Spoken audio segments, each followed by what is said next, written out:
Once again, we welcome you to Turner Field, where hopefully tonight's the night for the Braves to pick up their ever-elusive third home win. Ryan Braun hit a home run here last night for the Brewers, who won Game 1 of this series by a final score of 2-1. Freddie Freeman and the Bravos try to even things up in Game 2 tonight. Hi again, friends. Boy, Julio Teheran was brilliant last night. A career-high 12 strikeout performance. That's nothing new for this young Braves rotation. They've been pitching excellent baseball, and Joe, we hope Mike Foltynewicz can turn the same kind of trick tonight. Well, that road trip start in Kansas City, Chip, he was outstanding. The best perhaps we've ever seen him work, because he was hitting spots, he had all his pitches working, and he was really dazzling the defending world champions that night. Then he went to Pittsburgh, and it wasn't that he was pitching poorly, but he was pitching perhaps a little bit too much to the center of the plate.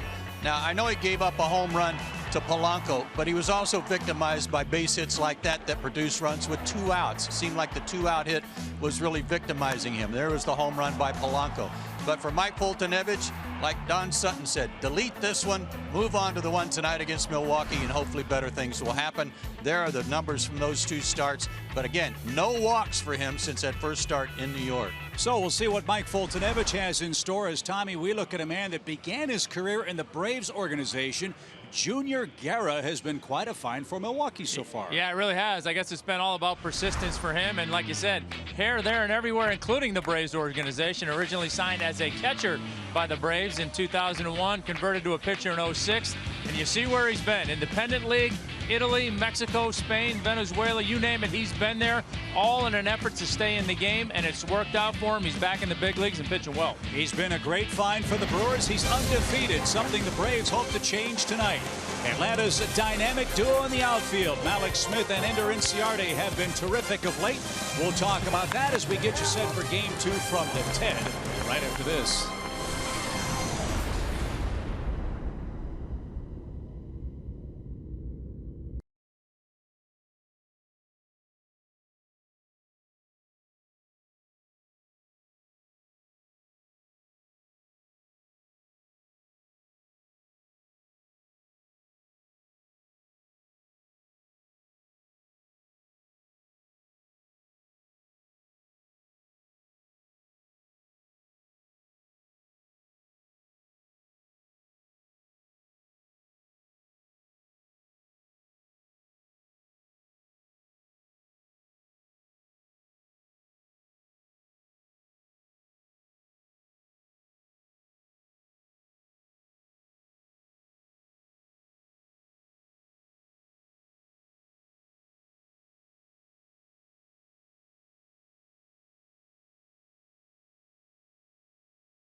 Baseball is presented by Academy Sports and Outdoors. Right stuff, low price, every day. Welcome back to a beautiful day here in Atlanta for Game 2 of the Brewers versus the Braves as the Braves tried to even the series. And yesterday, interim manager Brian Snitker explained to us the outfield alignment. He's going to have Malik Smith in left field and Ender Inciarte in center when they're both playing. And he basically said that's because he likes Inciarte's experience more than he likes Malik's speed. And that's going to lead us to our Zaxby's indescribably good play. Check out these last 10 games for these guys. They are hitting .290, and with the offense that's not scoring many runs, these two guys combined have scored 11 runs. And I spoke to Gordon Beckham on what the guys bring to the team offensively and defensively.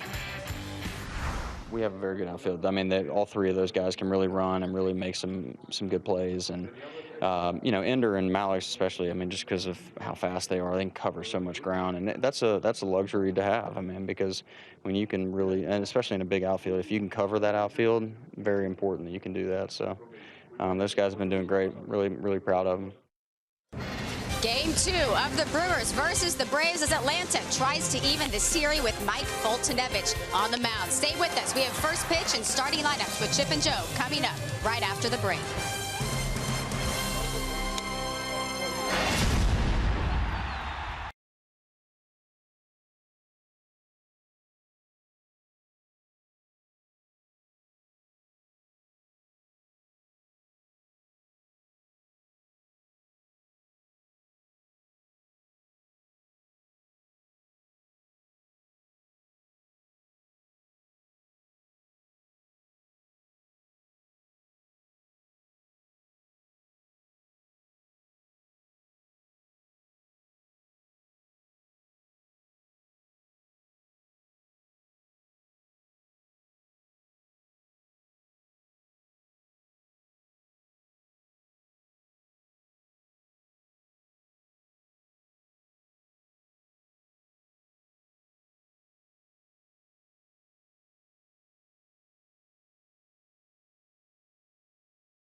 By Georgia's best Chevy dealers. Beautiful day in Atlanta today, and as we join you again from Turner Field, hardly a cloud in the sky as the Brewers and Braves meet for Game 2.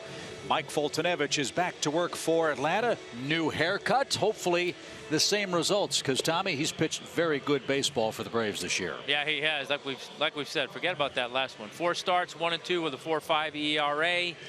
Like we said, 2 of his last 3 starts have been really good, so look for him to want to get back on that track tonight.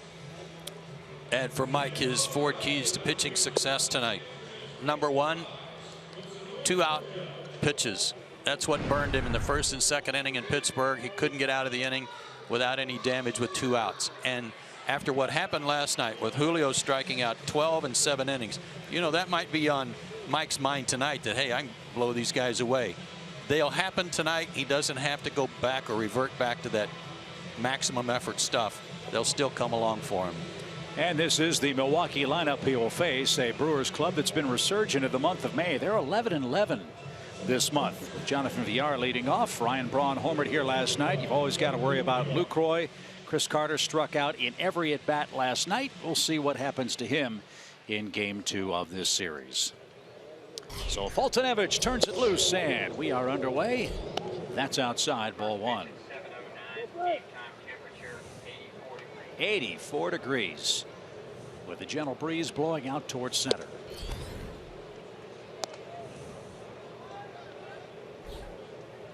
VR hitting .287 with a homer, 13 RBIs. And there's the first strike of the night.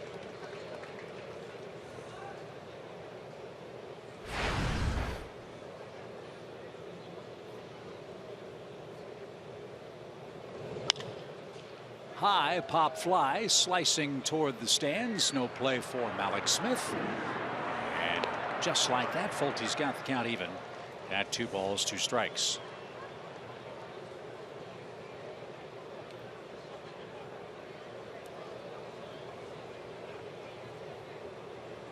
Almost didn't recognize Mike when I saw him in the locker room before the game.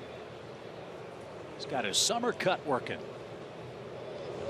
And he's got his first strikeout. VR blown away with a 98-mile-an-hour heater.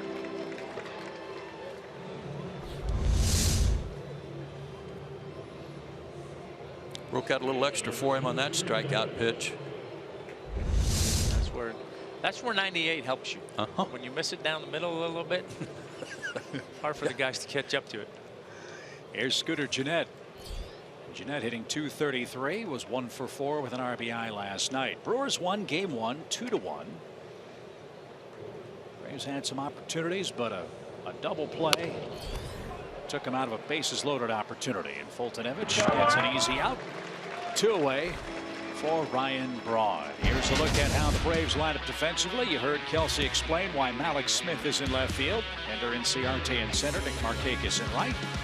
Darno and Brignac on the infield with Ibar and Freddie Freeman. And tonight it's A.J. Przinsky's turn to catch. You know, you talk about Julio's start last night and the strikeouts, and you're right, Joe. You don't want Fultonevich to go out there tonight and necessarily try to match the strikeout part of it, but I think that's what you want to start to see out of these core guys in your rotation. You want to see them feeding off of one another. When one of them has a good start, you want to do it again the next night. That was a secret of your success with John and Greg, was it not? The competition within the competition. It was a big part of it. You wanted to live up to what the guy before you did, and if the guy before you had a bad game, you wanted to try and pick him up. So it was, you know, that constant feeding off of each other. Little flare into right. Markakis won't get there. He'll play it on a hop, and Ryan Braun has his second hit of the series, a 2-out single. And 2-out hits really hurt Mike in his last start in Pittsburgh. Fastball, inner third, jammed him a little. And the only difference between this flare and the one that he gave up with 2 outs in Pittsburgh is that there were men on base. And you can see his frustration. Here we go again.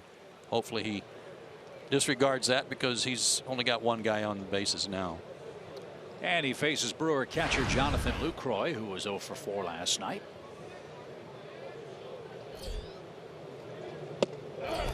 And a quick strike. It's 0-1. Yeah, and while that may not have been necessarily a poor pitch, so to speak, it's a bad miss. You know, guys up here are strong enough to take that inside pitch and fight it off and hit it into the outfield for a bloop single. So, you know, if you're going to go in there and you're going to miss, you got to miss in where they can't do anything with it, not be able to fight that pitch off a little bit.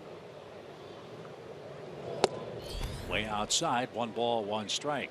We won't know till after the game. Was Mike's frustration over the fact that Braun hit it or that he missed a spot, you think? Probably the result would be my guess, because it wasn't, you know, it's one of those, as a pitcher, you hate giving up hits on poor contact, even though it wasn't necessarily what he was trying to execute. Lucroy couldn't stop his swing. He's down to his last strike here in the top of the first. As Joe mentioned, the Brewers strike out a ton. Tehran got him 12 times last night. Milwaukee's averaging almost 10 strikeouts a game as an offense. VR struck out to start things. Now Lucroy's set up. And a comebacker up the middle. At second, nice catch and step on the bag by Reed Brignac. That was an athletic play. And that forces Ryan Braun, and Fultonevich is out of the top of the first inning. Some good Atlanta defense, a good result for Mike. Here come the Braves, scoreless.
things going. Atlanta scored 4 runs in its last 4 games. And we'll see if Ender Inciarte can get things started for Atlanta here in the first inning.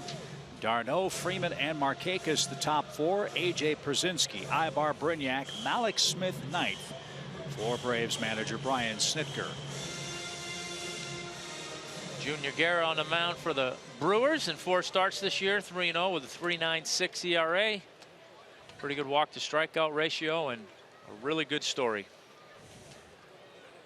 This is one of the best stories we've heard in a long time. A story of persistence, a story of redemption for Junior Guerra, who, as Tom mentioned, began his professional career as a non-drafted free agent with the Braves in 2001. He was an outfielder and a catcher.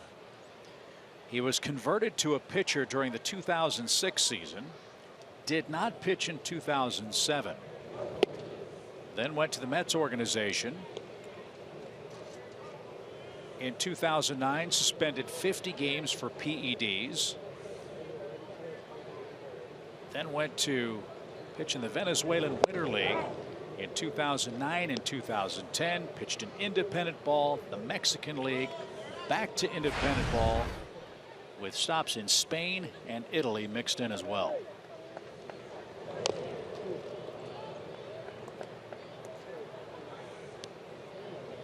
He's no kid. He's 31 years old, but he started his season 3-0 for the Brewers and is the 3rd oldest Milwaukee pitcher to win for the first time in their franchise's history.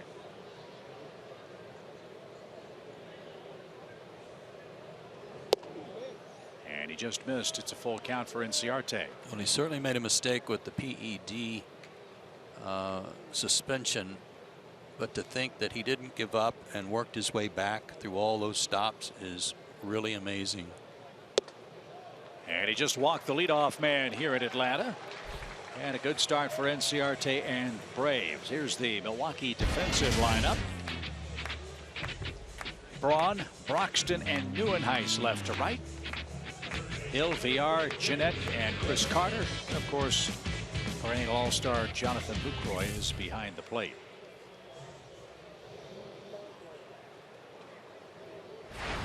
Yeah, I'm guessing Guerra somewhere along the line, a friend, a coach, a family member, somebody probably has told him, dude, it's time to go home. He just didn't listen to anybody.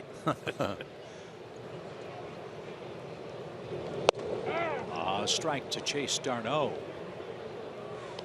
the Brewers' first base coach, Carlos Sabero, has known Junior Guerra almost his entire life, and he was one of the folks that recommended him to the Milwaukee organization. Yeah, he got in 3 games last year for the White Sox. He's very complimentary to his opportunity that Chicago gave him to get back in affiliated baseball, as he called it, and actually got to the big leagues. They released him, and that's when Sabero made that recommendation in the offseason.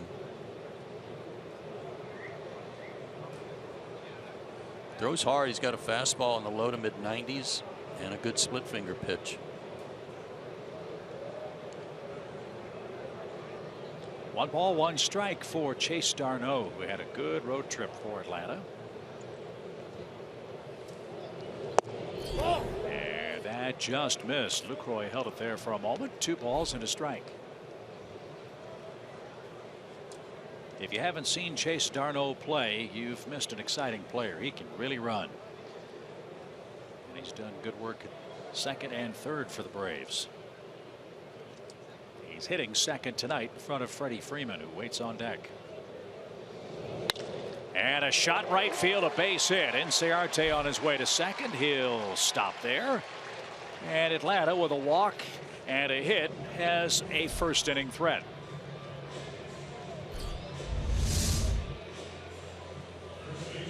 Nice piece of hitting here by Chase. Pitch up and out away from him. Perfect pitch to take the other way and take advantage of the hole. Mentioned the Braves' offensive struggles of late. 4 runs in their last 4 games. I was talking with Freddie Freeman in the clubhouse today. Said, hey, how you doing? He said, well, trying to figure out a way to get a hit with a runner in scoring position. He said, I've tried everything. I've tried different breakfast. I've tried sleeping on a different side of the bed. Nothing's working. So maybe here in the first, things will turn his way.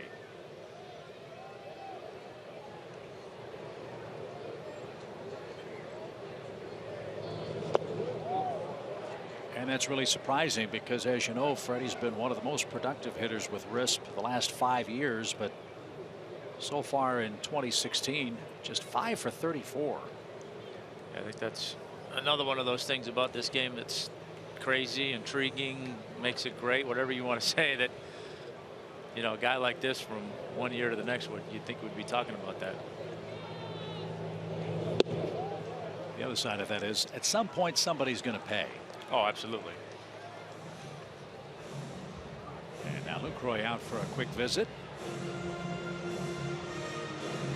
And he'll head back behind the plate where Tom Hallion, one of my favorite umpires, will Mine too. call balls and strikes. He's joined on the bases by Tony Randazzo, Dan Bellino, and Adam Hamari, a man affectionately called by our producer Gretchen Caney Cal Hamari. 2 balls, no strikes. And just foul at first.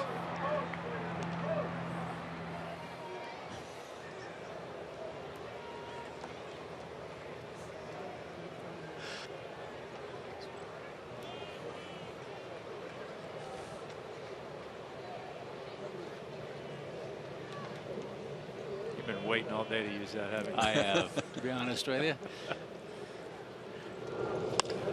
Fly ball lifted toward left, and Braun's going to make the catch. Inciarte bluffed an advance from second. Ball dropped, and he'll retreat. Freddie Freeman flies out to left. 2 on, now 1 out for Nick Markakis.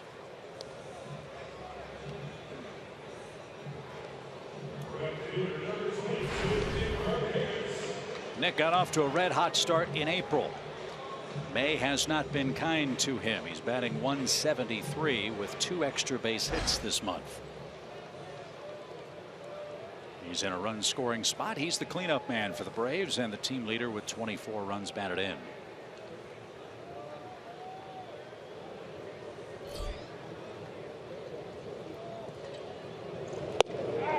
And his name still prominently mentioned on a lot of different sports outlets as a guy who is getting a lot of interest and attention from other teams, particularly the Kansas City Royals, who lost Alex Gordon the other day with a fracture in his wrist. That's a little low. 1 ball and 1 strike. Although I understand Gordon's is not displaced fracture, so it's going to be maybe 3 to 4 weeks. So that's a break for Kansas City.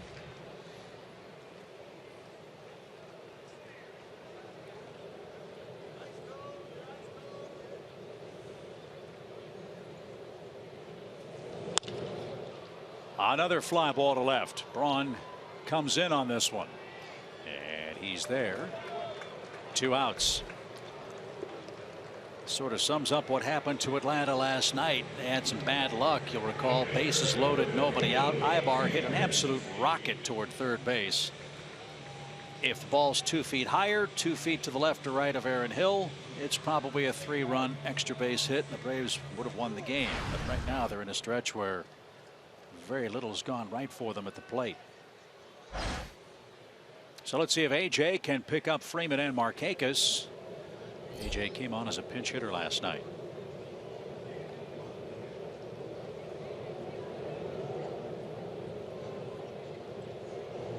And that caught a corner. Joe, big advantage, I'd think, for Guerra the first time through the lineup. The Braves haven't seen him except on video, right? And one other guy, Tyler Flowers, caught him last year in Chicago, so he might have had a little bit of a scouting report for the guys.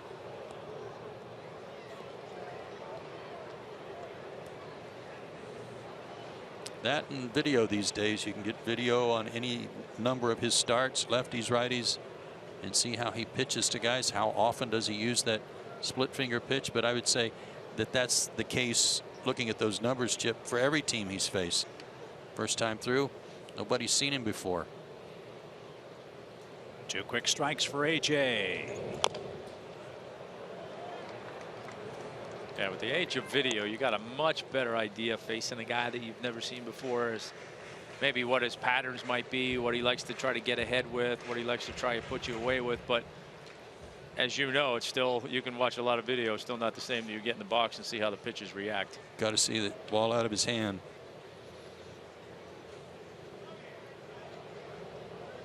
Two on, two out, 2 strikes for AJ. And that one off the plate. 21 pitches for Mr. Guerra here in the bottom of the Braves first.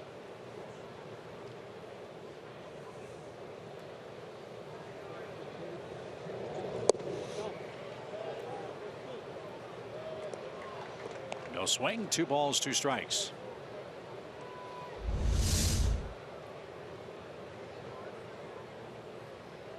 Able to stop it.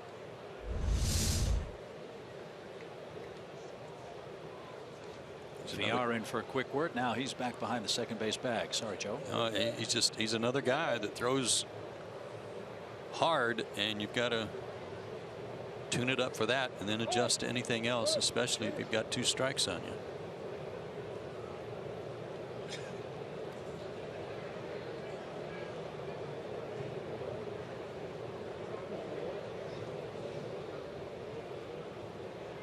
Now the 2-2 pitch. Lucroy smothered that. Head start for the runners now.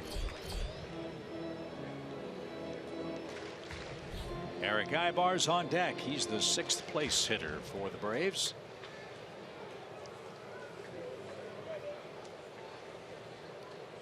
Good at bat for AJ after falling behind 0-2. Inciarte and Darno lead. And there they go. And AJ swings and misses. A 94-mile-an-hour cutter. It was a strike, even had he not swung. Atlanta strands 2 in the bottom of the first. No score.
Inning here in Atlanta, and this Saturday the first 20,000 fans who attend at Turner Field get the giveaway of the year, a Chipper Rescues Freddy ATV bobblehead. It's one you're not going to want to miss. Go to Braves.com/tickets and get yours today. Yeah, we all do.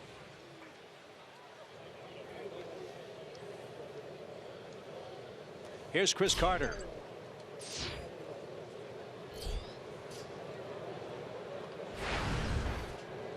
Four strikeouts for the Brewers' first baseman last night.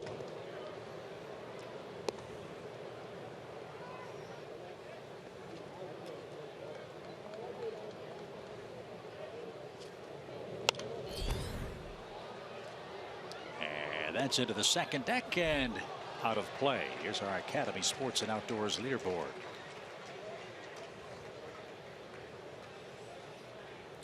Their team has a slight lead and quite a few more than the Braves. Almost 100 more than Atlanta.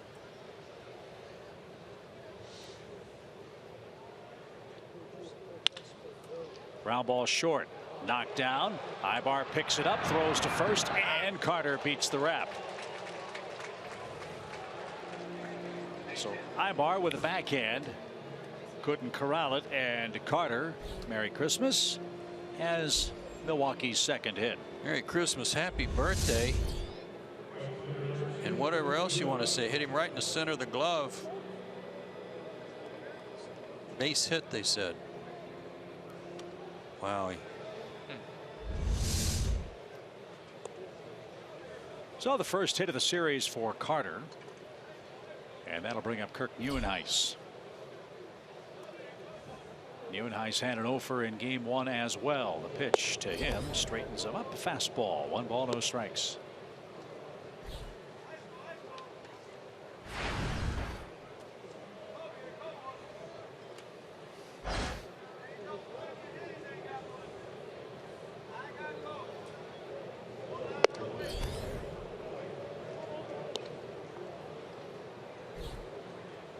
Mike's not gotten a rhythm yet. Struck out the first man of the game.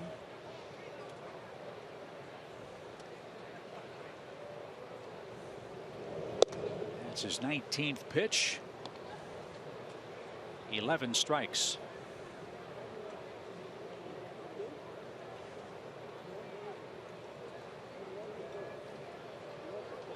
And he's gone 3-0 to Nieuwenhuis. And he just walked him on 4 pitches, and that's his first walk in his last 4 starts.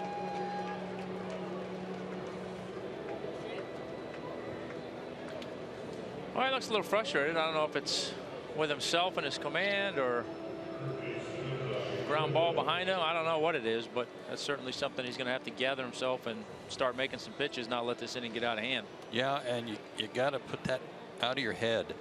Even if you thought it was a play that should have been made, and it was, you got to go get the next guy.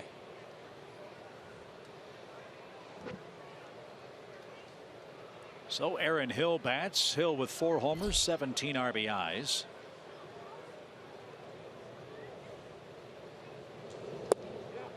And he didn't get the slider. A strike.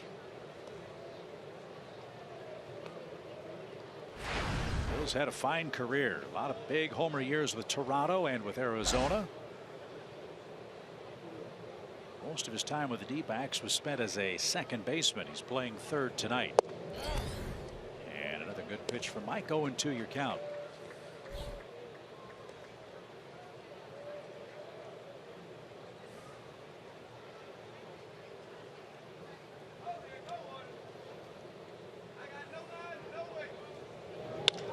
In the air toward right. Markakis is going to catch that. And there's the first out of the inning.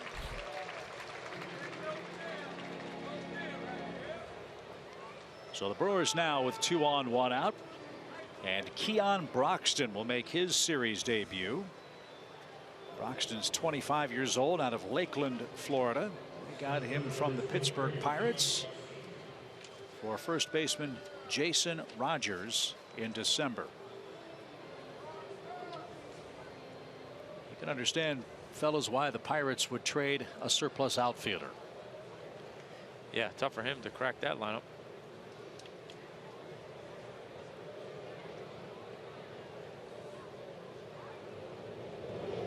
Broxton had a good year working down at AAA for the Brewers. Hit .301. 7 homers, 18 RBIs, and 15 steals. Yeah, and he's a big guy, 6'3", 185.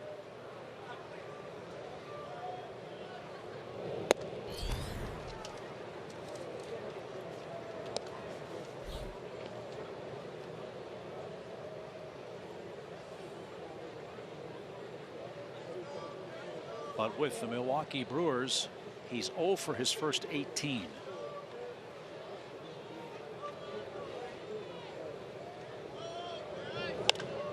High pop fly down the right field line. Nick will give chase, and play. 2 balls and a strike for Keon Broxton.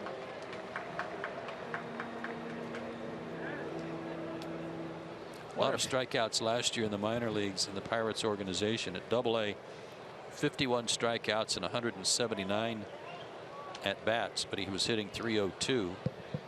Got called up to AAA and he struck out 105 times in 312 at bats. Oh, he fits right in. Yes, he does. 2-1 pitch. I wonder if he played with Malik Smith at Santa Fe Community College. Malik Smith also spent some time there. Malik is from Tallahassee. As I said, Broxton's from Lakeland.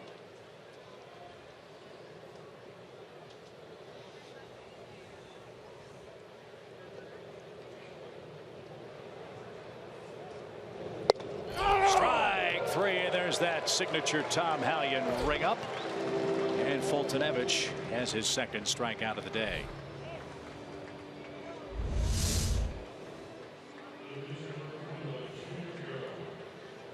It had some nice late movement on it. Yeah, not much you can do about that as a hitter. Just hope the umpire doesn't call it, I guess. Junior Guerra's 1 for 8. What a good swing on that.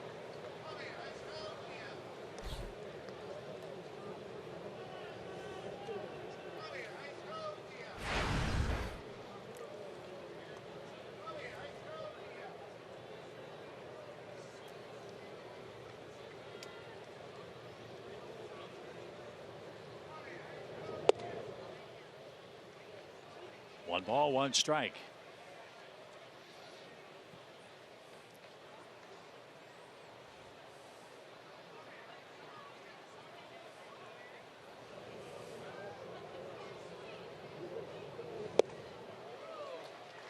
Well, if a pitcher makes weak contact in the major leagues, it's sometimes said that he was swinging a wet sporting news, right? That's said about hitters too. Yeah, a little bit, well, yeah. I didn't mean to look at you. Right. What though do you think they say in Italy? I mean, like a cooked linguine noodle or something? What do you think? I was going to say a baguette, but that's the wrong country, right? So yes, as a matter of fact, it is.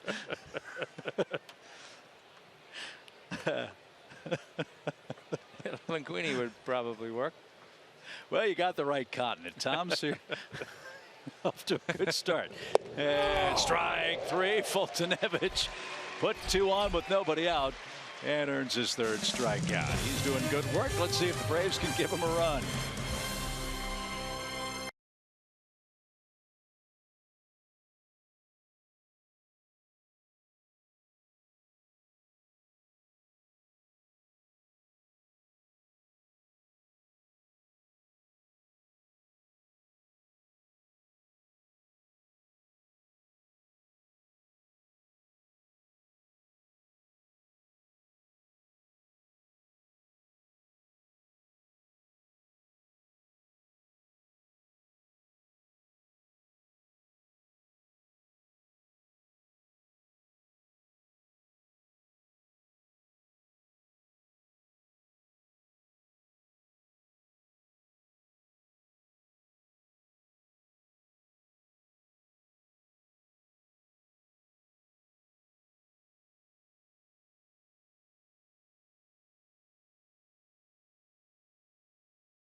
Field as we head into the bottom of the 2nd, and you know, last night was a prime example. The Braves are hitting the ball hard. They're having good at bats. They're just not dropping in to bring in some of the runs. And, you know, I spoke to some of the guys in the clubhouse earlier, and they were telling me you just have to keep swinging it. They know they're hitting the ball hard, and they're obviously going to fall eventually. But, you know, the guys, they still aren't happy. They want runs, and they want wins. And you see right now, averaging 2.5 runs per game. They're really hoping to get back on track here at home and pick up their 3rd home win win of the season. That's a good point, Kelsey. And if you look at things with the glass half full perspective, the fact is that the Braves pitching has been so good, Joe, is why they've split the last 6 games. Well, I think when the pitching is so good, you hate to see it wasted. So there's that much more of a microscope on the hitters if they're not scoring runs for the guys, because it has been just excellent starting pitching.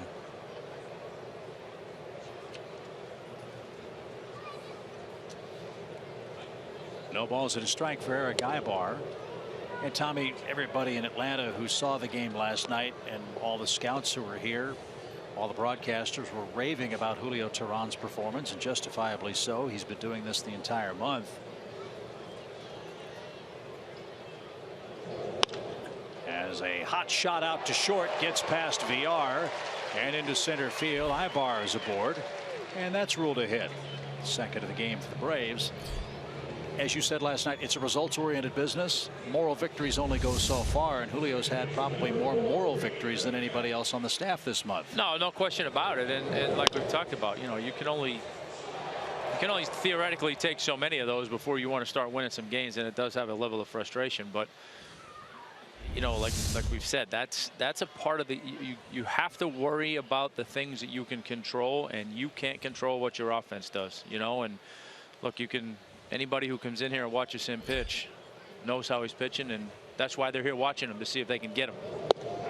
You know, so whether he becomes available at some point or not, teams are not going to want to trade for him based on his win-loss record. They're going to want to trade for him because they saw how he pitched last night, and they know that can help their team. Well, you can say the same thing about Shelby Miller for the Braves last year. Absolutely. Right? Shelby, though, continues to have problems with the Diamondbacks. His ERA over 7. Yeah, that's just hard to figure, isn't it? Yeah, I mean, that's another one of those mysteries that you would have never saw that coming. And I'm really rooting for him too. He's a good guy. Yeah. Pirates beat him 12-1 yesterday in a game that featured a couple of Arizona Diamondbacks being hit in the head.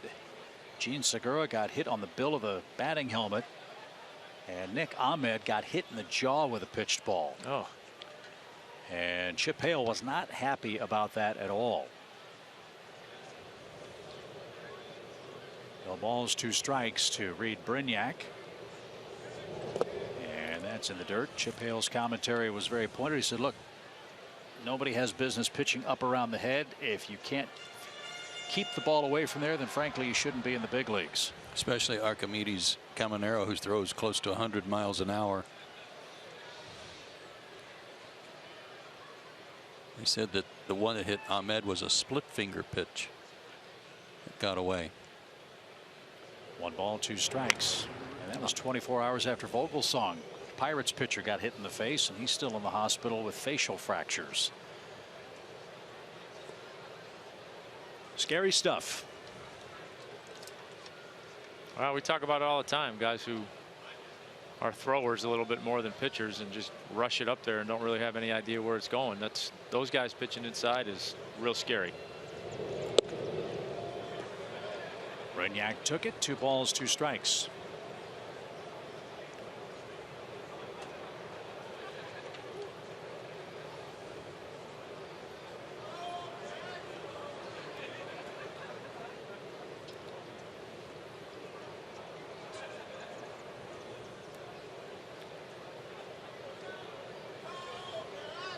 Ibar leads. He's going. The pitch is high. Lucro's throw is off target, but still in time to get Ibar. That ball sailed, but VR stretched out, caught it, and applied the tag, and Ibar's thrown out for the 3rd time this year. And Jonathan Lucroy continues his excellent work throwing out base stealers. Got a great pitch to throw on, too. It was a breaking ball, but it was one where he was able to stand up and go get it.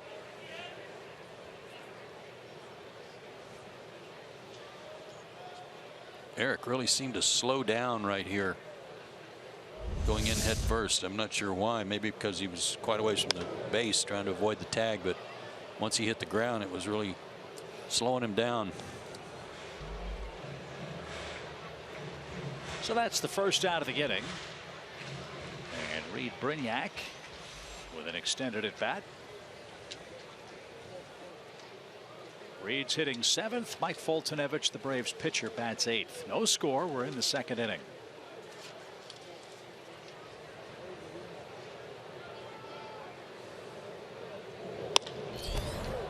VR had Brignac played perfectly.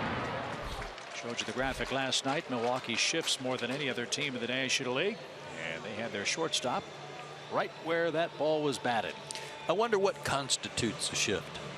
I wonder if that's a shift, or do you have to be over on the first base side of second base for it to be considered a shift? I mean, you know, you bring up a good point. So standard shortstop positioning, I guess, is where he's standing now. Yeah. Well, if you're 10 feet, 15 feet away from normal positioning, is that? I don't know. It's a good question. I don't know what the designated line is. Well, let's not explore that further because there'll be a stat. He's 0 for 26 when the shortstop shifts 11 feet from his normal position. Did Foltynewicz go around? Yeah, he did. And Guerra's out of the 2nd inning. He's got 2 strikeouts. Foltynewicz has 3. And we're headed to inning number 3. No score.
And it's time for our Synovus Here's to 20 Years feature, brought to you by Synovus, the Bank of Here. Oh my gosh, look at that young lad. Boy, oh boy. What was that? That's a fastball down the middle that he thought was going to hit him. Because he was looking for a changeup 4 feet off the plate. Nice slide, right? Too. What a season. Silver Slugger Award, All-Star, 20-game winner. And look at the title. Look at the bottom one. No, I can't see this. Athlete, yes. That's oh, boy. Well, look at that bottom number. 17 hits, 2nd among pitchers that year. Who had more? I don't know. That's a good question. I can't. Probably Mike Hampton. Can't read the print. It's too small. Maddox did? Wow. Well. Yeah, 98, a great year. 20 wins, your 4th 20-win season, 4th of 5. I think that was the best year I had in the big leagues. Really? Yeah. Is that right?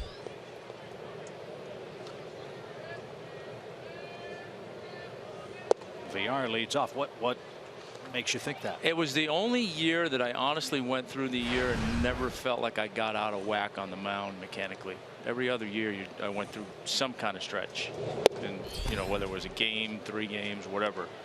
That year I never felt like I fought anything mechanically on the mound at any point in time. Did you ever go through a season where you didn't hurt?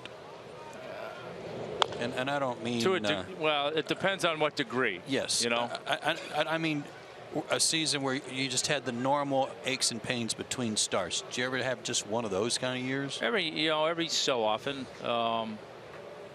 Beginning of the 90s was a rough stretch, and then the middle of the 90s was a little bit better.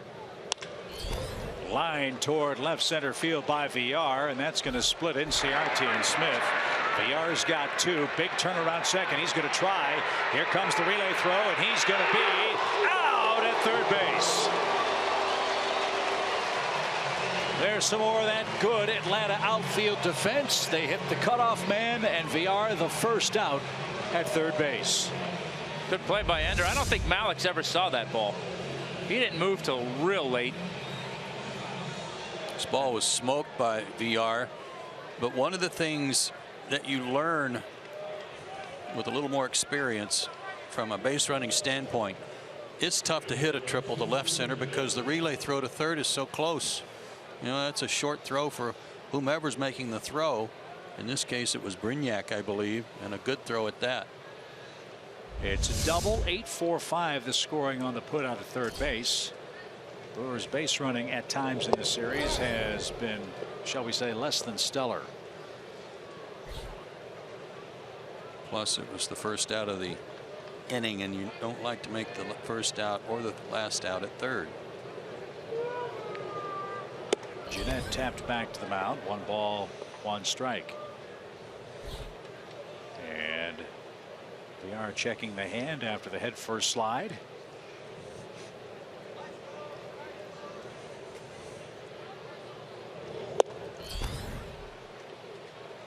One and 2 for Scooter Jeanette, the Brewers' second baseman.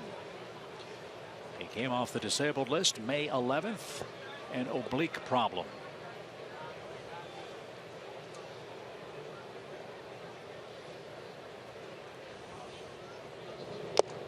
Tipped and caught by AJ. That's 4 strikeouts for Fultonevich.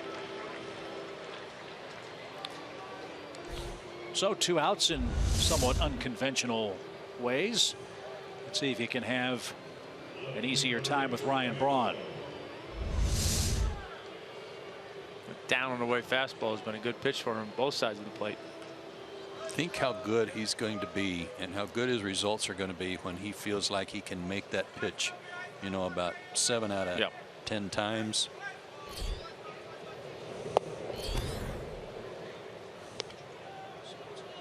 Well, if he gets to that point where he can do it 7 out of 10 times, he's going to win a lot of games. Yes, sir.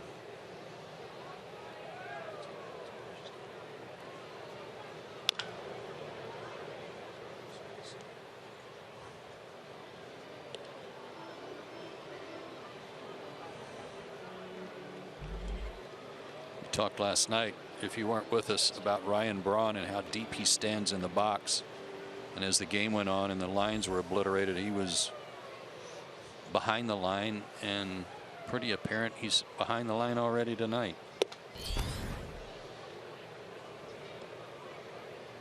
Well, crossing them's never been a problem before for Braun. 2 balls and a strike. Whoa.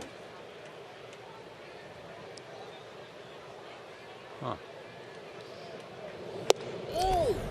Pretty much on fire tonight, aren't you? Not really. Just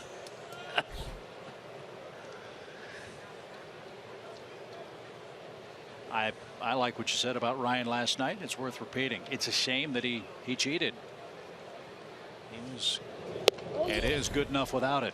But he's done his time. He served his sentence. The Brewers have forgiven him, and he's swinging the bat now like he did a couple of years ago. But that's the way I felt about Barry Bonds. Barry Bonds was a great player before any of this ever popped up. When he was in Pittsburgh and just kind of slender as a rail, he was a great player then. He didn't need it. Barry was the best player of our generation, hands down.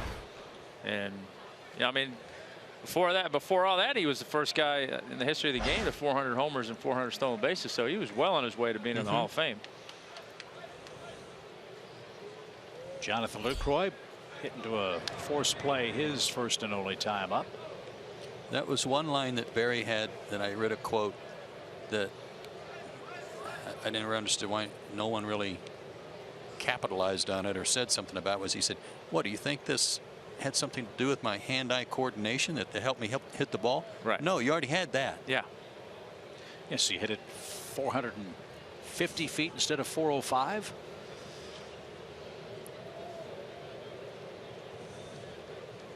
Lucroy with 2 outs. And a swing and a miss.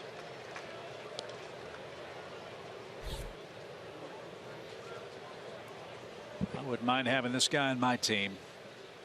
Excellent receiver, calls a good game, throws out about 34% of base stealers, and he can hit.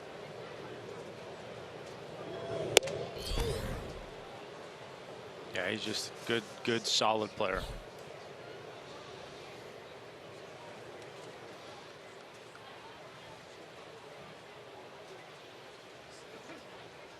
Lucroy in the final year of his contract. There is a team option for him for next year. Pretty cheap too, I think, right? $5 million or something like that. I don't know that. Yeah, very affordable by today's standards. And so if the Brewers are embarking on a remodeling like Atlanta, I would assume this would be maybe their most valuable trade chip if they decided to go that route. 1 ball, 1 strike. And now 1 and 2. That's headed for the upper deck, and a great catch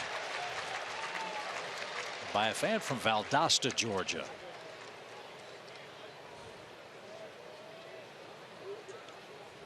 How do you like me now?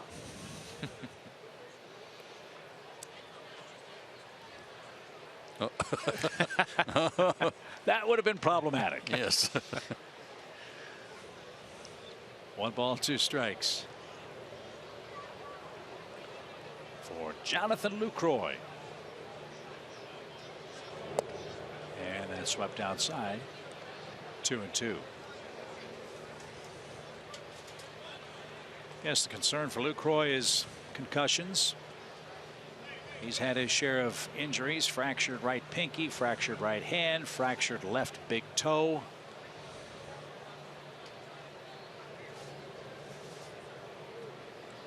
A couple of years ago, he played 153 games and hit 300 for Milwaukee with 53 doubles. That led the league. Yeah, I remember that because he didn't like not playing.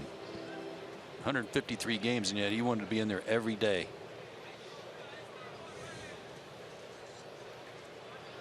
That 53 double mark tied a record held by Lyle Overbay. 46 doubles as a catcher that year, most in big league history. The previous record held by Pudge Rodriguez.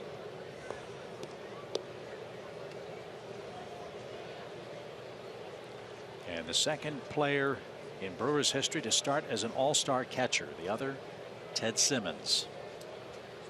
He's a good one. 2 balls, 2 strikes to Jonathan Lucroy, and that's tipped and caught. 5 strikeouts for Mike Fultonevich, who's gotten some more defensive help from Atlanta's fleet-footed outfield. Ender Inciarte with a perfect relay throw. VR gunned out at third, and that's why we're still scoreless.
Live with the MLB.com at-bat app. Stay up to the moment at any moment with Game Day live game video highlights, StatCast, news, and more. Download MLB.com at-bat, the #1 app for live baseball on your phone and your tablet.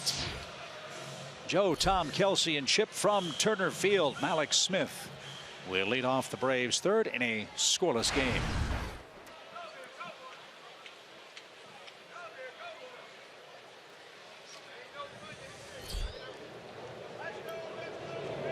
Alex had an RBI triple here last night. One thing, fellas, we're learning about him: he can turn on an inside fastball.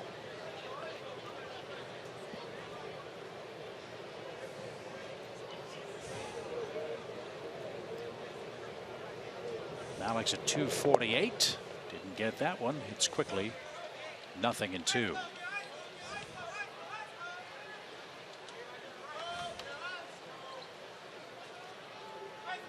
This is the part of the game I love, watching young players get up here and little by little, day by day, as Smith will be out on 3 pitches, have their victories, have their failures, and then hopefully learn from those failures and have more victories. Does that make sense?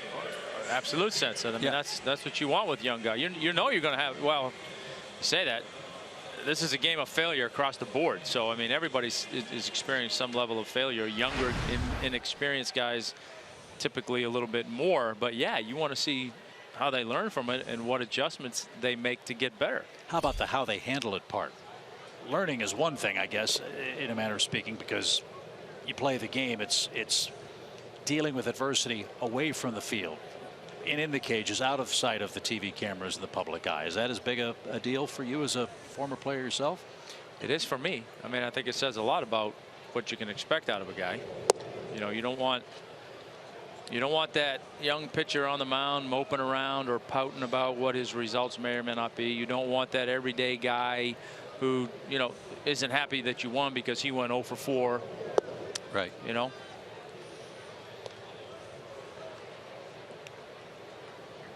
Or all of a sudden is getting frustrated at grounding out to second base and getting slower and slower out of the box to first base. And Ciarte with another walk. Guerra passes him for the second time. I think that's what we were looking for with to see tonight from Mike Foltynewicz, was how would he bounce back. Paul Bird said the same thing as you, Tom, that it will be interesting to see how he reacts tonight after the adversity in Pittsburgh. So far, so good. 5 strikeouts, a couple of walks for Mike. He's given up 3 hits. Chase Darno has one of the 2 Atlanta singles tonight. Braves had him first and second. Nobody out in the first, but couldn't push across the game's first run.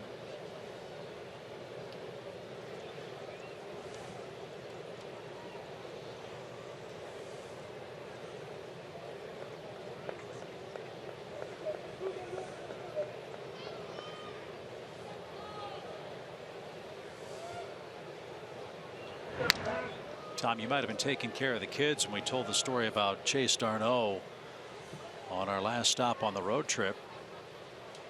I'm sure I was, by the way. Yeah, because you watched every other inning of the game, but we talked about how Chase and Travis, their mom was an opera singer. Oh, really? Yeah. I did not hear that. That's where Chase's musical interest comes from. And a great story, when she was driving them to their Little League practices or picking them up from school, she used to make them sing the arias from the Phantom of the Opera in the back seat of the car in the booster seat. Wow. Is there a video of that anywhere? I sure wish there was. Oh.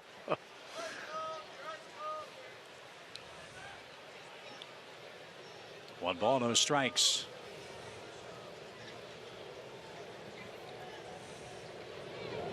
And that's up and in. And Lucroy will make a visit. Darno, as you know, has a band. We've talked about that before. He and his band got invited to perform at the Bonnaroo Music Festival. Wow, that's a big one. I'm not sure huge. Yeah. the details of that, but that's very exciting. I think my teenagers have gone to that. Well, if you need some tickets, we know a guy that might be able to. All right. He's really an interesting guy to talk to. He is.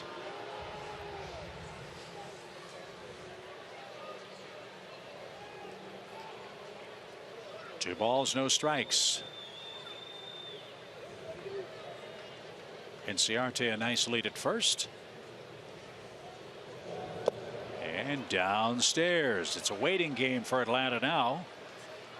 3-0 your count.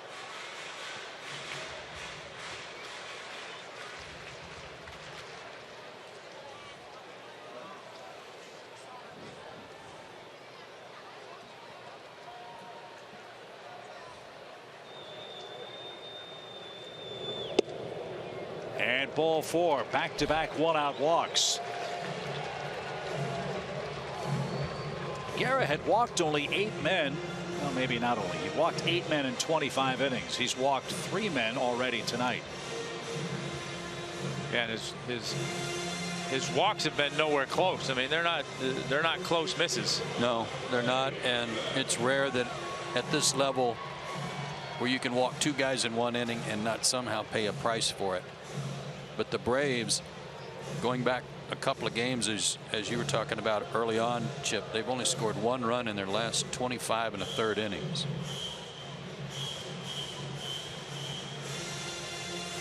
So another opportunity for Freddie Freeman with 2 on base. His first crack came in the first inning. There was nobody out. Now there's 1 out. And Freddie with a fly ball to left. Another RBI chance.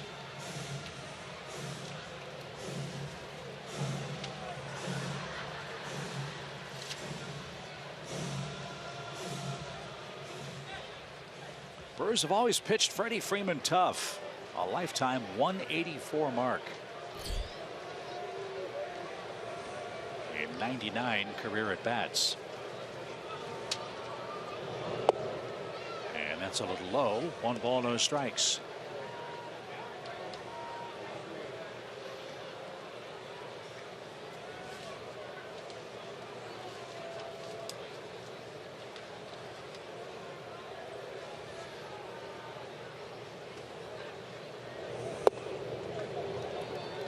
He's missed with 10 straight pitches. And Lucroy's calling everything he knows to call. It's not just 1 pitch.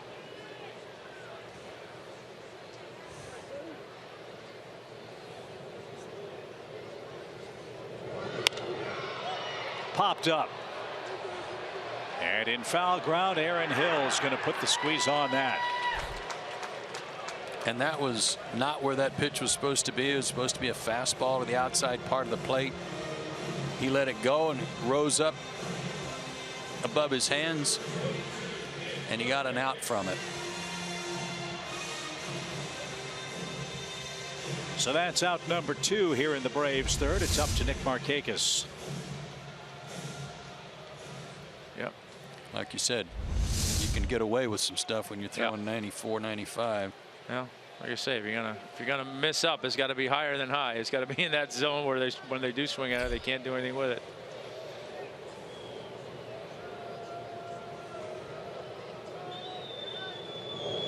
So here we are, second time through the batting order for Mr. Guerra.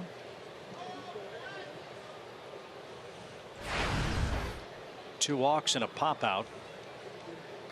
But he has not allowed a run. Braves have 2 hits.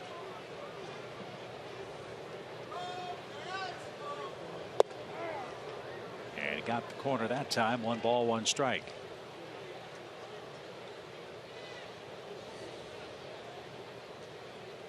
I think those are the calls that drive hitters crazy.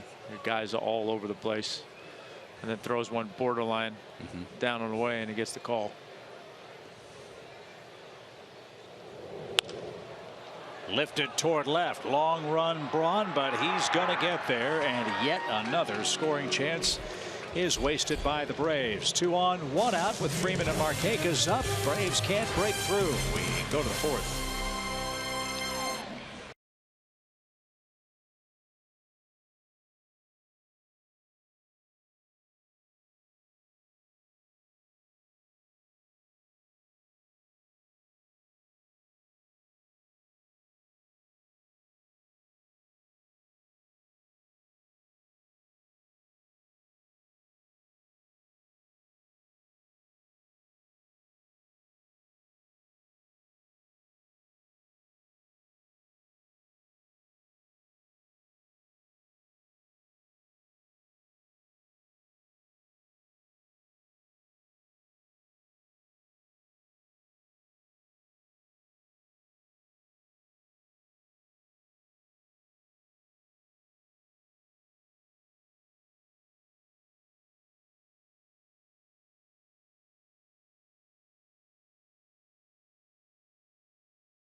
Lottery hitting the jackpot feature. Been talking about it all night about how good the starting pitching has been over the last 6 games. Excellent ERA and 6 innings per start. That's an improvement also, and a sub-1 whip. Good numbers, good work. Typically you'd have a little bit more success than that, but runs have been hard to come by at the moment. You saw Matt Whistler on the dugout bench. He'll get the ball here tomorrow night. And a 7-to-1 strikeout to walk ratio over those 6 starts coming into tonight. Chris Carter with an infield hit his first time up. 9 RBIs in his last 9 games. And 31 RBIs for the year.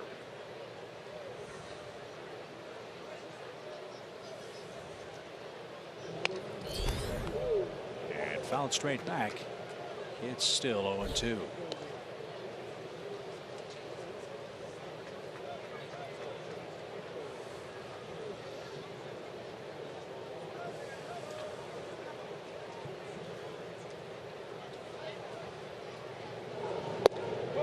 Just missed.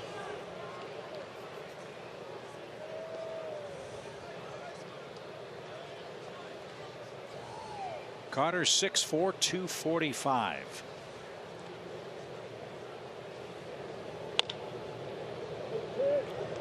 Had a 37 homer year with the Astros 2 years ago. Last season hit 24 homers and knocked in 64.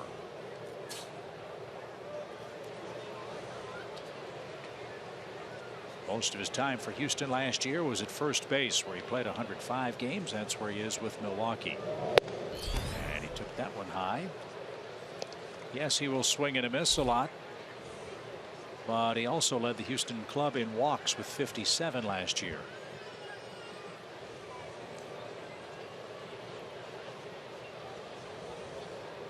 Two and two for the Brewers first baseman, and a hard hit ball to short. Ibar's got this one, took a look, long throw, and he got his man. Carter hit it to the same man. Better result for the Braves shortstop the second time around. And hit it to the deep short too. Eric was playing him a little to the right. Got a hanger too that he wasn't able to get any lift on. Nice play by Ibar there.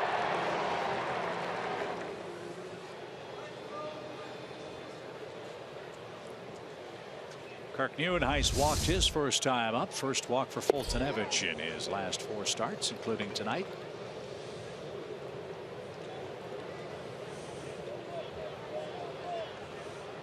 He waits for the Braves defense to move into shift position. And that one's off the plate. Seen a lot of teams do that. Braves are doing it more lately. After a pitch, after a strike, then the shift gets put in place. It's almost like the first pitch, just in case he might try to drop a bunt down, and when it's apparent that he doesn't have any thoughts of that, they move.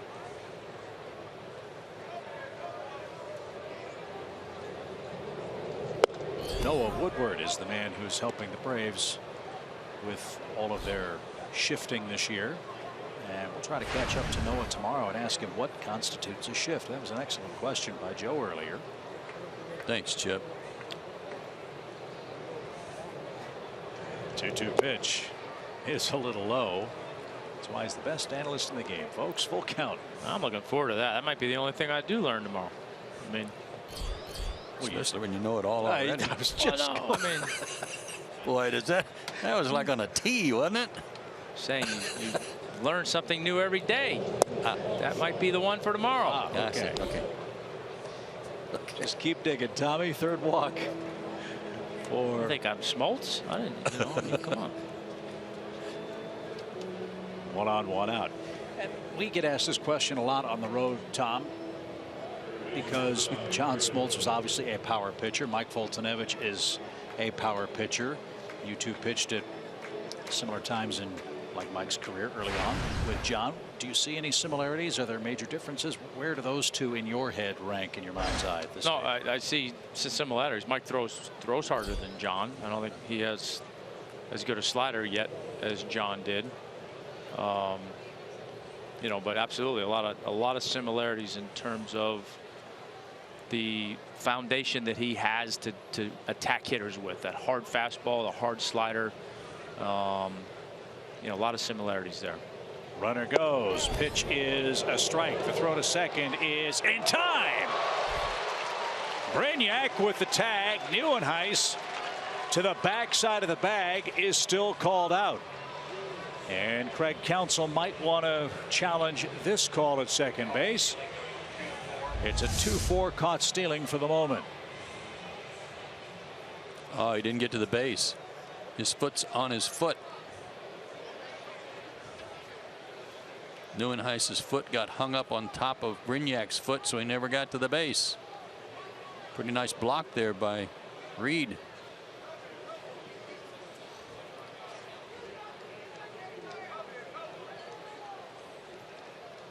Good call out there at second base by Dambolino. And great camera work to show Neuenhuis's foot. So Brainiac with the tag. AJ guns out a base runner. And now a strike one count to Aaron Hill with 2 outs. Brewers have had a base runner thrown out at every base tonight except the plate so far. And just like that, it's 0-2.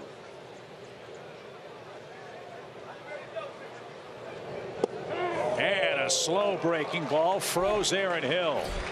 6 strikeouts for Fultonevich through 4 innings. AJ Pierzynski leads off for Atlanta, still looking for our game's first run.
A well-pitched game by Mike Fultonevich so far with 6 strikeouts. Join us for Memorial Day weekend here at the TED. The Braves take on the Marlins and Giants Friday, May 27th through Memorial Day, Monday, May 30th. The Chipper and Freddie ATV bobblehead is on the 28th. Chris Stapleton performs after the game on the 29th. Braves.com/tickets, the place to go.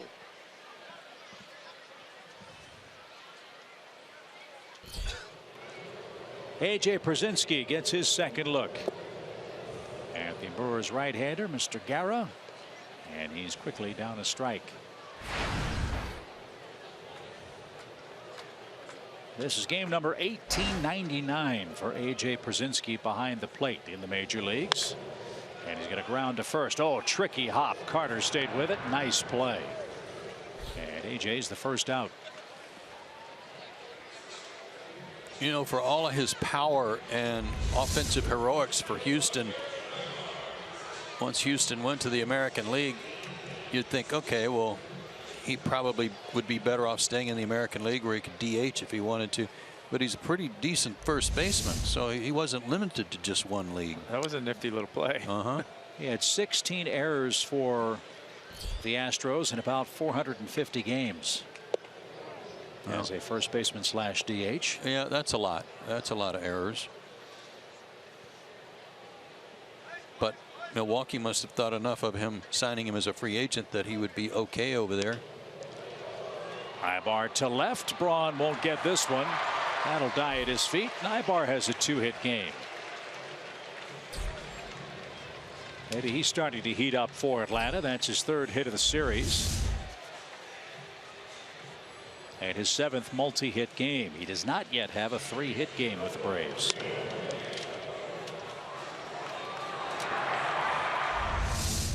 I love players' reactions. I like a veteran like Aaron Hill at third base. He never even turned around on that. He's like every other defender would be. Are you kidding me? Yeah.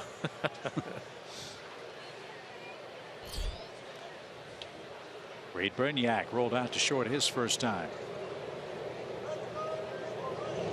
My favorite was Barry Bonds when he'd play left field and somebody would hit a missile to left that's over his head for a long home run. He'd just stand there, eat the sunflower seeds, not even acknowledge that the ball was a home run.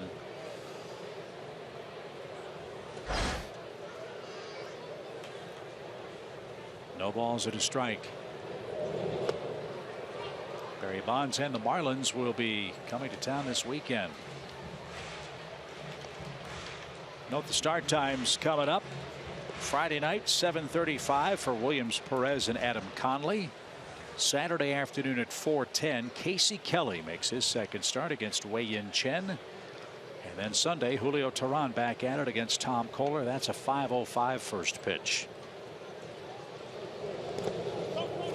Croy knocked it down, couldn't pick it up cleanly, and Ibar will move up 90 feet.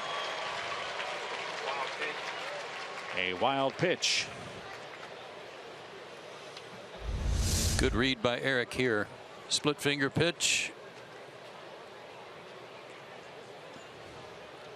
A nice block by Lucroy, but on the good read by Eric, able to get there easily.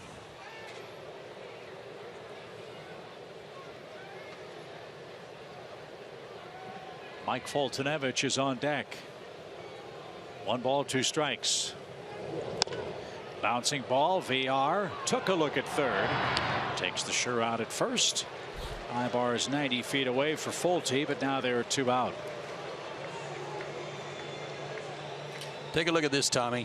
You talk about a guy that, I mean, if you could do this all the time, this is the first pitch. Fastball, I mean, right there on the corner for a strike. So now he throws his split to the same spot and gets the swing because it looked like the same pitch backed up to the first one. Win a lot of games doing that too. Yeah, that's, you know, fastball changeup, fastball slider, you know, a little bit fast, a little tougher, obviously fastball curveball, but you have 2 pitches that you can start in the same lane that looks the same to a hitter until halfway, and then he's got to decide which way it's breaking. That's pretty good. Snapped off a pretty good breaking ball there. 1 ball, 1 strike to Foltynewicz, who was out on a check swing strikeout.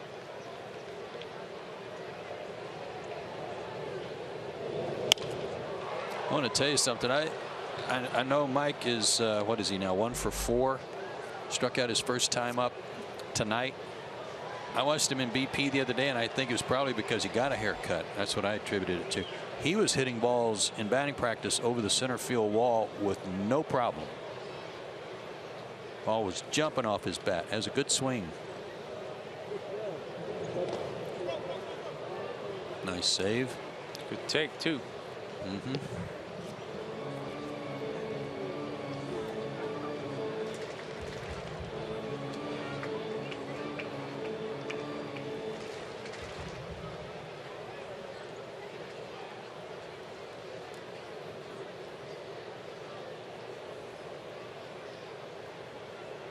Here comes the 2-2 pitch. And he chased that one and didn't get it. 93 and up around the collarbone. And Guerra has his 4th strikeout. He's due second in the 5th. Still no score.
Well, guys, we were wondering how Mike Foltynewicz will bounce back, not from a bad outing, but maybe a bad luck outing against the Pittsburgh Pirates. Your thoughts as he's completed his first 4 tonight? Can't ask for much better. I mean, you know, hadn't walked many guys coming in tonight, so 3 walks is a little bit abnormal for what he's been doing, but the rest of it's been really good. Yeah, if those walks had turned into a run somehow, you would, you know, have a little more thought for or pause for concern, but no runs on the board, and that's what matters. And he'll start the 5th with the 8, 9, and 1 hitters for Craig Counsell's Brew Crew. Broxton, Guerra, and Villar. Those 3 have struck out 3 times tonight. Broxton now 0 for 19 with 13 strikeouts with the Big League Brew Crew.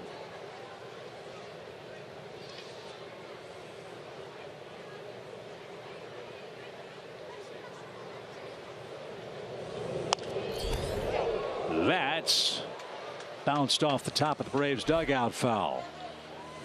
And a fan from Villa Rica made the play there. Excellent catchers of ricochet foul balls. I didn't know that.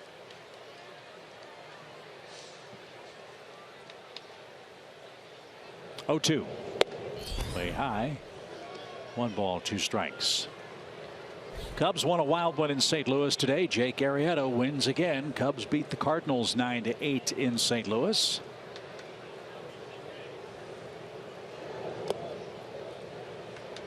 In our division, the Mets shut out Washington 2-0. An off day for Bryce Harper, who's hitting a .184 with 25 strikeouts in his last 76 at bats and almost as many walks.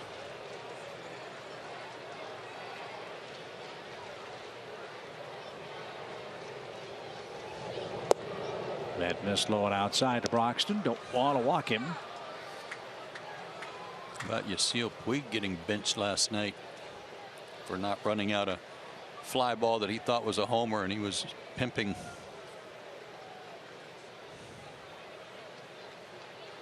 Three balls, 2 strikes. And he did walk the hitless Broxton. 4 walks for Foltynewicz, and now Guerra will look for his first sacrifice of the year.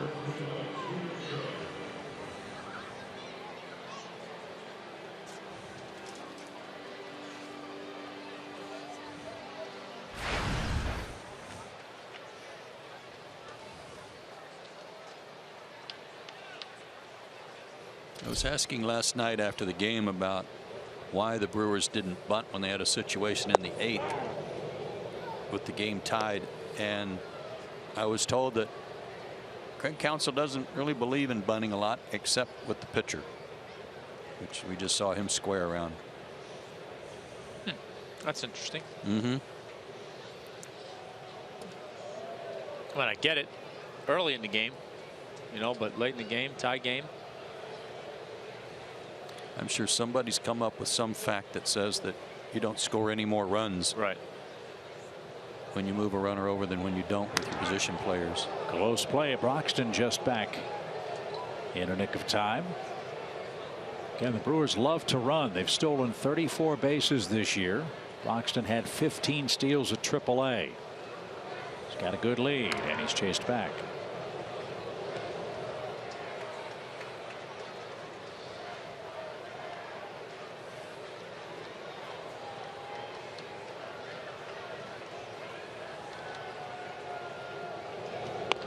There's the bunt. It's hard. Back to the mound. Fulte didn't even look at second. He takes the sure out at first. It's a successful sacrifice. Broxton in scoring position for VR and Jeanette in the Brewers' 5th. Had it been a little bit slower runner at first base, I think that the play at second base is much more an option, but with Broxton's speed, take the out. So VR becomes the key man of the inning. He has struck out and he has doubled to left center. Let's see how Mike attacks him here in the 3rd matchup of the evening.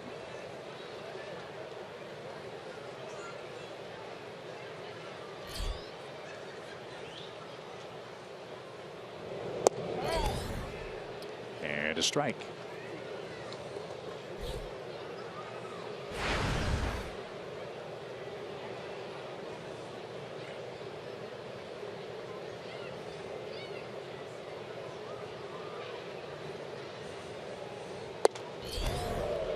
Nothing wrong with 98, huh?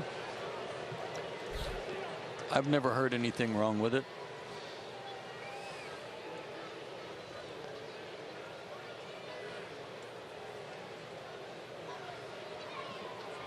This is a big, strong young man on the mound. As VR awaits an 0-2 pitch. And that was fouled back also at 98 miles an hour. I'm sure for me, part of it last year, what I remember with him was the newness of being in the big leagues, and I'm sure part of it was dealing with the injury illness that he had.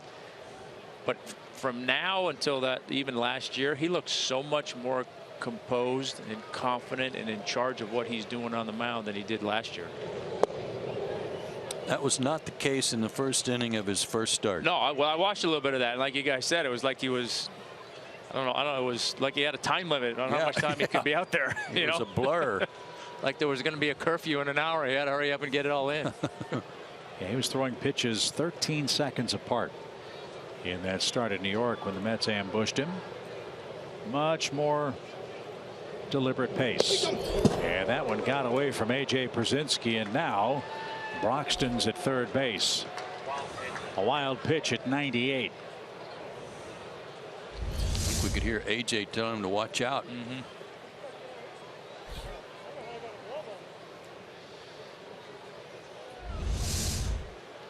So a walk, a sacrifice, and a wild pitch as the first Brewer at third base tonight. Well, here's where you got to try and take advantage of your stuff. Get the strikeout. Braves infield creeps in for VR. 2 balls, 2 strikes. And a good stop. That saved a run. Now it's a full count.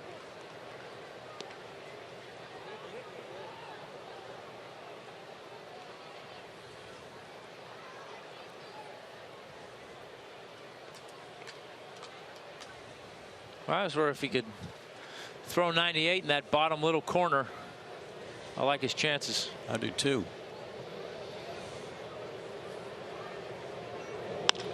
Fly ball well hit center. Inciarte on the run. Still going. Still going. He catches it a step shy of the track.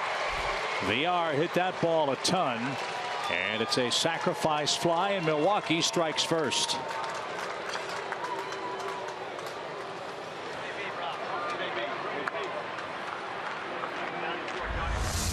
Well, Villar atones for that bad base running mistake in the third inning by catching up to some good heat there. Yeah, that one cut a little bit, ended up over the heart of the plate, and as we talked about, up until that point, the walks hadn't hurt. Yeah. But certainly that leadoff walk comes back to haunt him a little bit. Not surprising that Villar's had a couple of good cuts against Foltynewicz. They were teammates with the Astros a couple of years ago. So a strikeout, a double, and a sac fly RBI gives Milwaukee the first run of the game. 1-0 for Scooter Gennett, who hits now with 2 outs.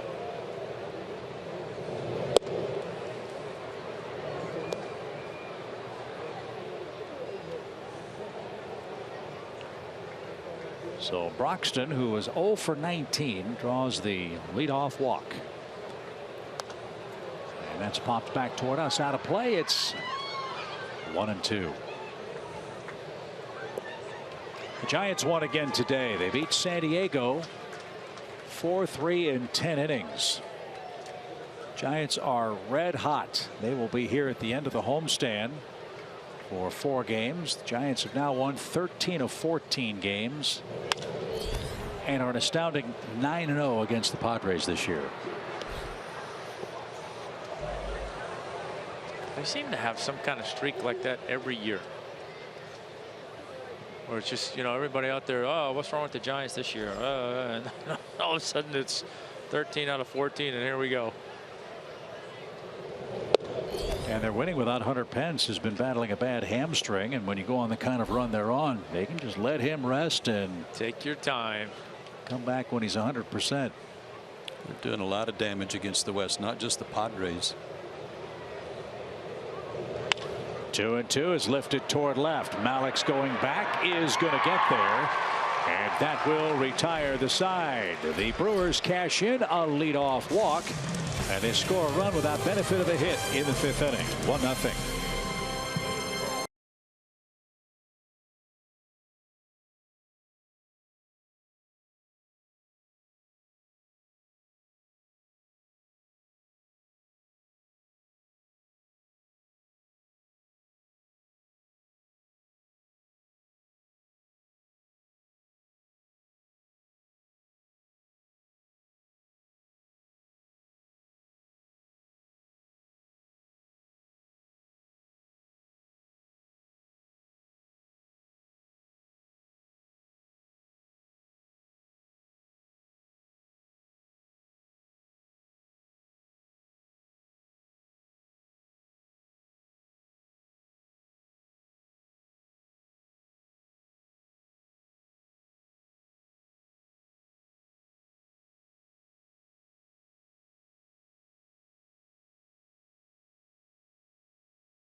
Nothing headed into the home half of the 5th, and it is time for your Xfinity game break, and you're in for a treat because you get 2 games today. We will start out in Texas. Nomar Mazara with a long shot and emphasis on long. 491 feet. That's good for the longest home run in the MLB this season. The Rangers scored 15 runs in the win. Now to Minnesota. Miguel Sano of the Twins with a monster go-ahead 2-run shot in the 5th inning, and the Twins took that one 7-5. 490 feet, Kelsey. That's wow, what a rocket in Texas. You know, Mazara spelled backwards is Arizam.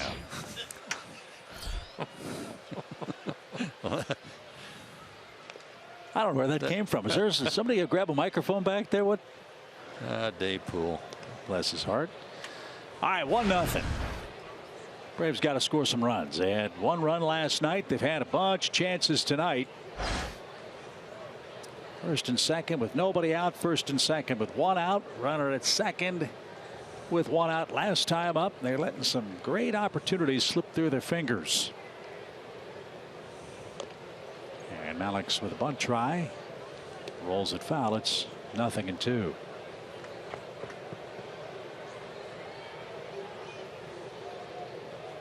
The Marlins will be here next. Miami is playing Tampa Bay tonight and leading them 3-1.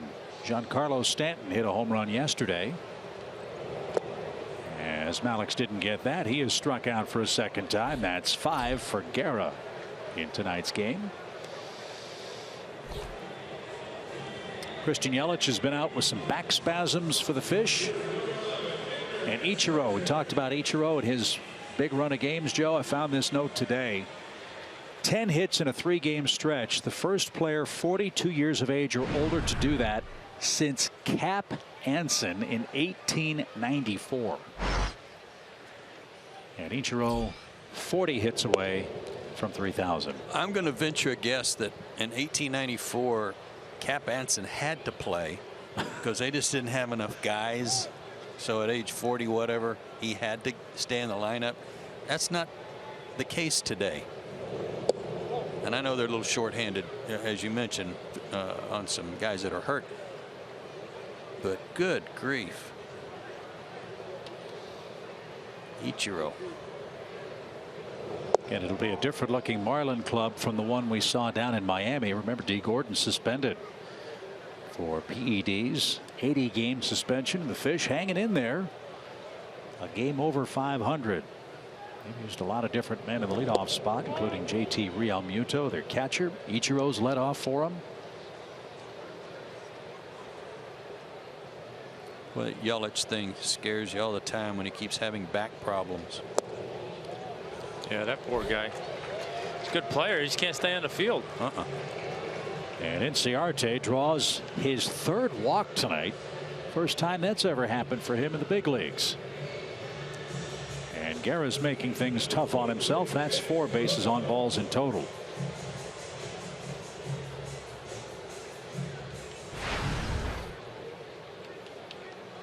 A single and a walk for Chase Darno. So he's reached base twice. 3, 4, 5 hitters for the Braves tonight. 0 for 6. Hopefully that'll change here in the home 5th inning. Down a run, 1-0 Milwaukee. And an outside corner strike.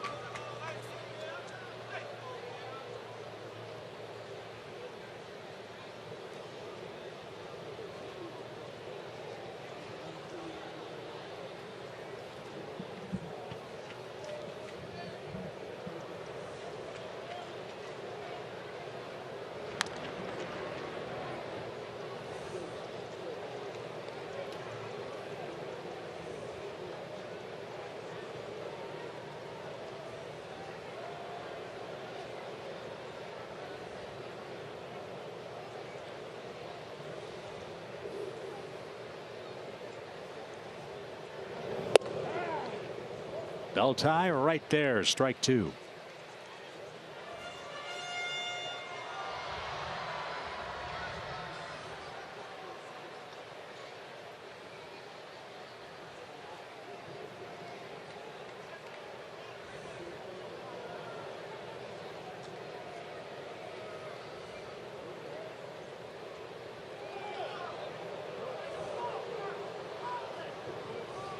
I think he was going. Yes. And there was about to fall over. He was leaning so far, and then he just decided to go ahead and cross over, and Guerra still hadn't thrown the ball.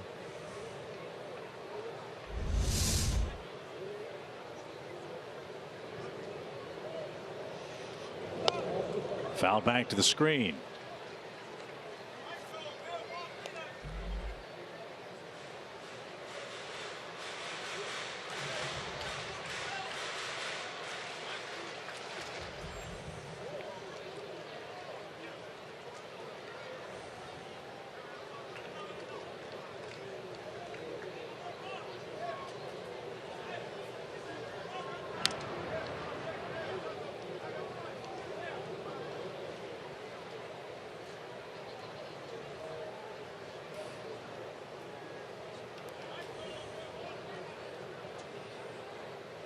See if the Brewers, if Lucroy calls for something outside, kind of like a pitch out.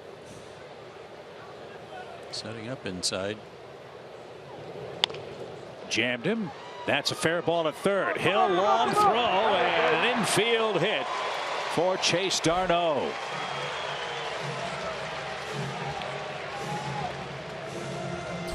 So 2 on, 1 out again for Freddie Freeman. Perhaps the third time will be the charm for the Braves first baseman.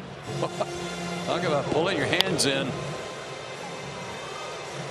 That's what you do when you got 2 strikes on. You're just trying to guard the plate, and look what happened. Put it in play and got himself a hit. Yeah, put it in play. You never know. Put it in the right spot. With his speed, beat it out easily.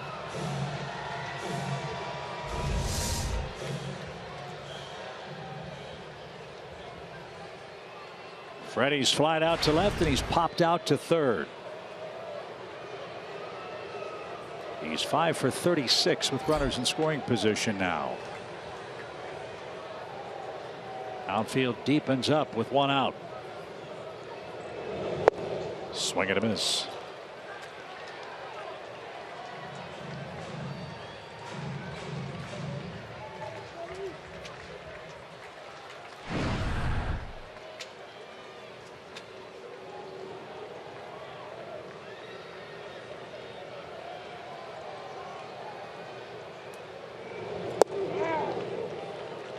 And when you're in a stretch like this, these are the counts you seemingly have every time you're up. Well, it's like Tom said. The guy's struggling with his command, except when you're up, is what you think.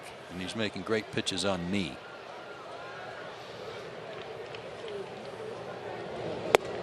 And Freddie couldn't stop his swing, and he's 0 for 3. Well, and they keep going upstairs ahead in the count, and so far it's working.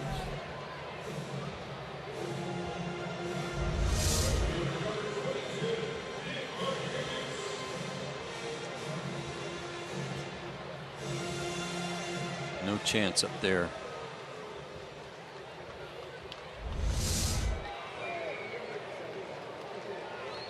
So Nick Markakis, the batter, he's played catch with Ryan Braun twice.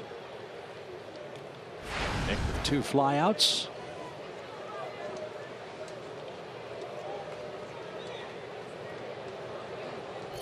And Guerra continues out of the stretch, of course. Checks the runners and brings it downstairs. 1 ball, no strikes.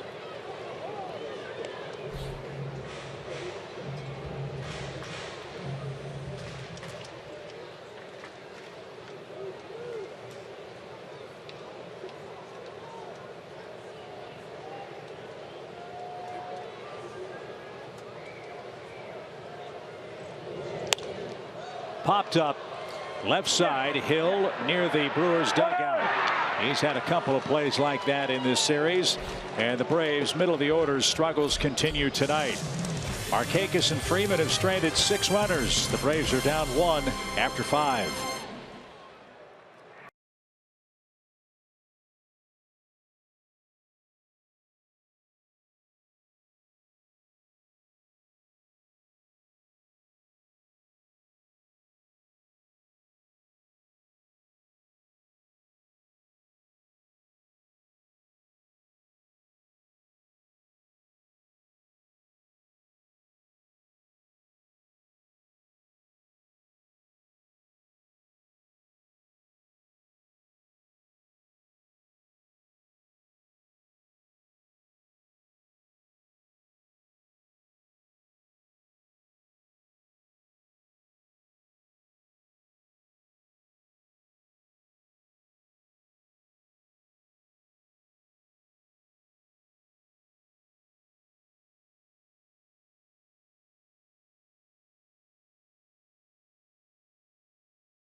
Georgia power. And Xfinity. X1 from Xfinity will change the way you experience sports. 1-0 Milwaukee. Time for our Chevrolet game summary. Garrett's been able to pitch around his walks. Mike, for that leadoff walk in the 5th inning, had his come around to bite him for the only run of the game. Ryan Braun leads off and takes a ball outside from Foltynewicz, who starts his 6th inning of work. 90 pitches for Foltynewicz. He struck out 6, walked 4. Milwaukee's run last inning came without the benefit of a hit. Roxton walked. Guerra sacrificed him to second. He took 3rd on a wild pitch, and then Villar brought him home with a deep sacrifice fly to center.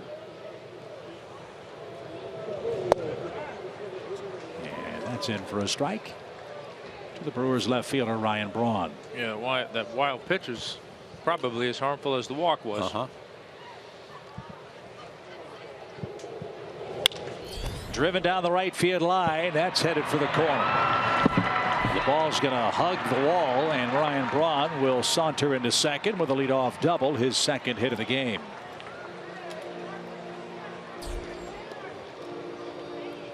Joe, it seems to me that's such a smart piece of hitting for Braun. I'm guessing he doesn't think he can pull Foltynewicz, so take him the other way and see what happens. Well, anytime you get up there, you got a chance to put it in play. And we've been talking about how hard it is to catch up to a high fastball. But for a guy like Ryan Braun, it's not. So the first mound meeting for Mike Foltynewicz. That's a big run to try to cut down, with Jonathan Lucroy coming up and then Chris Carter. Milwaukee now with 4 hits. The Braves have 4 hits tonight. Eric O'Flaherty loosening up for Atlanta.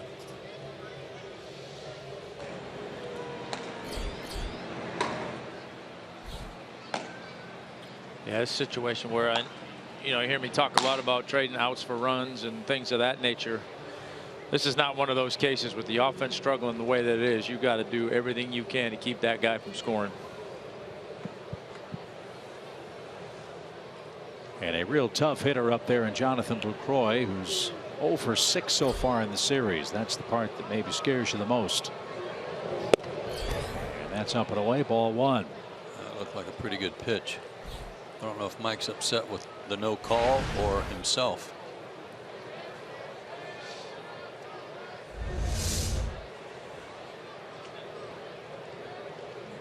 Nothing wrong with that. No. Same pitch.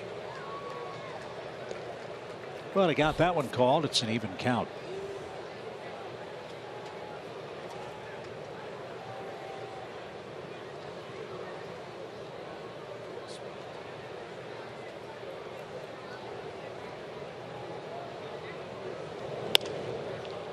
That's headed foul to the right side.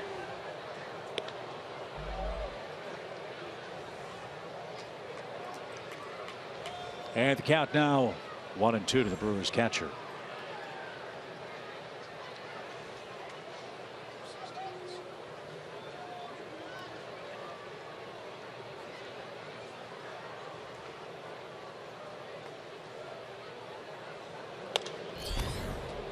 That's driven foul, and that'll bounce down below.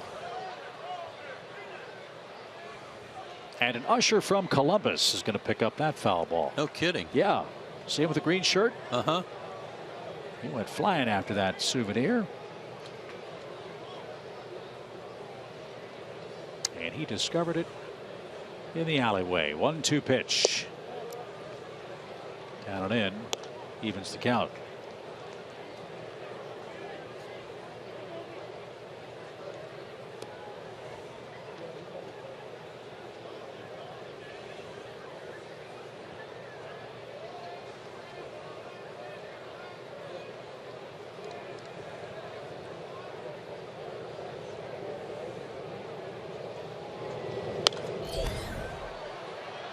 See who catches this one.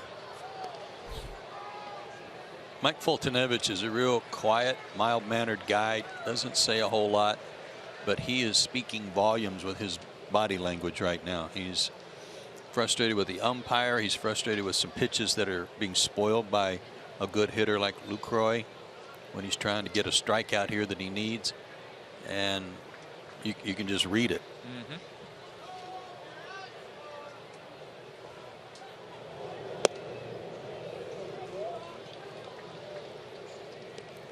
Full count to Lucroy with Carter on deck.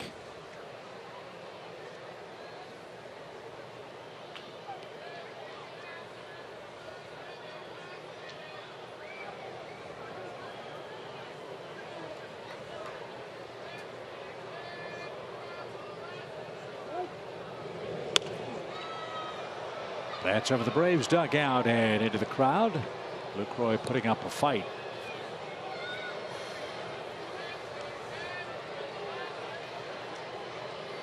I don't know if it was just because I was watching the monitor that time as opposed to the field, but it seemed like Mike was very close to balking there. It was really quick on his bounce to the plate.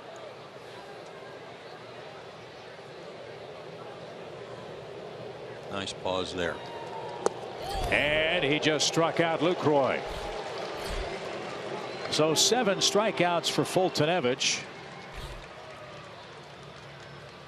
And there's the first out of the inning. Two-seamer. Good pitch. See how tough that pitch was to handle for A.J. Pierzynski. Ooh. So Mike 1 pitch away from his season high, 2 pitches away from his career high of 104 in a single game. And a strikeout of Carter would be just what the doctor ordered, with Braun at second base and now 1 out.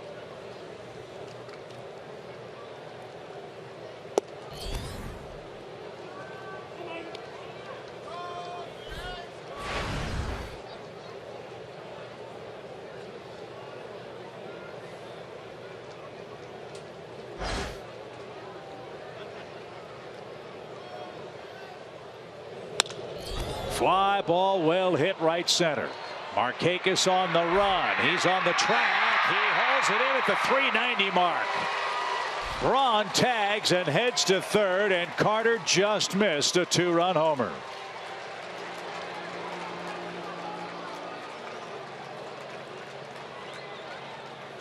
In Milwaukee, that's long gone. Yeah. Most anywhere to right center it's long gone, except in Atlanta. Look how far Nick had to go to get this. Got some help from Inciarte, letting him know how close he was to the wall so that he could go right after it. So Mike Fultonevich departs after getting the first 2 outs of the 6th inning. He's given up only 1 run, and it'll be Eric O'Flaherty versus Kirk Nieuwenhuis next.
And Xfinity. X1 from Xfinity will change the way you experience sports. 1-0 Milwaukee on a beautiful night in Atlanta. Grammy Award winner Chris Stapleton's taken the country music scene by storm. And he's coming to Turner Field this Sunday for a free post-game concert, part of the Coca-Cola and Delta Airlines Summer Concert Series. Go to Braves.com/concerts and get your tickets today. Mike Foltynewicz ties his career high with 104 pitches, 5 2/3 innings of work, and he'll turn it over to Eric O'Flaherty. And he'll face a lefty here in Nieuwenhuis. Lefties are hitting .290 against Eric. So he needs to get that patched up a little bit. Brought in a lot to face lefties.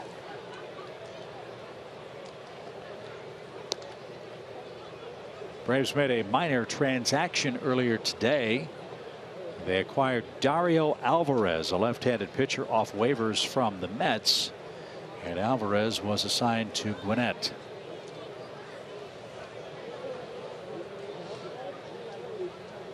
One ball, one strike, just past 9 o'clock.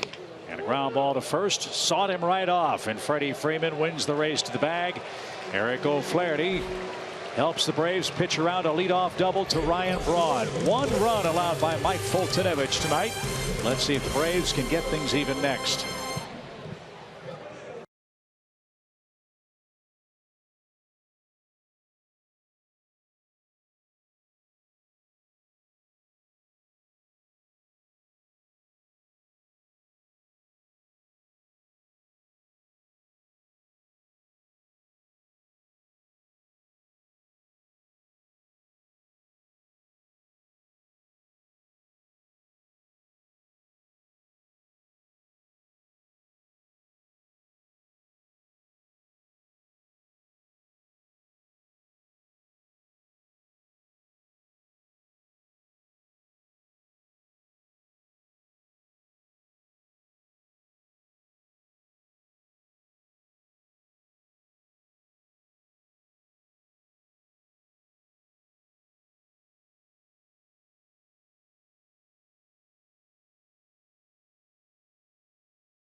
Baseball is presented by Academy Sports and Outdoors. Right stuff, low price, every day. Time for the home sixth.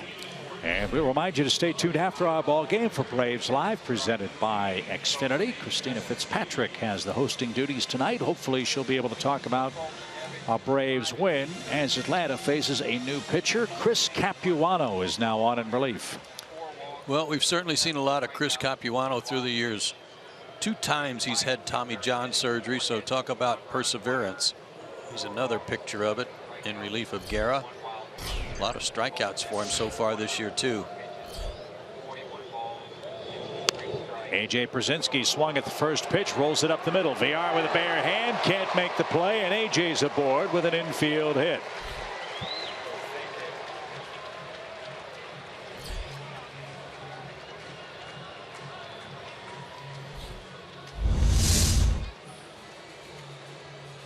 Got sawed off, but in a great place.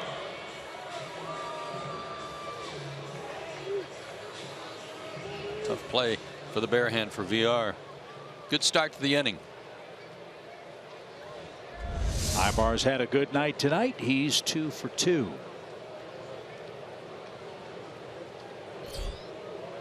Braves have had the leadoff man on now in 4 of the first 6 innings.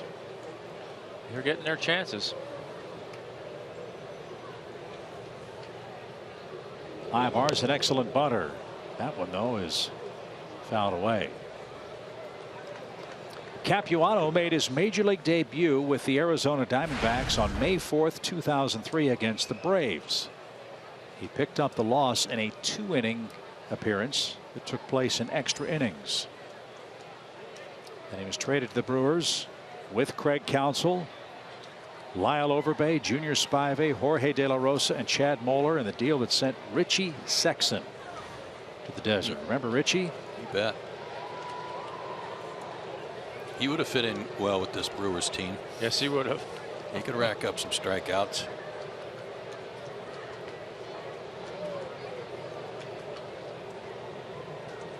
And you talk about the 2 Tommy John surgeries. The second of his Tommy Johns took place before the 2008 season, so he's 8 years beyond that second ligament replacement surgery.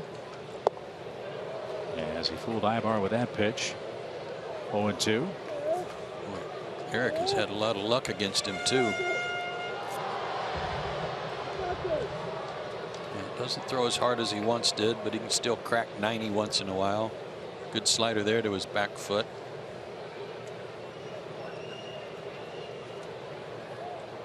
Pitched last year for the Yankees.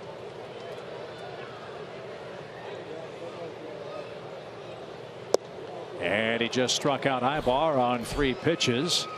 That's the 7th Brave to strike out in the game. 1 on, 1 out. He's always had this pitch.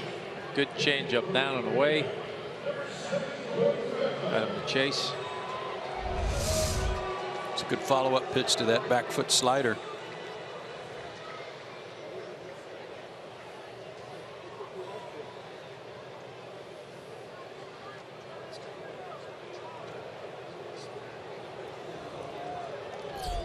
If Gordon Beckham can step in there and go first to third. And that's taken inside for Gordon. 1 ball, no strikes.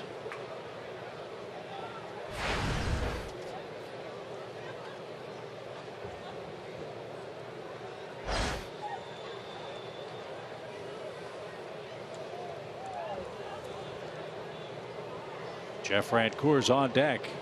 Eric O'Flaherty scheduled next. Pitch. And at the knees, even count.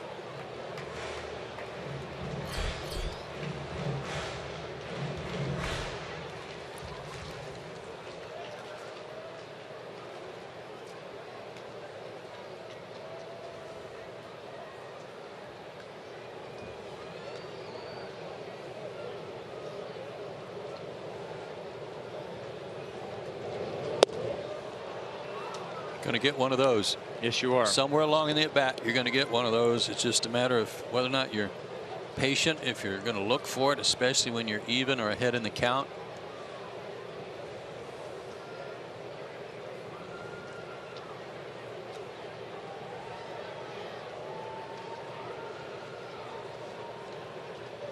Capuano once struck out 13 Braves in a complete game shutout bid. And that was when he was with the Mets. There's a joy of watching a guy that's a power pitcher do things that just completely dominates hitters.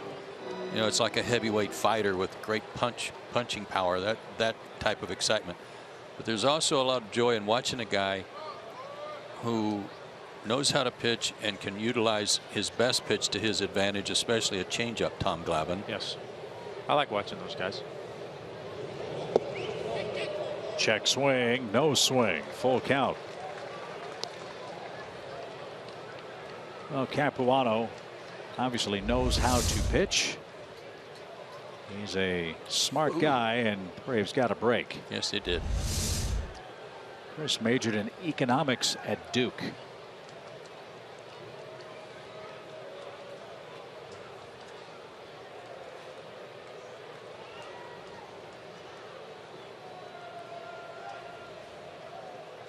Full count pitch. A.J. Przinsky, the Braves runner at first with 1 out. Fly ball, well hit center. That ball's got a chance. That ball is gone.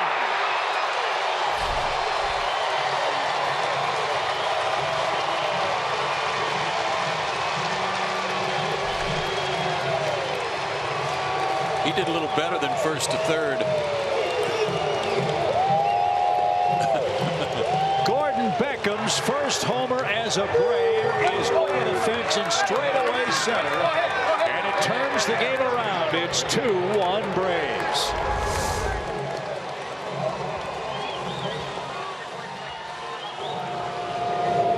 That was not a changeup. That was just a high fastball. Ball up in his zone. So welcome back to Atlanta, Gordon Beckham. Welcome home with a home run. Braves have the lead 2-1 now.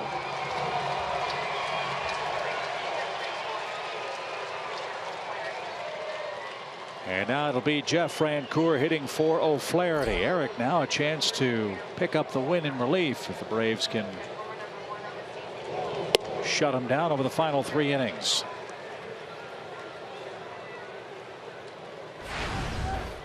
Cadillac pinch hit homers. How about another one?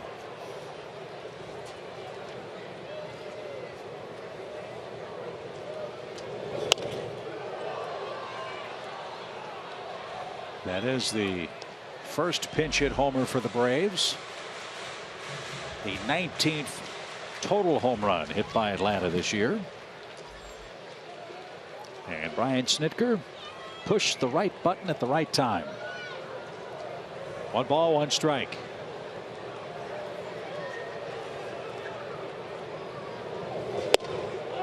And caught a corner. Ooh, no, it didn't. Sorry, Chip. No? Oh, yeah. No. Yeah. No. It did for Tom Hallion. You're correct in that regard.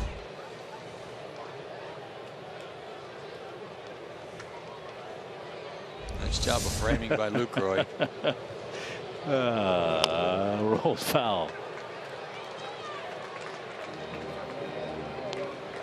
Now, I'm sure the pitcher in the booth thought that was a pretty good call. The hitter, of course. Well, you know, if you can get it, you'll take it. I say, if you're around your target most of the time, you'll get the benefit of those. But I don't think it was a strike. But you'll still take it, right? Heck yeah. Yeah. 1-2 pitch. Grounded towards short. VR's got it. And his throw to first is in time. Braves have done something that not many teams have been able to do to Milwaukee this month. Their relief pitchers have a 152 earned run average over their last 17 games. That's the best run of bullpen success of any team in the major leagues. And so the A.J. Przinsky infield hit and the Beckham pinch hit homer has spoiled their good run, and it spoiled a chance for Guerra to win the game for the Brewers. And now Malik Smith. And his bunt's in the air, foul toward the Atlanta on deck circle.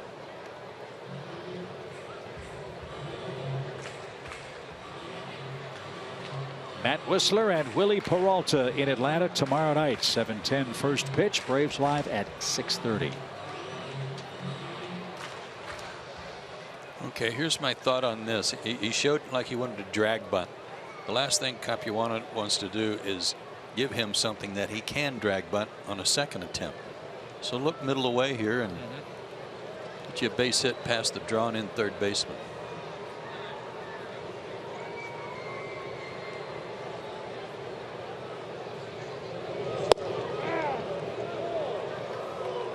Call a strike. 0-2. I think that one hurt Lucroy. I think he caught that right in the pocket or on the thumb because he was coming up out of his crouch thinking he might bunt and kind of did a little 360 with his glove and the ball, and that one may have hurt.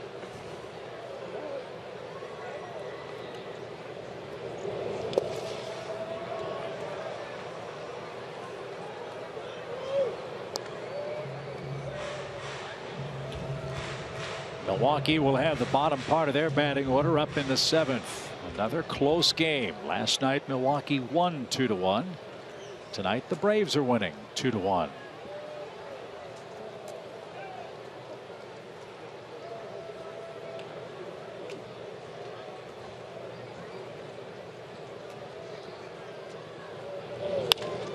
He takes it the other way. VR has it hit off the heel of his glove, and he's got no chance to get Malix after that. I think earlier tonight against the right-handed pitcher, Malix was thinking pull, and he was chasing some balls that split finger down and away. He got a pitch up that he can do something with. And that at bat, that was a good piece of 0-2, 1-2 hitting. Just trying to protect the plate and hit the ball the other way. That was nice. Yeah, lefty on lefty. You see if you can get him to elevate a ball, give yourself a chance, and he got one and put a good swing on it. 2 runs on 3 hits in the inning for Atlanta. Second hit of the series for Malix, who now has a 4-game hitting streak. And guys, I think we'd all agree that both Freddie Gonzalez and Brian Snitker have done a very good job of finding spots where Malix has a chance to be successful against left-handed pitchers. Right now at this stage in his development, he's not going to be able to handle the real hard throwing lefties in the big leagues. You know what though, Chip, these are opportunities like right here. He's not going to come out of the game because the Braves have the lead and you want your best defenders out there. So when he gets opportunities like this late in the ball game, show what you can do. And the more hits you put together, the more apt Brian Snitker is to run him out there and start some games against lefties. 1 ball, no strikes. Smith with a good lead at first. He'll draw another throw.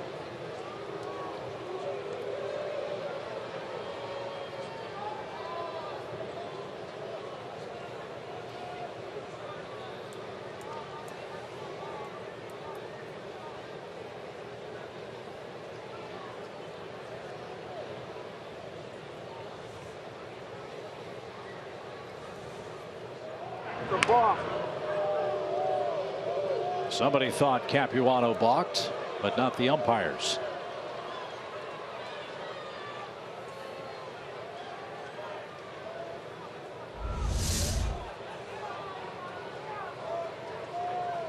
You've got to step sort of in the direction of first base.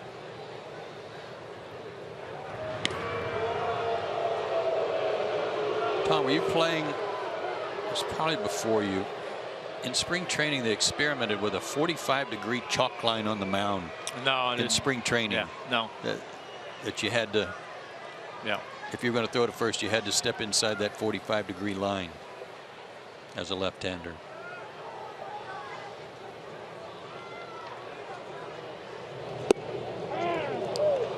Left-handers, you know, always going to try and skirt that line as much as they can, and the way you're always taught to skirt it was if you do that, you follow your throw to first base, you'll give the umpire the perception that you fell inside that 45 line. That's how you were able to follow your throw. If you're on that line or past that line and don't, that's when you see it called.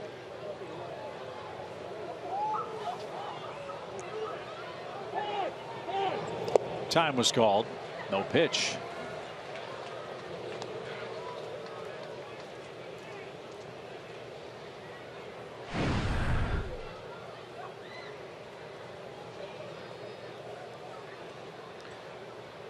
First time in Ender Inciarte's big league career, he's walked 3 times.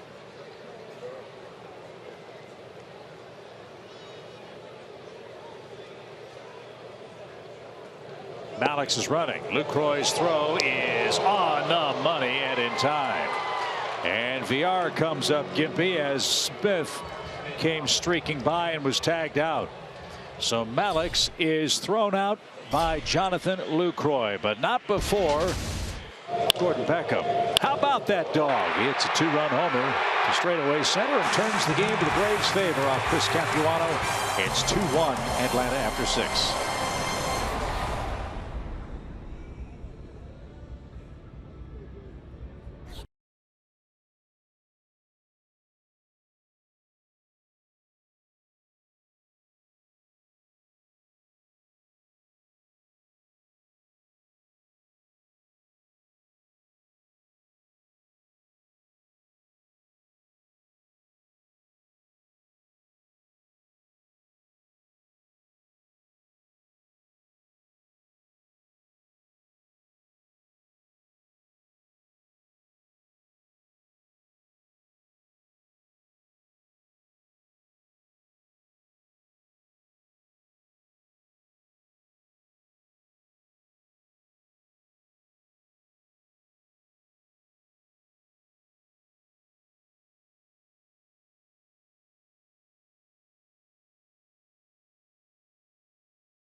On the base paths continues tonight as Lucroy guns him down to end the Atlanta sixth. How quick that release was from Lucroy on the money, and it looked like as Malix was rolling over, it's when he right there he kicked VR in the knee.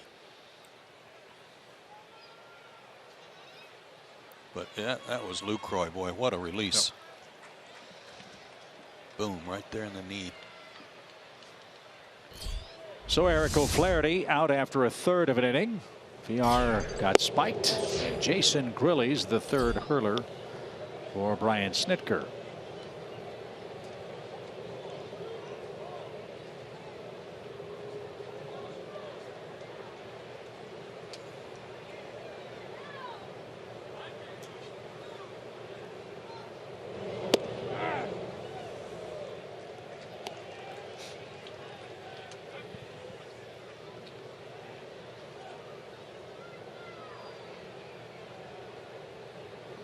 Gordon Beckham, the home run hitting hero, stays in the game. He's at second.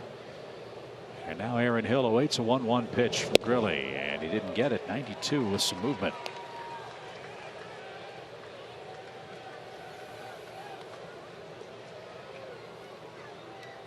Hill, then Broxton, then the pitcher's spot for the Brewers.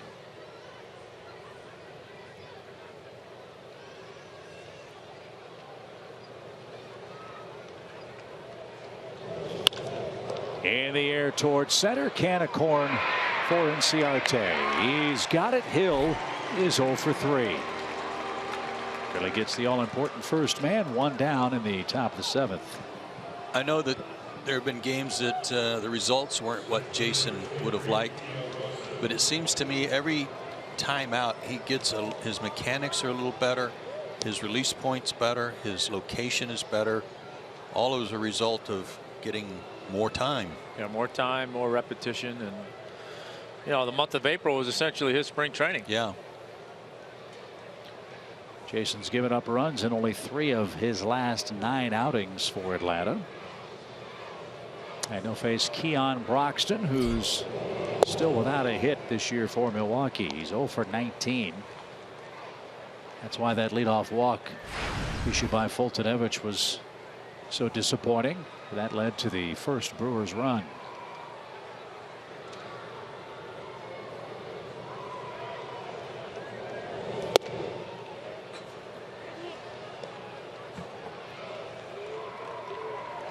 Two balls, no strikes.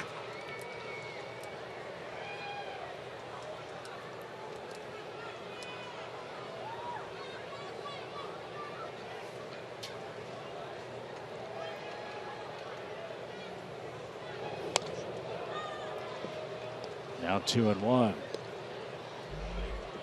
Jackie Bradley Jr. had another hit tonight. Good for him. That's 29 consecutive games with at least 1 hit. So he's 1 game past halfway. Isn't that incredible to think about it that way? Joe DiMaggio. Yeah.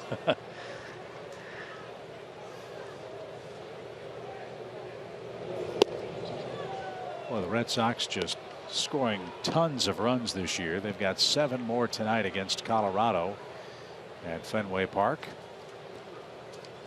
David Ortiz might want to rethink that retirement stuff. No the way kidding. he's swinging the bat. Red Sox lead the Orioles by 1 game in the East. And that got Tom Hallion on the ricochet. And he staggered back a step.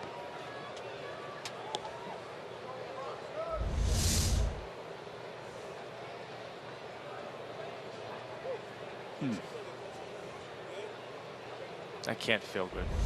I don't care how much padding they got. No. And it had to hurt. AJ doing him a favor.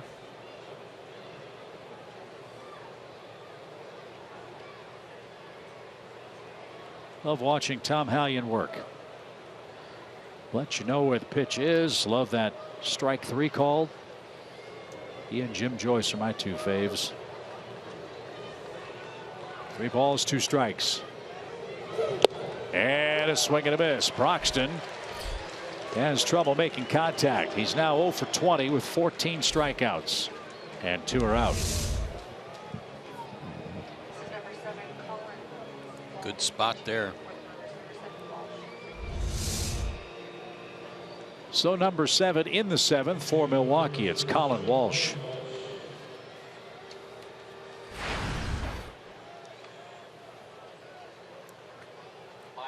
He's a Rule 5 choice from Oakland and has made the jump from AA to the major leagues. He's had a tough go of it. Switch hitter, 4 for 47.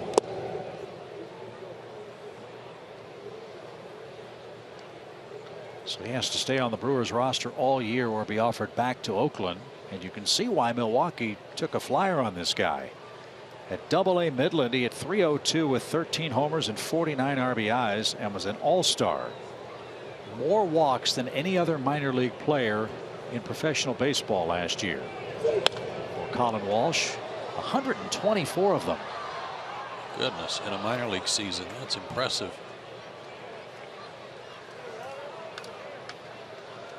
We've seen the success that the Phillies have had with Rule 5 picks in our division.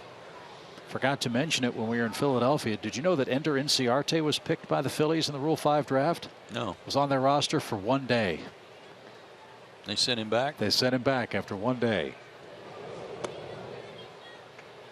I'll bet they wish they could rethink that now with the state of their outfield. Yeah. Other than Odubel Herrera. I'm not sure how you send a guy back after 1 day. Yeah. They signed somebody else. 2 balls and a strike. Phillies gotten the first 2 Brewers here in the 7th. Atlanta will have the top of the order coming up after the stretch. And now 3-1.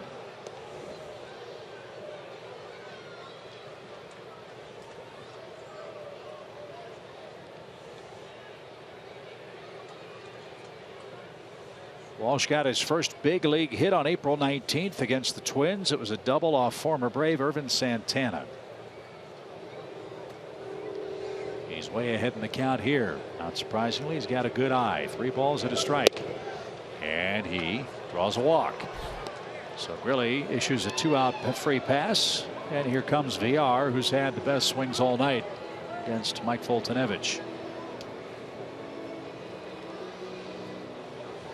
With all due respect to both Broxton and Walsh, Broxton draws a walk and he winds up coming around to score their only run. And Walsh is 4 for 47 and he draws a walk with 2 outs.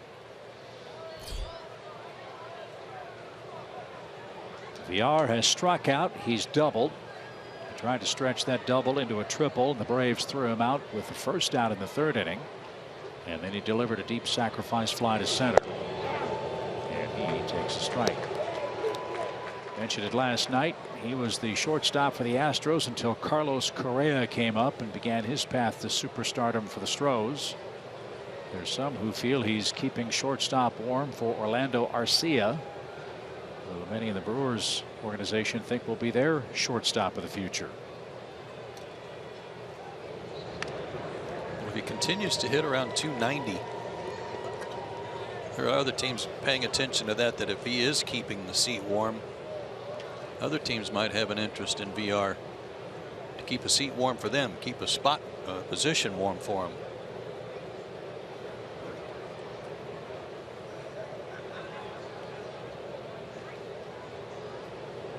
No balls at a strike and a snap throw to first. Walsh back.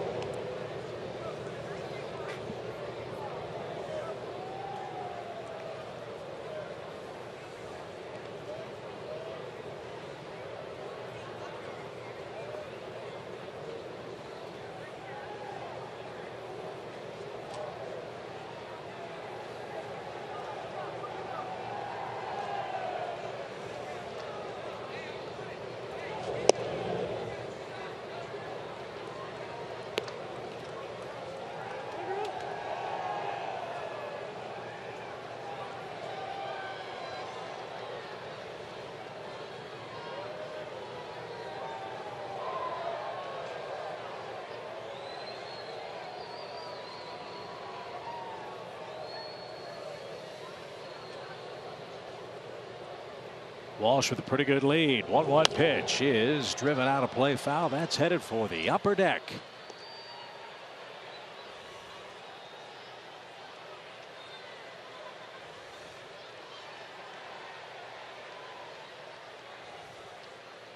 a young lady from Snellville can't find it. Now she's got it. And now Grilly ready with a 1-2 pitch.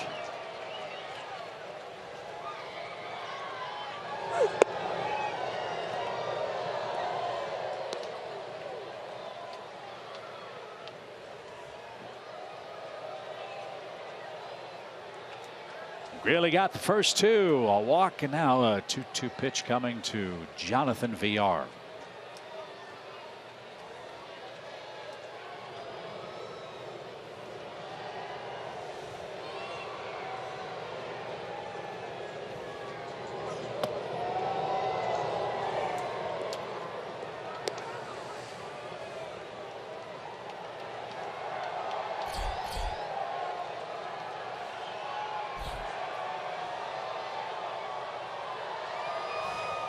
Freddie Freeman's going to back up. And Walsh can get a head start with a payoff pitch.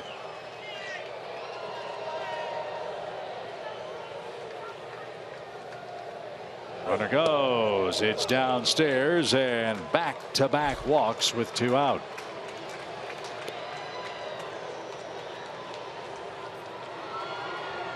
And Brian Snitker will go get Jason Grilly. Hunter Cervenka was the man loosening up. Grilly got the first 2 outs, but then issued back-to-back free passes. So Brian Snitker into the bullpen again. Braves trying to protect a 2-1 7th inning lead.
Is sponsored by your local Toyota dealers. Let's go places.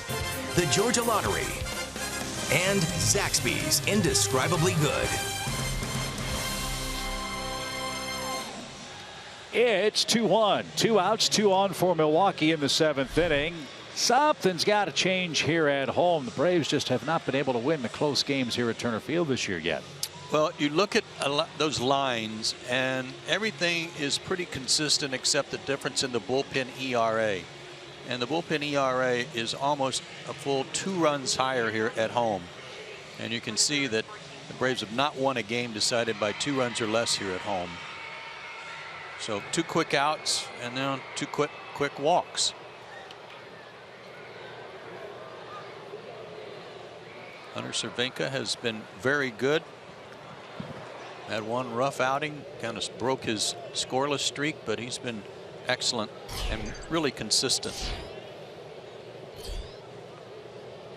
He'll face Hernan Perez. And he delivers. Strike 1.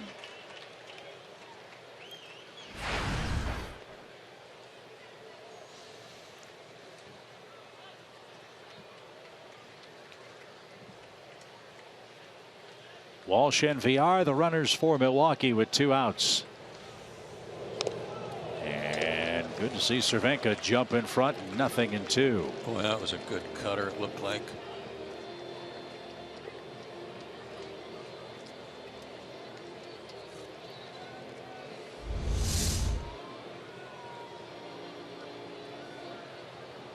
Perez 0 for 5 as a pinch hitter.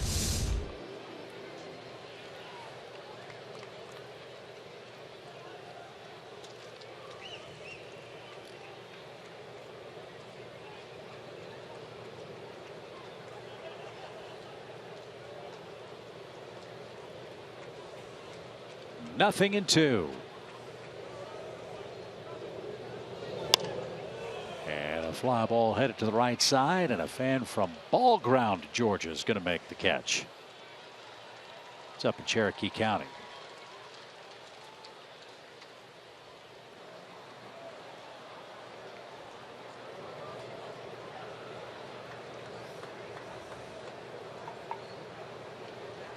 Great night for that young man already.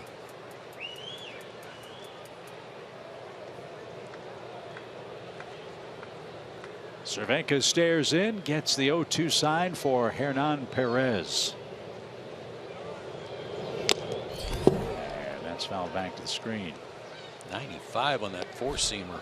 Two good pitches he spoiled.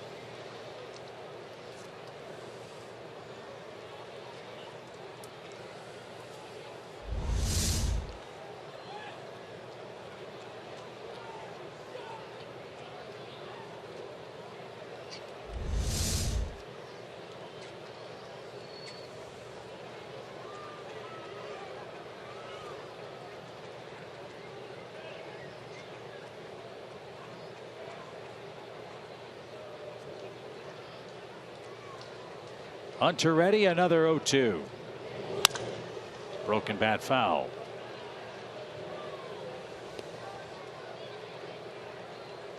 Hernan Perez broke in with the Tigers back in 2012. Detroit waived him on June 2nd after he started 2 for 33 at the plate last year. He stepped in, played 90 games with the Brewers, and hit .270 in Milwaukee. So a nice find for the Brewers. How many at bats for Detroit? 30-some? Yeah, 33, I think it was. Yeah, 33. Over how many games? 22. Yeah, it probably had a lot to do when he went to Milwaukee of getting regular playing time and able to work on a good swing. Not a good swing there as Cervenka comes in and strands a pair of Brewers with a big strikeout. He protects a 2-1 Atlanta lead. Time to stretch and time to pick up some insurance. Cervenka's good work continues out of the pen. 2-1 Atlanta the lead.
Braves lead going into the home half of the 7th inning. And you know, it was a great morning for some Braves players and some elementary school students, and that leads us into our cricket good moment to smile about. Now, the Braves and Academy encourage students to continue to be active during the summer and surprise them with bikes and helmets.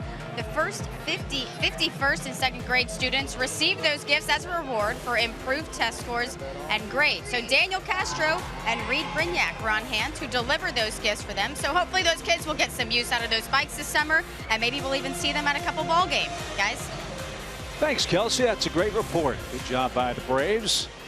As we welcome a former Brave, Blaine Boyer, has done great work out of the Milwaukee bullpen. And talk about another guy who's been around the horn a time or two and still back in the big leagues. I believe he and Jeff Francoeur were teammates in El Paso. They were. For basically the whole year in AAA just a couple of years ago. And played for Pat Murphy there. And they were teammates, of course, in 2005, part of the Baby Braves movement. Boyer pitched here from 05 through 09. And then his big league odyssey began. Stops in St. Louis, Arizona, the Mets. He pitched in Japan for a year. Then 2014 with San Diego, where he ran into Francoeur and Pat Murphy. Last year with the Twins, this year with the Brewers. Matt Whistler was on that team in El Paso too. The El Paso Chihuahuas. As Hernan Perez stays in the game to play third base, Aaron Hill moves from third to second.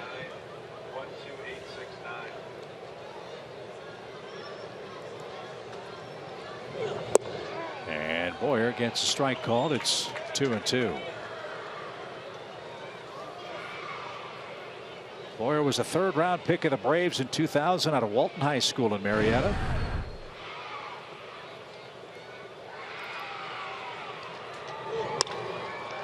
And a bouncing ball up the middle off the second base bag for Ender Inciarte. He reaches for a fourth time tonight. 3 walks and now a leadoff single.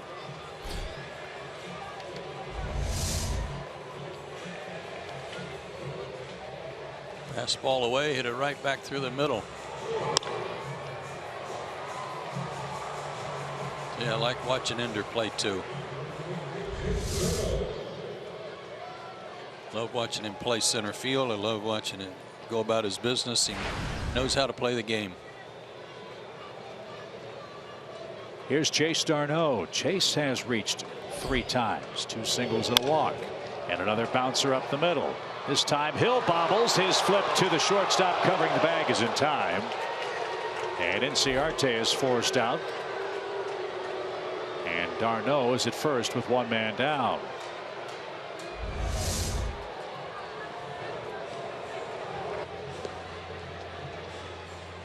Almost messed it up there. Hill going over to play second base. Got it there just in time.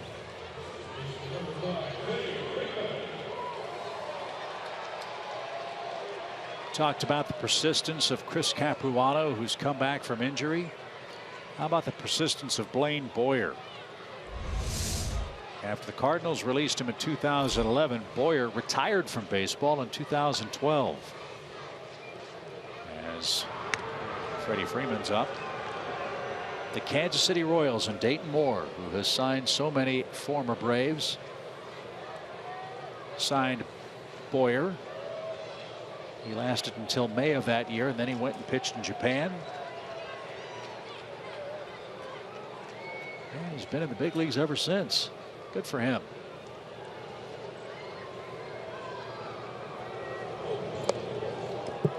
Not a bad idea for Freeman with a shift on. He had the whole left side of the infield to play with, but fouled it away. That 2005 team was a fun team. Francoeur and Brian McCann, Kelly Johnson, Blaine Boyer.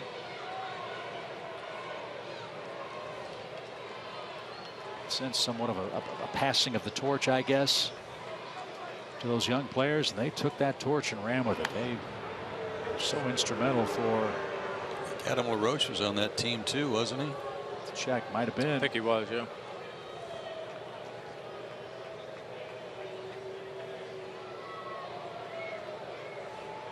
Kelly was adding them up there too. Yeah. No balls and a strike. Freddie hits one toward left. Braun comes in. He's still coming. He's going to get there. And Freddie Freeman flies out. 1 on, 2 outs. And Nick Markakis. Yeah, Johnny Estrada was the main catcher for the Braves until McCann came up. Fred McGriff. Oh, that's not right. Excuse me. Adam LaRoche. Yes, 2005. Adam LaRoche, Marcus Giles. Chipper, of course. Rafael Furcal.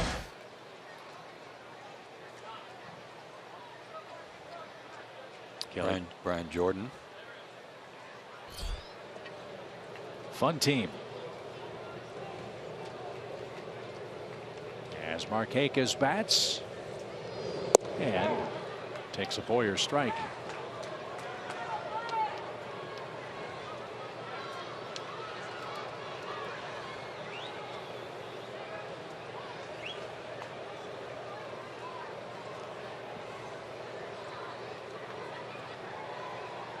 John Smoltz and Tim Hudson led the club in wins that year. Chris Rietsma led the 05 Braves in saves with 15.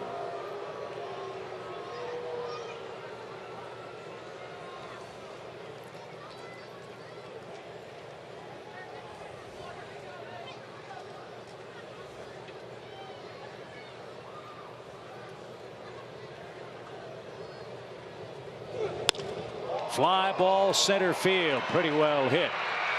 Broxton's going to get there, and Blaine Boyer makes a successful return to his old haunt here in Atlanta. We go to the 8th. 2-1 Braves lead it.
At the T-Mobile greater coverage of baseball.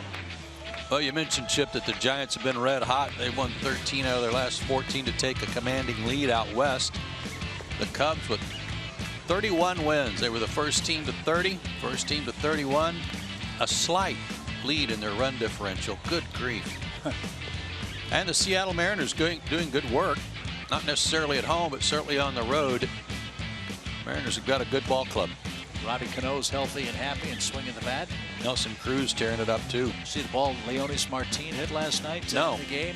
Walk-off home run for Seattle in the bottom of the 9th inning down to their last strike. 2-run homer, and Mariners walked off with a win. I saw him play in Texas in the postseason. He had been a late season call-up, and I was impressed with him, and even in a brief stint one night. And that was pretty good pickup on the part of the Mariners to get him from Texas. So Bud Norris takes over for Atlanta as we go to the 8th. Ryan Braun, the batter. He's had a perfect night. A single, a double, a walk. He's now 7 hits away from 1,500.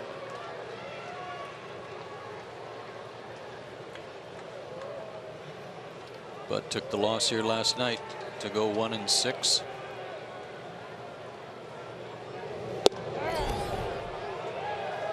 but working with a lot more responsibility out of the bullpen than when he first went to the pen. And you know what? Despite the loss, I think he's done a great job in this role. Yeah, he's been throwing the ball well. And 95 miles an hour on back-to-back nights. And he had that one by a Braun, but AJ couldn't hang on.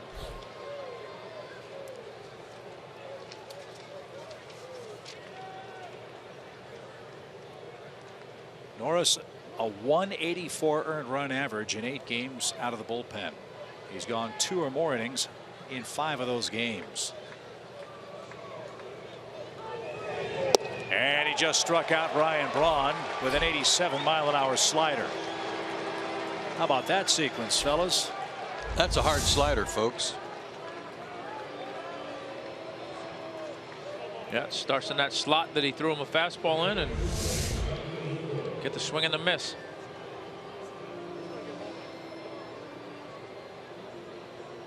So Milwaukee has their average. That's the 10th Brewer to strike out tonight. And here's Lucroy, who's whiffed twice.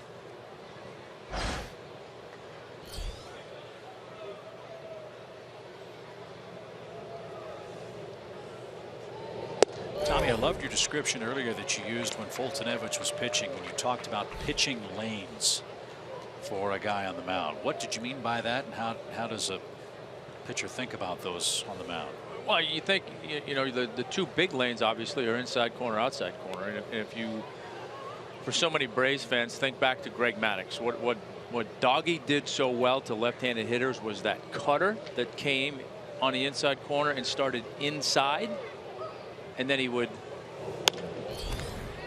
Lucroy with a soft hit to center is aboard with 1 out. And then he would follow that up so many times with that sinker that he would start at their front elbow, and they would think, okay, this is a slider, it's going to finish inside again. They give up on it, it breaks the other way, comes back over the plate, called strike. So the key is if you can start pitches, multiple pitches in those 2 lanes and make them do different things. In other words, you've got one that sinks, one that cuts, one that's maybe a changeup.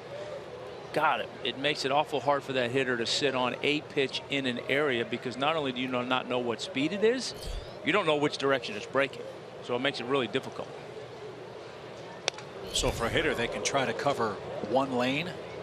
They can try to, but then they have the added difficulty of trying to cover multiple speeds and multiple breaks in that 1 lane. You know, or if the ball's moving across 1 or 2 or maybe 3 lanes, right, they almost have no chance. Right. Especially when you're not putting your blinker on. As was the case today on the connector.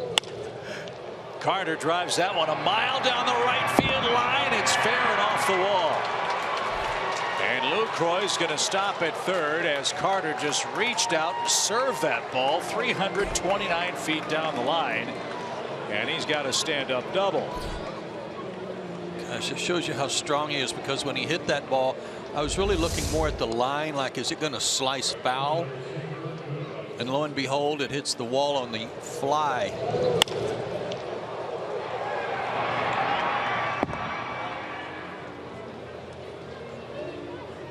Man, oh man. That's why he scares you, right? Yeah. So the Brewers have the tying run at third, the go-ahead run at second with 1 out. And Brian Snitker is going to go to his pen again. Ian Kroll is coming on to pitch.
the 8th inning. It's a 2-1 Atlanta lead. Hope you'll join us this Saturday. The Chipper rescues Freddie ATV bobblehead. It's a beauty.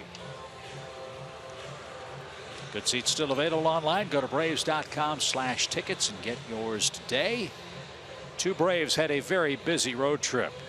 Alexi Ogando and Ian Kroll. Kroll pitched in 6 of the 10 games away from Atlanta. And now he's got a mess on his hands, and left-hand hitting Kirk Nieuwenhuis up with Lucroy at third, Carter at second, and trying to protect a 1-run lead. Lefties have had trouble with him, though. They're just 1 for 9.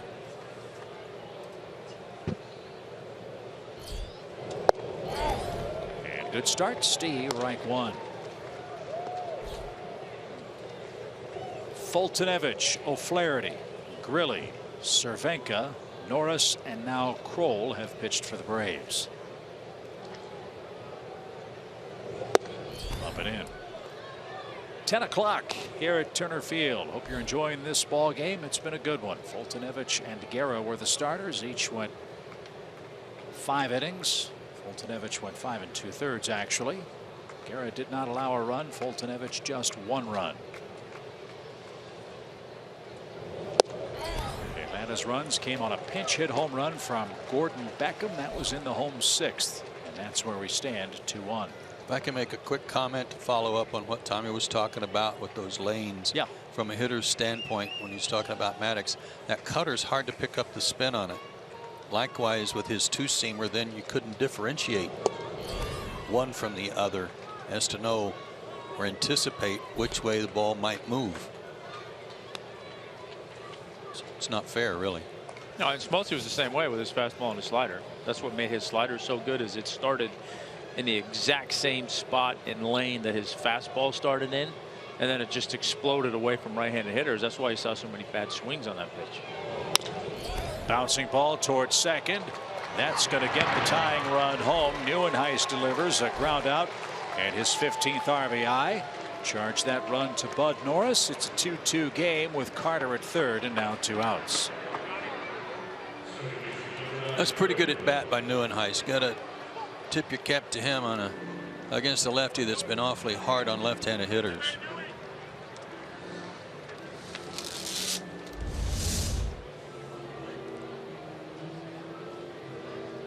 Got on top of a fastball.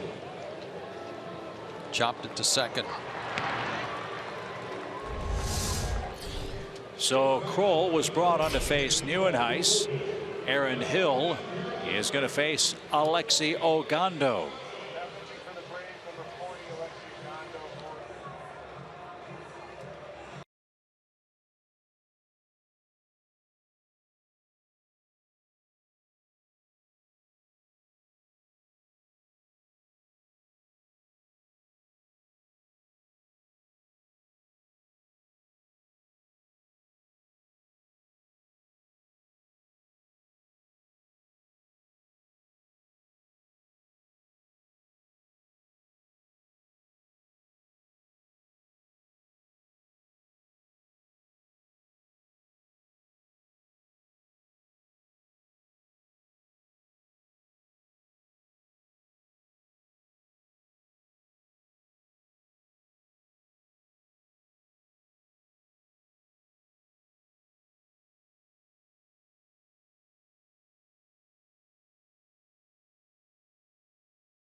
Braves Live presented by Xfinity.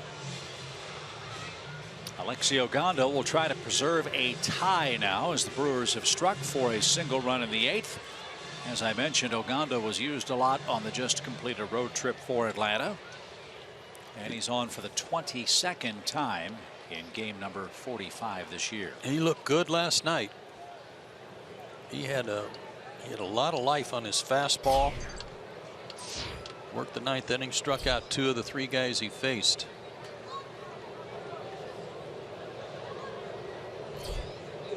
Aaron Hill is the batter. And he takes ball 1 low. Ed Mangan might have to resod the area out by the bullpen gate tonight. Because, Tom, you made an amazing point that I hadn't thought of as we went to commercial a second ago. 6 pitchers to get the last 6 outs. That one? Yeah.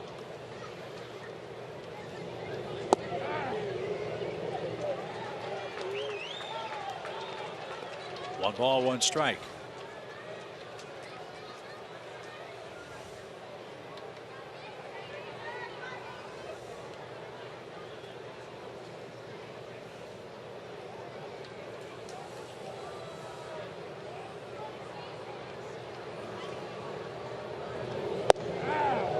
There's a pretty pitch. 94. It's 1-2 for Aaron Hill. Interesting defense for Atlanta, with Darno really guarding the line at 3rd and Ibar almost shaking hands with him over there, so they leave the middle of the diamond from second base to shortstop wide open. Not expecting Hill to hit the ball up the middle.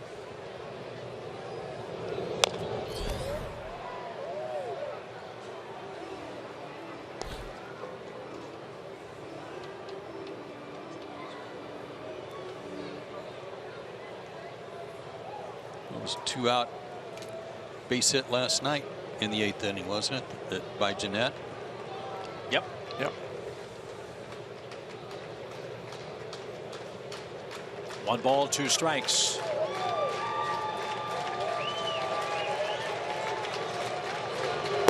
And Hill chased a high fastball.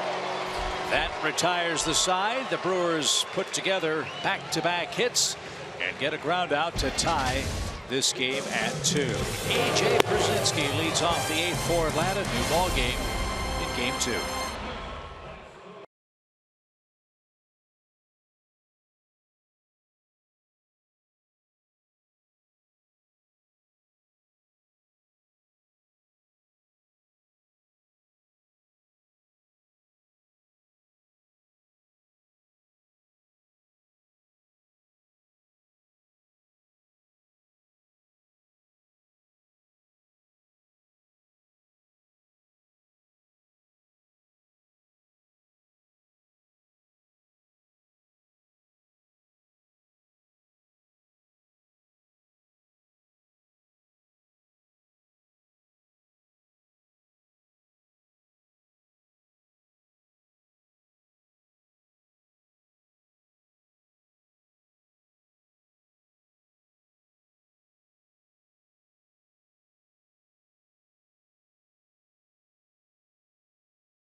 Again off this very tough Milwaukee bullpen.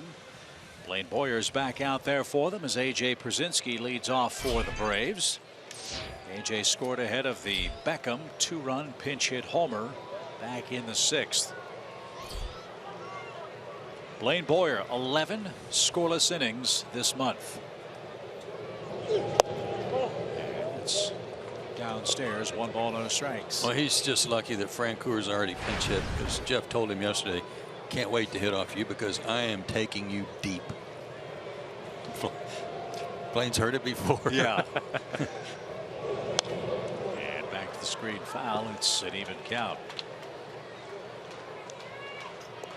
Jeff already pinch hit, grounded out after the Beckham homer.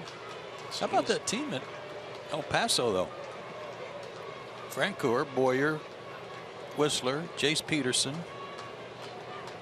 just to name a few. Pretty good club.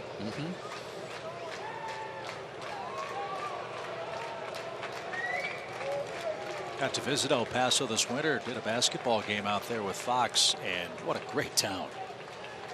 Really nice folks. To visit the campus at UTEP. They love their basketball team, man. The Miners. Yeah.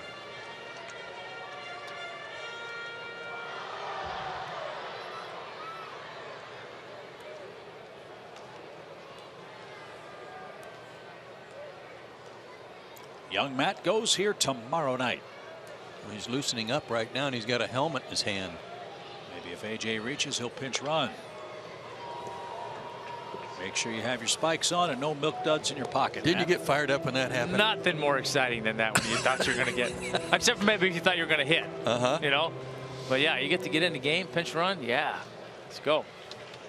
I love watching the video and having John tell the story when he got called on to pinch run. Couldn't find his helmet. Didn't have the spikes on. As this one's tapped up the middle, right into the shift. Throw to first to some time to get H.A. Brzezinski.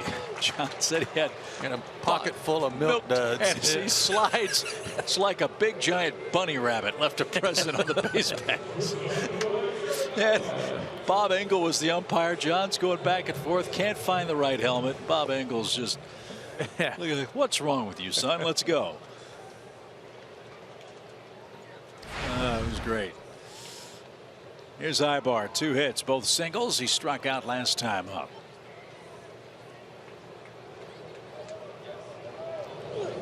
And a strike. Just know this, Tom. I know that when John makes an appearance here, it seems like there's always some video that is pointed at you. Right. Just know this. The fun, laughable videos of John Smoltz base running or hitting or whatever else it might have been far outnumber those pointed at you. the most embarrassing videos, you got nothing to worry about. No balls, 2 strikes. And a roller foul. Ibar still alive at 0-2. I think that'd be a great Fox Twitter poll question. Which John Smoltz embarrassing moment is your favorite? Stop, drop, and roll. The batting helmet one. There's got to be a couple more that you guys can think of. Oh, what was the one he hit by a pitch out in Colorado? Where he got so much grief for? I wasn't around for that one. Oh, it was like he was a dead fish in a batter's box. Yes. Like every bone in his body just went to like heaven. an accordion. He just down the ground. I remember that. He almost folded up. Yeah. 1 ball, 2 strikes. Fly ball center.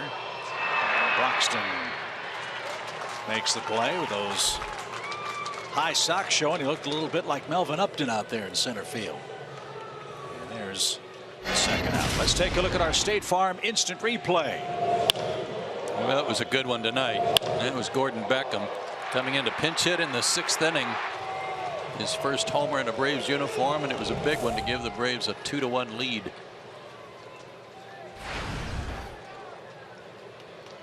Well, if once is fun, twice is even more fun. Let's see if Beckham can park one against Blaine Boyer. We were talking. Oh, that got Tom Hallion on the foot. Talking about this the other day, Tommy, and I couldn't remember the guy's name. Was it John Cangelosi that charged the mound on him in New York? Yeah. I don't know why I just thought of it now. I couldn't think of it the other day, but that was a mismatch. That was a flyweight against a light heavy. But Cangelosi went after him. Cangelosi was his guy. You know, we always have those guys that wear you out. Cangelosi, oh my gosh. When he finally got him out one time, we were all screaming to get the ball, throw it in the dugout. No balls in a strike. Look out. Whew. The funny thing about that, when Cangelosi charged him out, if you remember that game, Ryan Klesko dropped a fly ball in the outfield that caused some craziness, a run scored or whatever, somebody then a home run, and then Cangelosi. So during the melee on the mound, Bobby Bonilla was yelling at Smoltz for throwing at Cangelosi, that if he was going to throw at somebody, he should have thrown at Klesko for missing the fly ball.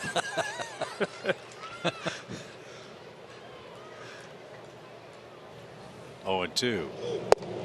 And a little low. As bad as the fight was last week between the Blue Jays and the Rangers, there are some funny things that come out of other bench clearing incidents. Yeah, because most of the time it's just everybody pairs up and you're doing the dance and nothing much happens, and there's a lot of trash talking going on. But that one was a little extreme the other night.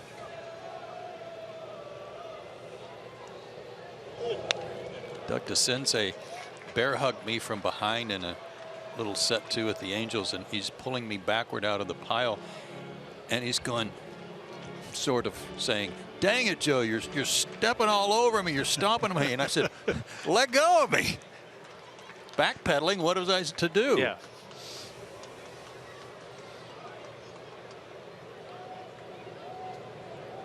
One ball, 2 strikes.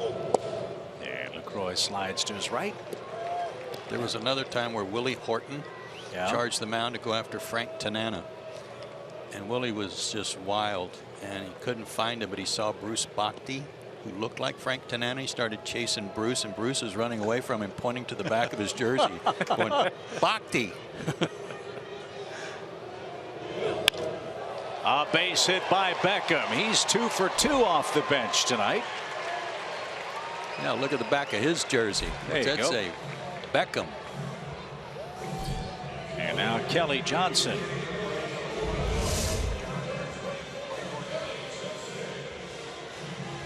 Well, he does that well, and those high fastballs, taking them the other way. I'm really happy for Gordon. He really is loving the fact that he's playing at home. A dream of his to wear the Braves uniform. He said physically he feels as good as he has since his really good years with the White Sox. This is a tough game to play, and it's really tough when you're not physically healthy. And he said too, it was tough being considered, I don't want to say the savior, but #1 draft pick, high prospect. He said as soon as the team struggled, he struggled, and everybody came to him and said, "What's wrong?" Right.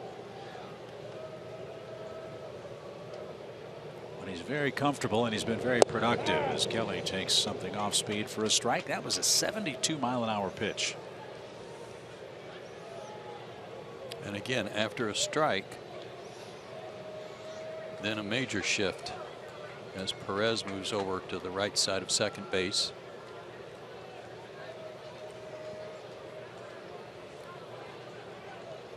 Outfield very deep for Kelly.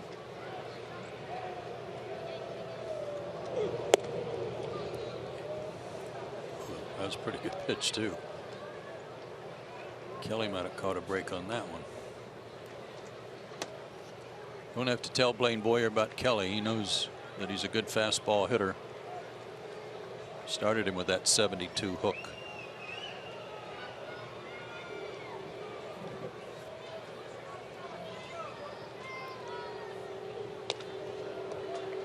Followed by a 91-mile-an-hour fastball that Kelly spoiled off the outer edge. Now it's 2-2.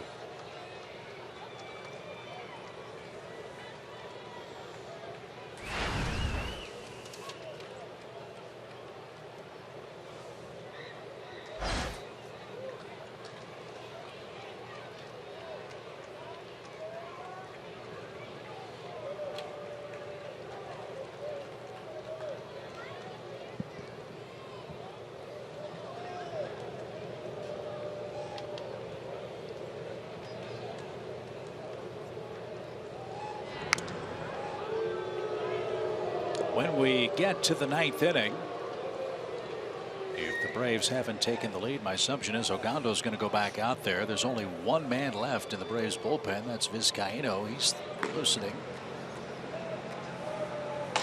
And Kelly's pinch hitting. That's right. Yeah, beg your pardon. So he's going to come on.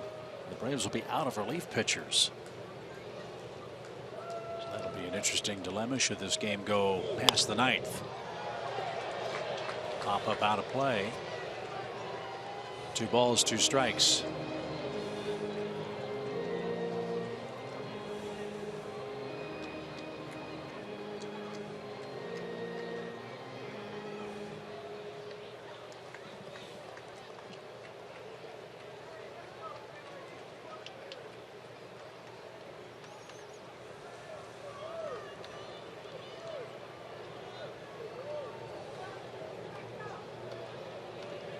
Beckham leads at first. Good battle here with Kelly Johnson. Pinch hitting for Ogando. And Boyer turns it loose. High fly ball, shallow left. Braun is in. He's got it. And we're headed to the 9th inning. We were talking about some of the great moments in John Smoltz Braves history. Here it is. Stop, drop, and roll.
Been liberally tonight. In fact, he's used all of his relievers in tonight's game. Only Daniel Castro and Tyler Flowers are left on his bench.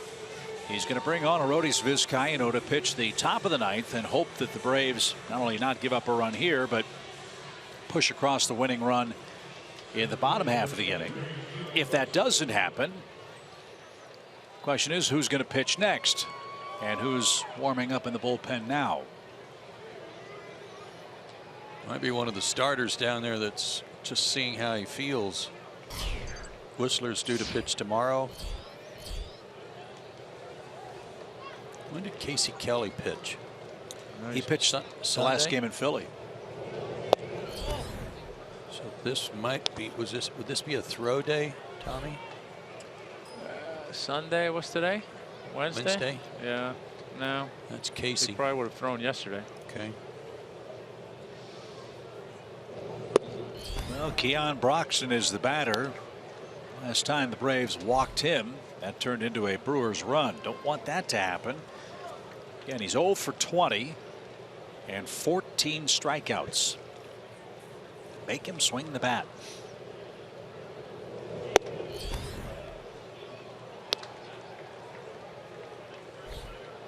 Hey, Williams Perez too. Got it covered.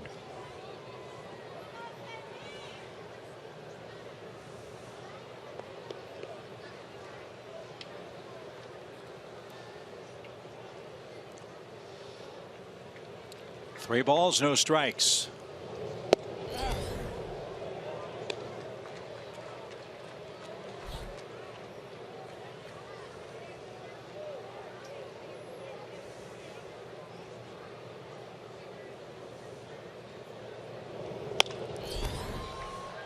Nice rally. It's now 3-2. Alex Presley, I believe, is the man on deck for Milwaukee. He'll bat for Blaine Boyer, who worked 2 scoreless innings, allowing 2 Braves hits. Again, it always happens in a tight game late. You look back in the early innings and all the opportunities you had to push across runs, as this one's bounced off the plate, and that's going to take a left turn foul, and Broxton will head back to the dish. Braves had 2 on, nobody out in the first inning. Heart of the order up, couldn't score a run. 2 on, 1 out, third inning. Couldn't score. 2 on, 1 out in the 5th inning. Couldn't score. As Freddie Freeman and Nick Markakis, hitting 3rd and 4th, have combined to go 0 for 8.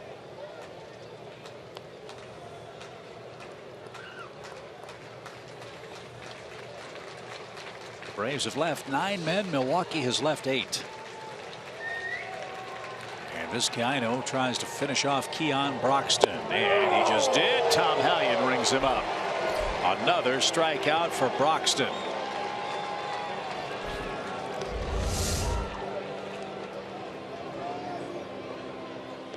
Nice, just get over slider and try to overcook it. You know, while you're on that subject of wasted opportunities, how about that leadoff hit by VR for the Brewers in the 3rd inning, where he tried to go for 3 and was thrown out at 3rd base.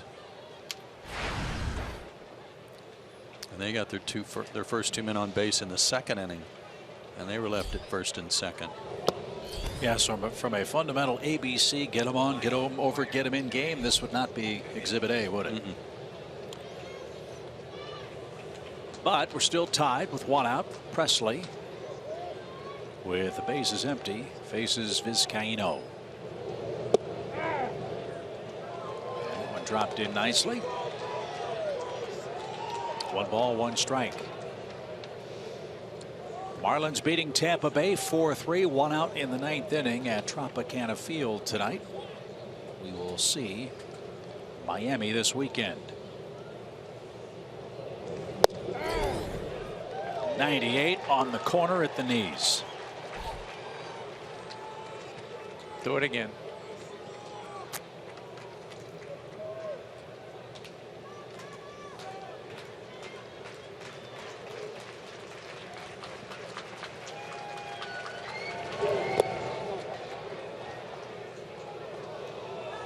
Now it's 2-2.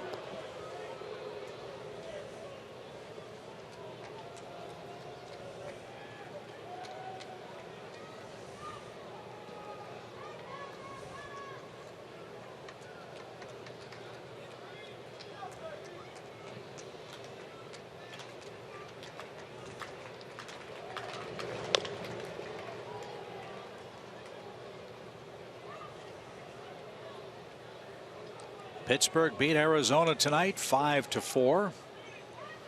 Pirates have a good club, folks. Joe's liked them from the very get-go. They're only 5 games behind the Cubs, who won behind Jake Arrieta today in St. Louis. Giants won again, beat San Diego in 10 innings by a 4-3 score. Here to go. Our pal Cal Hamari says no swing.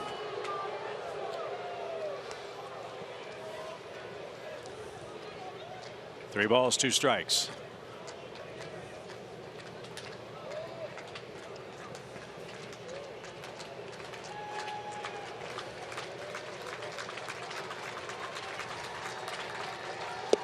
He struck him out with 98-mile-an-hour heat. 14 Brewers have struck out. I told you to do it again. There it is, 98. Go get him. Yeah, good luck with trying to hit that pitch.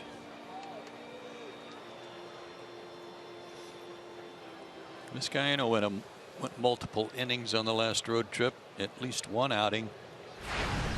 If needed, he could probably do it again tonight. Let's hope he doesn't have to. Yeah, so that's an option I really hadn't considered.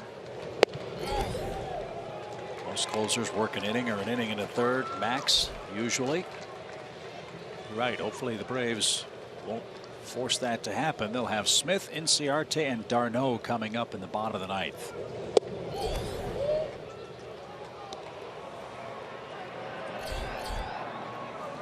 Jefferson, Thornburg are the Brewers relievers.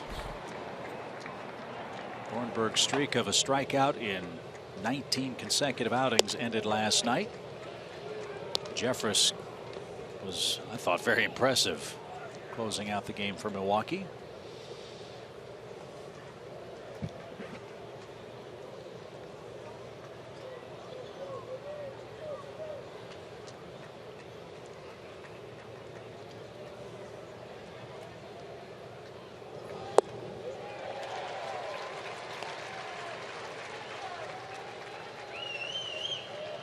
From 98 to 85.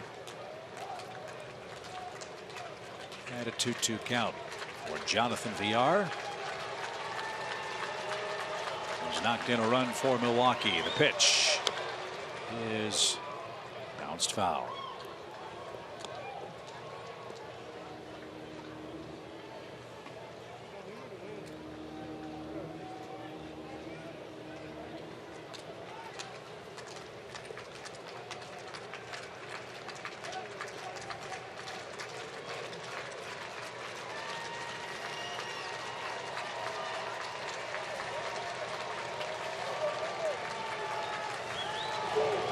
Swing and a miss.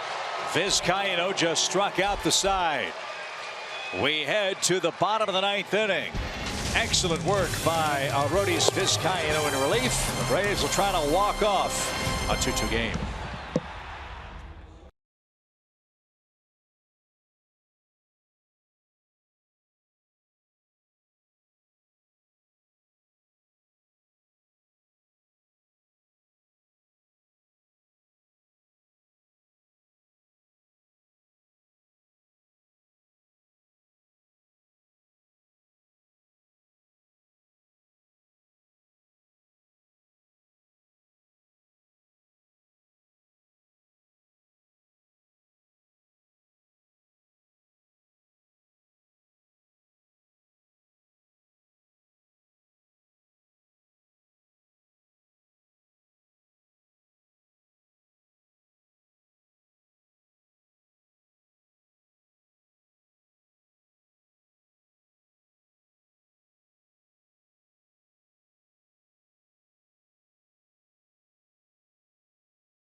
Half of the ninth inning, and we were talking about opportunities for teams. This was one that got away from the Brewers. Leading off the third inning, Villar slapped one into the left center field gap, and again leading off the inning, he wasn't content for two, and a great relay by the Braves from Inciarte to Brignac to d'Arnaud. Nailed him at third base. That's Toyota key play. So it sets up nicely for Atlanta. As you see, Tyler Thornburg is on to pitch. Mallex Smith, Inciarte, and d'Arnaud are coming up. Fastball, curveball for this guy, and he throws hard. Shocker. Yeah. 95, 96.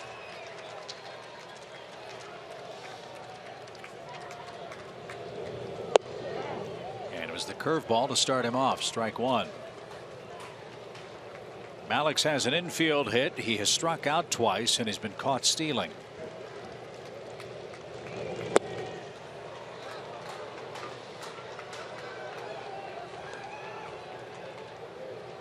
I don't think he's going to see a fastball that he can hit in the zone unless it's a mistake.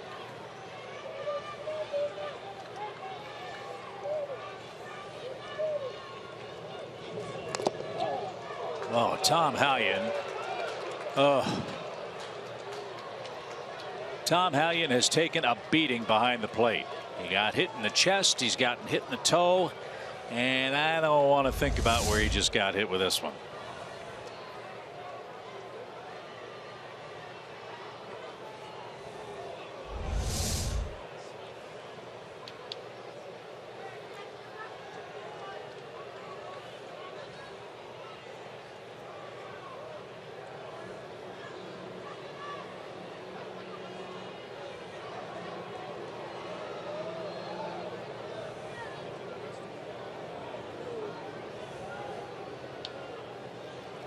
That's Braves assistant athletic trainer Jim Lovell, who's out to attend to Tom Hallion.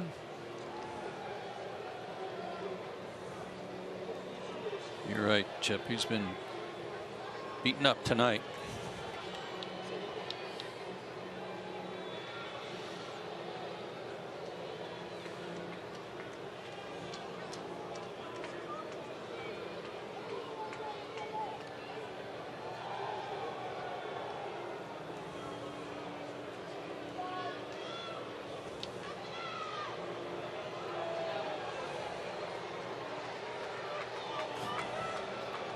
You know, it's Jim Lovell's out there to lend aid and comfort, and that's about it. It's pat him on the back. Yeah. Moral support only. Yes. There it is. There's a pat on the back.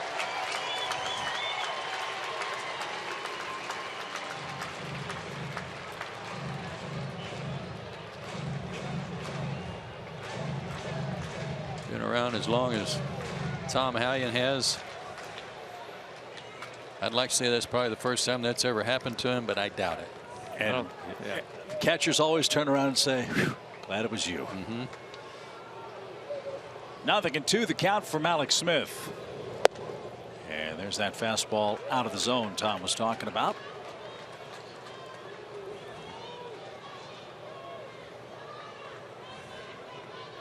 Hernan Perez even with the bag at third and on the grass. Now he'll back up with 2 strikes. And that just missed.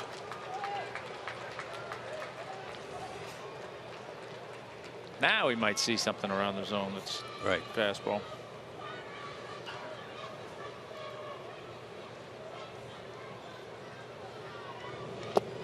He's gone full.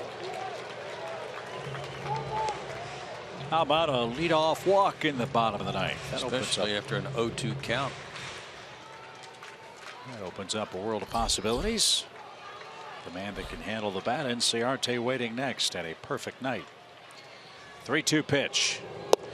He just struck him out, and Alex Smith thought that pitch was down. He's right. Can't get thrown out here. He had every right to complain.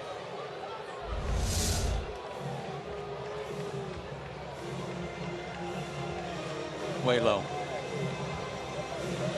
That is a huge play. Instead of a leadoff walk, Smith called out on pitch number 7, which appeared below the knees. So 1 away for Ciarte. 3 walks and a single. Ball 1.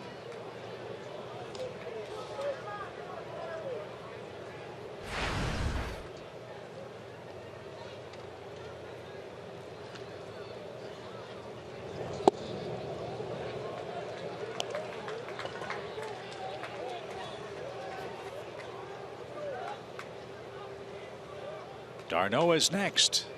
Freddie Freeman lurking as well here in the 9th. Popped up. Braun is underneath, and there's the second out.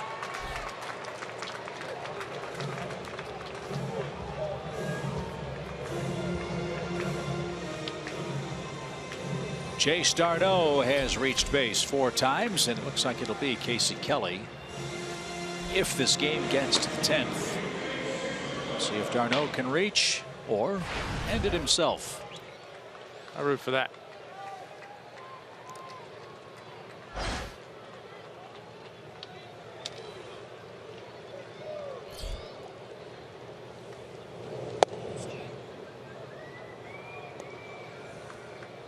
Braves had a stretch tonight where 6 different relievers were used to get 6 outs in the game.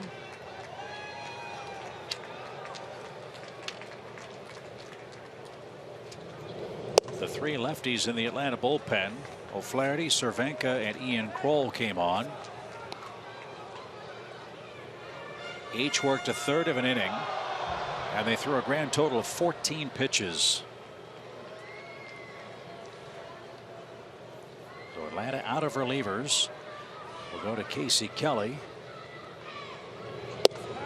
If Atlanta can't walk it off here in the 10th, Kelly is scheduled to start Saturday against Miami.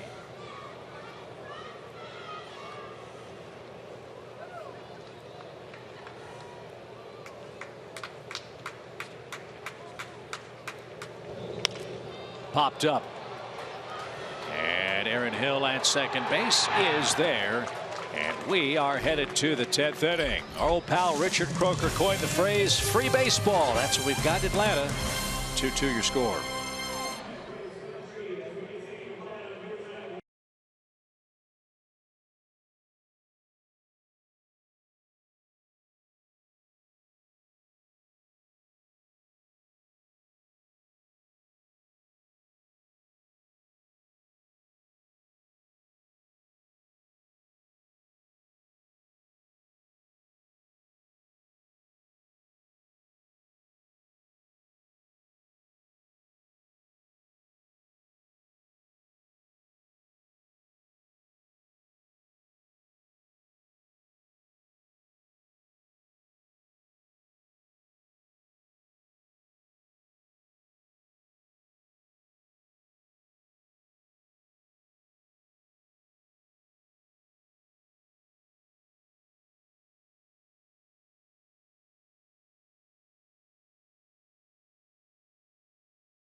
Jack Link's Beef Jerky, all season long. Jack Link's Beef Jerky. Feed your wild side.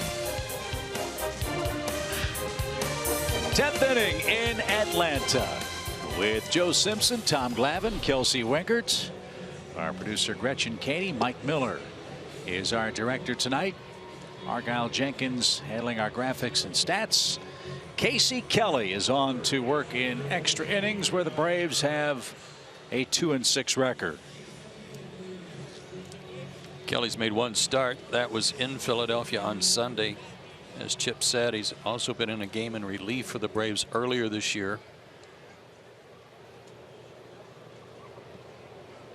And my guess would be an inning and then see what happens.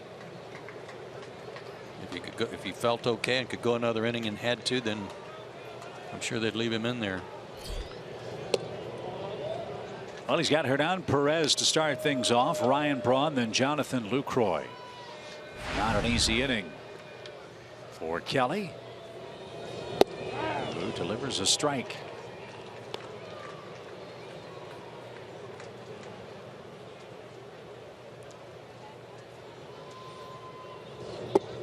So I'm guessing if he's pitching tonight, pretty good chance we won't see him pitch on Saturday, which means who's going to pitch Saturday for the Braves? Somebody. Well, that clears it up. Foul ball right side. Somebody will be out there. The rules state. Yeah, the rules state you do have to throw the ball. So we'll see who gets the assignment. Sharply hit out to short. And that takes care of Perez for the first out. That was great defense right there, because this inning started with Ibar playing over in his normal position at short, and then after the first pitch he was kind of hopscotching to his left up the middle. Otherwise this is a base hit. Again, we queried earlier in the game about what really constitutes a shift. How do you determine where normal position is for an infielder? Noah Woodward is the Braves defensive coordinator, I guess is one way to look at it. He's the guy that's responsible for helping the coaching staff create their game plan for the opposing hitters. I think that would be a great question to ask, because we've seen the infielders 10 feet away from where they normally would be, like Ibar was there a moment ago, and that's turned into outs instead of having 3 defenders on one side of the infield. Little chopper, d'Arnaud handles, fires a strike. Braun's out number 2.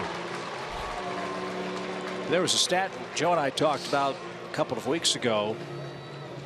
6-7 years ago, there were probably 2,500 shifts in all of Major League Baseball. This year, we are on pace for over 30,000 of them among the 30 Major League teams. So that defensive metric is hugely used. It's hugely effective. Because of that number, Chip, it leads me to believe that what the Braves are doing right now then is considered a shift. Makes sense. You know, even though Beckham is not over on the third base side of second, he's moved up the middle. So with all those numbers you're talking about, 30,000, then I'm guessing any move that takes you out of your so-called routine normal position would be considered a shift. I don't know. When you pitched, Tommy, you had a shift on for Barry Bonds, right? That was about the only guy I can remember. There may have been a few more, but you know, but I think probably the other one that was a little bit more common was, you know, you get the power hitting left-hander and you got your second baseman halfway out in right field. That was about the extent of it. Lucroy takes a strike, but now it's almost every hitter. There is some offensive tendency that a team has picked up. Here's Lucroy, not a left-hand hitter. Obviously, you've got d'Arnaud guarding the line late, but Ibar swung over toward the hole. And this one's popped up. All predicated on making good pitches, and Kelly made a handful of those in the 10th inning. He retires the Brewers in order, and Freddie Freeman leads off for Atlanta.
Games live on your mobile device. Just go to your app store and download the free Fox Sports Go app. Log in and watch the live stream. Now you can take the Braves wherever you go. And we go to the bottom of the 10th inning. Come on, Freddie. Let's go home. But he's got a flamethrower to deal with, and that's Jeremy Jeffress, who's the Brewers closer. He pitched the 9th inning last night. Gave up a base hit to Kelly Johnson, but otherwise retired the side without any trouble. No strikeouts. High 90s with a curveball. Again, hadn't had that many save opportunities until this year, but moved into that spot when they traded K-Rod to Detroit. Yes, and he got his 400th save the other day. Maybe it was last night, I think. Excuse me. Good for him. 6th player to get to 400 saves. As the Tigers beat the Phillies yesterday 3-1. Phillies beat them tonight 8-5. Aaron Nola was the starter for the Phils.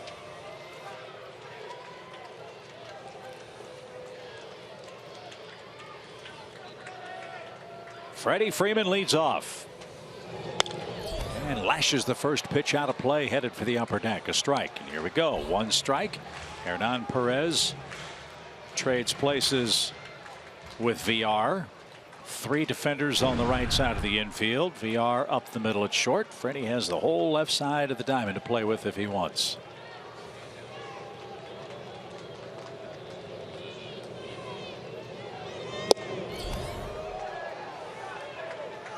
If you're thinking about that, if you're trying to hit the ball the other way through that hole and he throws 196, you're not going to catch up to it. If you're trying to inside out something, you're going to be tardy, which is what just happened. And here's Freddie again, 0-2. Fly ball center. Broxton's going to make the catch, and Jeffress gets Freeman to fly out. 1 man down.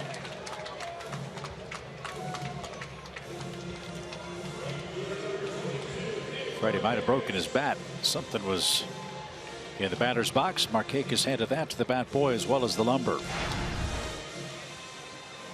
1 out for Nick, who's 0 for 4.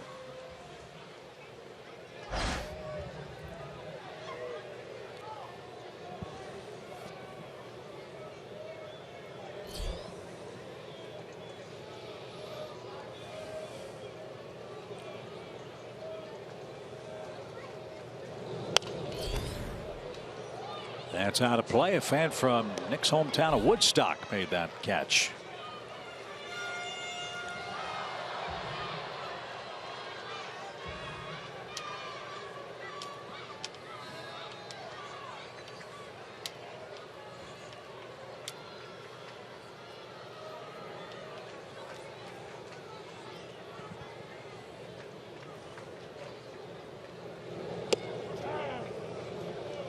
Good curve. 96 to 81 on that breaking ball. Yeah, that's tough to cover without guessing for one or the other.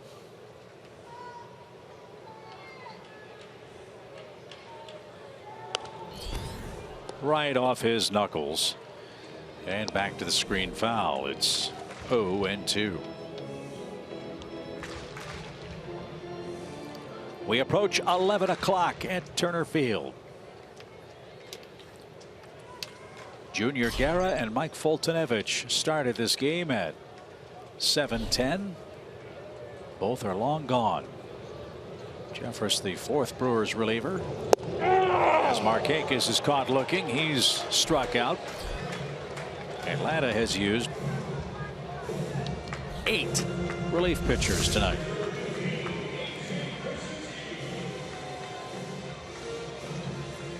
Good backdoor breaking ball. I mean, he was mixing his pitches back and forth real well on Markakis.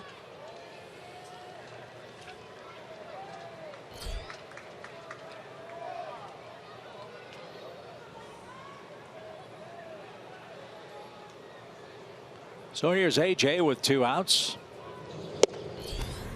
And he's late at 96. Jeffress, a first-round pick in 2006, was traded for Zach Greinke.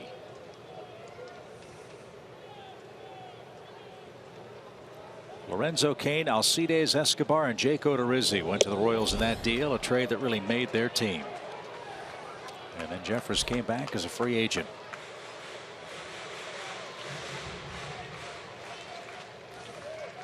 No balls, 2 strikes.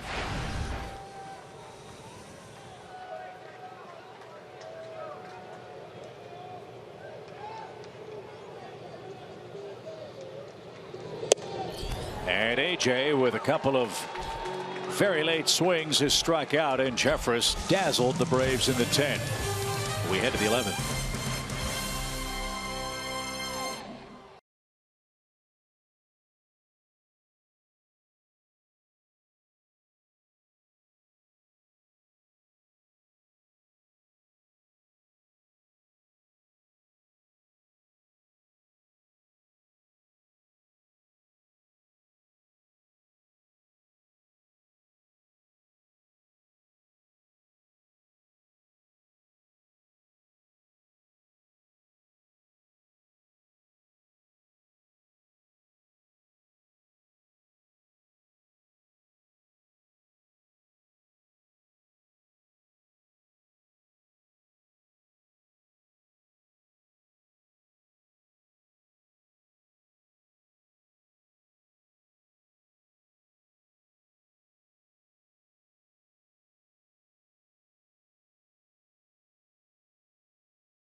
Presented by Jack Link's Beef Jerky. All season long. Jack Link's Beef Jerky. Feed your wild side. To the 11th inning we go. The Brewers and the Braves are tied 2-2. Casey Kelly back out for his second inning of work. He also did throw a side session today, which pretty much will eliminate him from Saturday starting, which he was supposed to be scheduled to pitch. I also want to note Aaron Blair did pitch Saturday 4 innings in Gwinnett. They do have tomorrow off, and he would be Friday's starter if they keep that order. So we're just going to have to see who comes out on the bump on Saturday for the Braves. That's a good point, Kelsey. And by the way, Tom said he's available if... I'm available, but not to pitch. Kelly back to work as Chris Carter leads things off.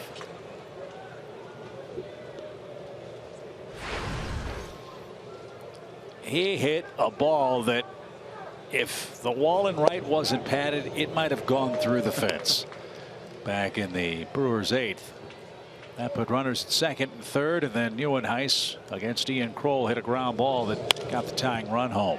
I was with Joe. I thought the way it came off the bat, I was looking for it to be like a little looper foul down the line, and it just, next thing you know, it hit the wall. Right by the North Side Hospital sign. Somebody ought to go put a Band-Aid on that dent in the padding. And he takes another shot at right, and this one's going to be caught by Markakis for the first out. Again, we've talked a lot about his strikeouts, and that is part of his game. But he is a very scary hitter with the kind of power, easy power, he possesses with that mighty right-handed swing. But Kelly's retired the first 4, and here's Neuenhuis with 15 RBIs. This is the 5th time Neuenhuis has been up, and he's facing his 4th different pitcher. That tells you how the game has changed.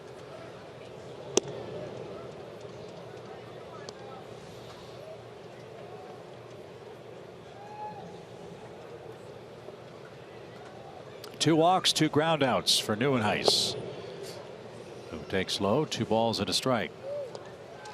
I don't know who has an advantage here other than the Braves playing at home. You know, they get the last shot, and now Milwaukee's gone through their setup and closer, just as the Braves obviously have. Braves are last in the league in runs scored. The Brewers are 9th. Not a lot of offense. So somebody's going to hit a double, and somebody get a hit to get him in. Which team? 2 balls, 2 strikes. And a fly ball headed for left. Malik Smith with his speed got to the gap. And he makes the play for out number 2.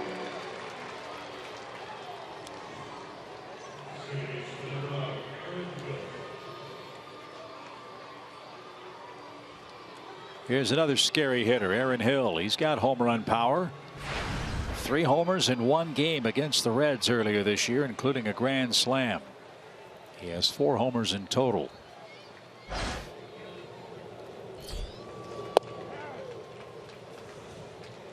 No balls and a strike.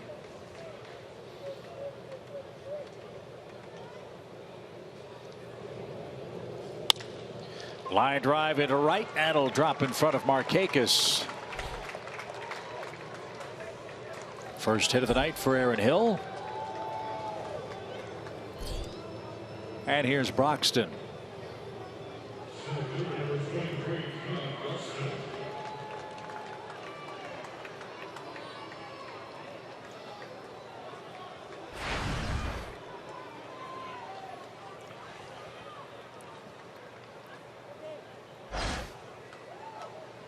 Fourteen more Brewers have struck out tonight.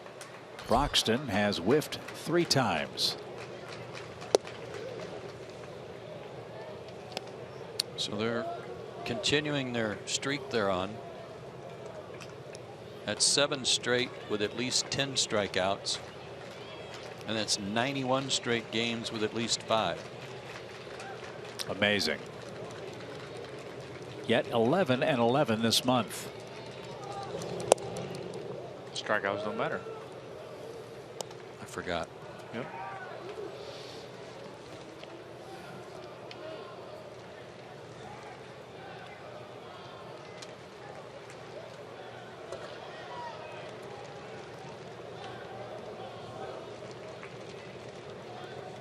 Two and 0 is your count.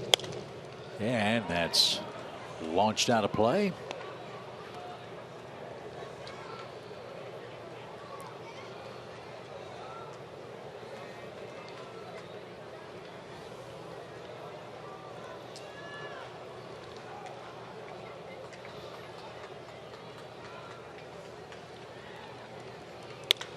Fly ball towards center. And that'll be caught by Ender Inciarte. Broxton made contact, but an easy flyout ends the inning. Ibar will lead things off for Atlanta. We head to the home 11.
Biggest names in soccer converge on the United States for the 100th anniversary of one of the world's biggest tournaments. Coverage of the Copa America Centenario begins June 3rd across the networks of Fox Sports. I think that translates to the 100th American Cup. Not sure, but pretty good chance. I believe you.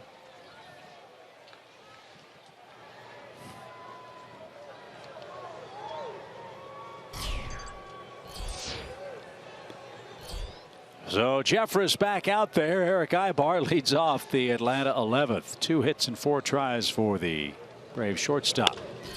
And he pops up the first pitch left side. Who wants this? It'll be VR in foul ground. The Brewers shortstop makes the play.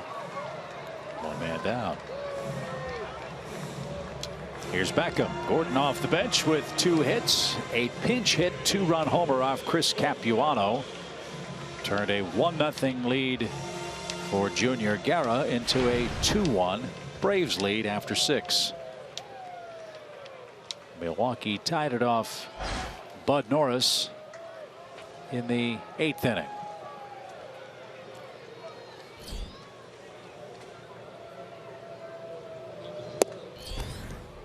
Beckham is the last Brave to reach base.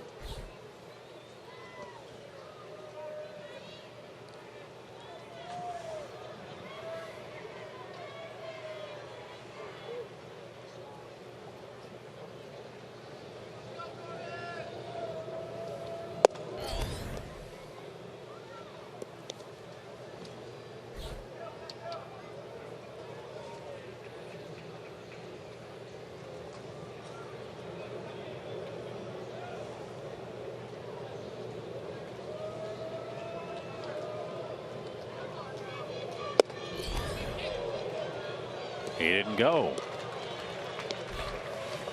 That was close. Remember, Gordon lived a charmed life in his last at bat. Might have been rung up. And oh, he's 2 for 2. Yes, he is.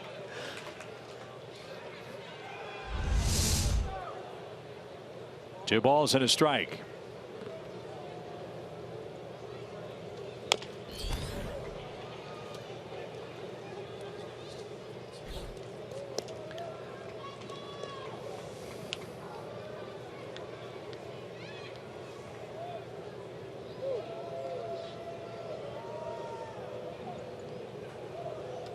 How about another one, Gordon?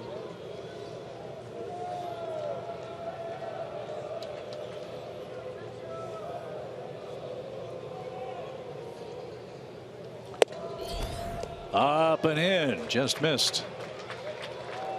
And now it's full. Jeffress got a good arm. Ball jumps out of his hand.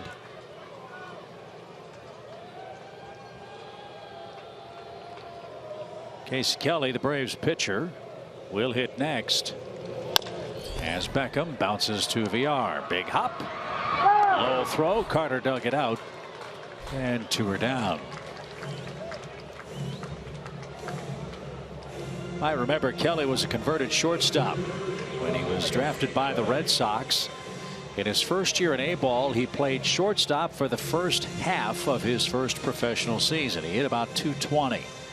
Second half of the season, he was promoted to moved to a different minor league club where he became a pitcher and went 6-1. And then wisely said, I think I like this pitching thing a whole lot better. Good choice. He's got a nice swing too, though. Yeah, say he has some professional hitting experience, and he just broke his bat. Roller out to second. Kelly down the line in good stead. Probably wasn't his bat. Yeah, probably not. That'll make somebody mad. And this game rolls on to the 12th.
inning as the Braves and Brewers play in Game 2 of the series. Milwaukee won 2-1 last night. Braves trying to even things up. And then if they can do that, they hope for a series victory behind Matt Whistler, who has been very, very good all year long for Atlanta. Willie Peralta will be his opponent. Bad numbers for Peralta, but he's pitched tough against the Braves. So we'll look forward to that matchup later on tomorrow night. Ramon Flores will lead things off for Milwaukee. That's fine by me. That gets Jeffress out of the game. 2 impressive innings for the Brewers closer with a couple of strikeouts.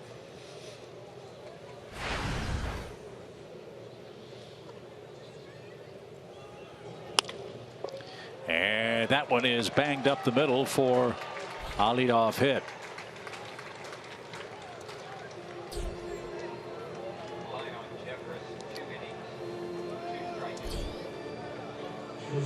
So Milwaukee has used Boyer, Thornburg, and Jeffress. If they take a lead here, we'll see who they use to close. The Braves will have Malik Smith, Enciarte, and d'Arnaud coming up in the bottom half of this dirty dozenth inning. This is the first leadoff man to reach since the 6th inning for Milwaukee. The Brewers show bunt, instead swing away, and a bounding ball to third. Nice play by d'Arnaud to back up. And Villar with a nice piece of hitting gets Flores to second base with 1 out. He was almost able to turn this into a Baltimore chop base hit over Chase's head. Nice play by d'Arnaud to get an out.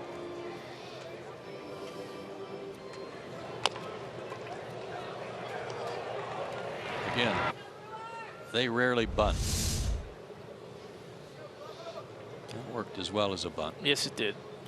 This is Hernan Perez. He came on for Scooter Gennett in the 7th. He's 0 for 2. Go ahead run at second. And that one is popped out of play.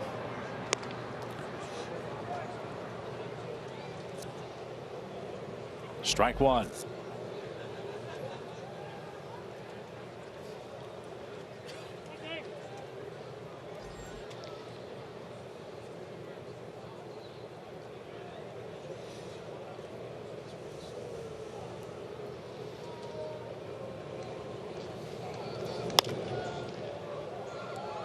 That's in the first row of seats past the Braves dugout.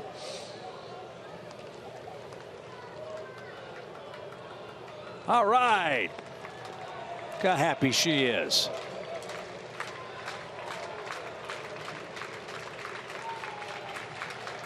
Worth the wait.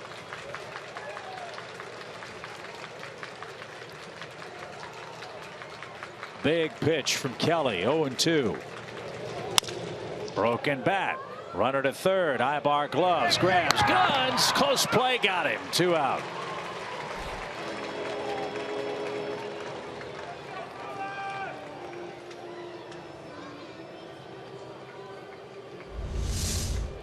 So do you want Braun or do you want Lucroy?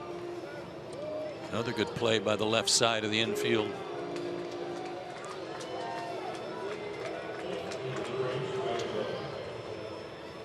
Well, I know that Braun came into this game hitting .425 with runners in scoring position.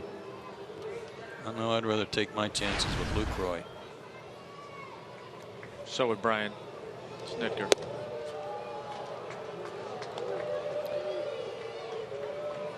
So there's your answer. It'll be up to Lucroy, who is 1 for 5 tonight. Let's see how the Raging Cajun Jonathan Lucroy does with runners in scoring position. He's still dangerous. I mean, it's not like you're getting a break here, because he's awfully tough out. But if you're playing the numbers, which obviously Brian Snitker is, you can understand this decision. Joe's right. .425 the average for Braun. Lucroy a .190 average. And it does help you out defensively on the infield a little bit if you hit have a tough play in the hole or something, and it's easier to go to second base for the force. It gives you that flexibility. Yeah, all those things certainly are factors, but at the end of the day, I think you're going to look at this Milwaukee lineup and you're going to say, all right, Ryan Braun's the guy we're not going to let beat us, right? Yes. So yeah. Take it out of his hands. Don't even mess around with it. If somebody else beats you, so be it. Kind of like what has happened from time to time with Freddie Freeman on the Braves lineup card. Right. So Braun, the intentional walk. That's his 4th. Free pass. Brief meeting with Kelly. And now Lucroy will dig in. And in this situation, there are 2 outs, 1st and 3rd. Flores, the go-ahead run 90 feet away. Again, AJ Pierzynski becomes a key figure in this inning. He's got to knock anything in the dirt down and keep it close. Braun saunters to second. The Braves concede the base. It takes care of the force play. So now they're going to walk Lucroy and pitch to Carter.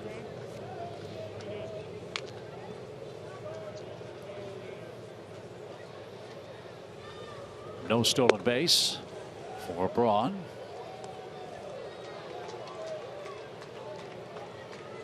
Wonder if that was on instructions by Craig Counsell or if Braun just did that on his own. Personally, if I'm the Brewers, I'd rather have Lucroy swinging the bat than Carter. I agree. So that may not have been the best play for Ryan Braun. But we'll see how it works out. Now the bases are loaded for Milwaukee. Back-to-back intentional walks. And Kelly now has to throw strikes, for there's no place to put Carter.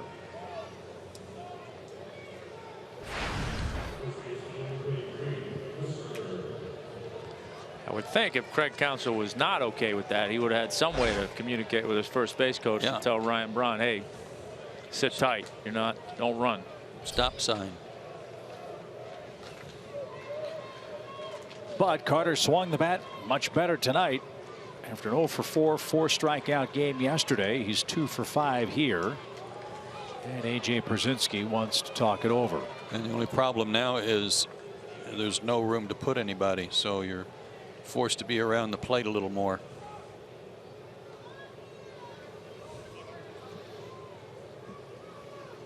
Casey's done a great job. It's 3rd inning of work. But needs one more out here.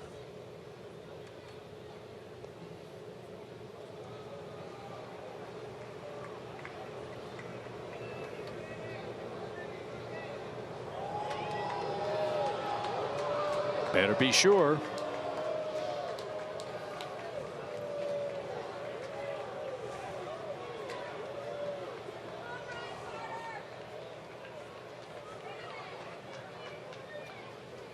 That is a surprising number.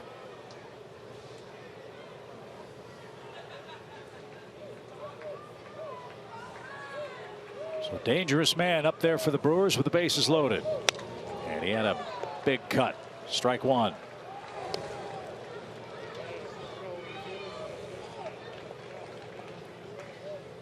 His bat speed comes from him just flipping the barrel out there with his hands and wrists and forearms. It's not a big spinning swing by any means.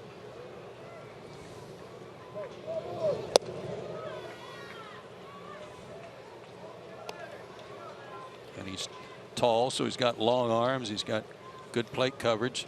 Just sometimes he flips it out there at pitches that are breaking away from him. He's kind of got a plane that if you throw it in his plane, look out.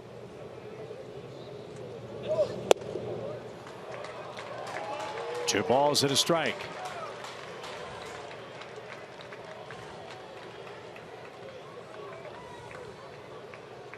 And like everybody else in the ballpark, Carter knows he's got to throw a strike. Yeah, he can be real selective here.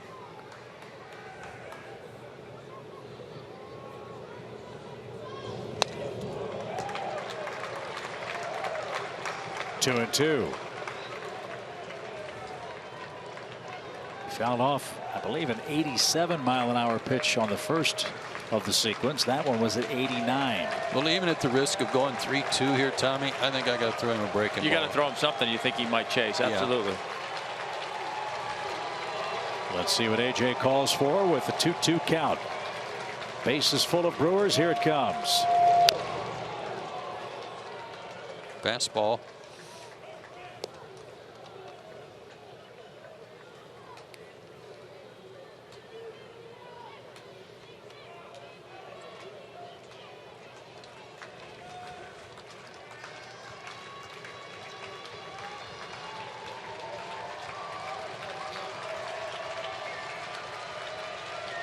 Another 2-2.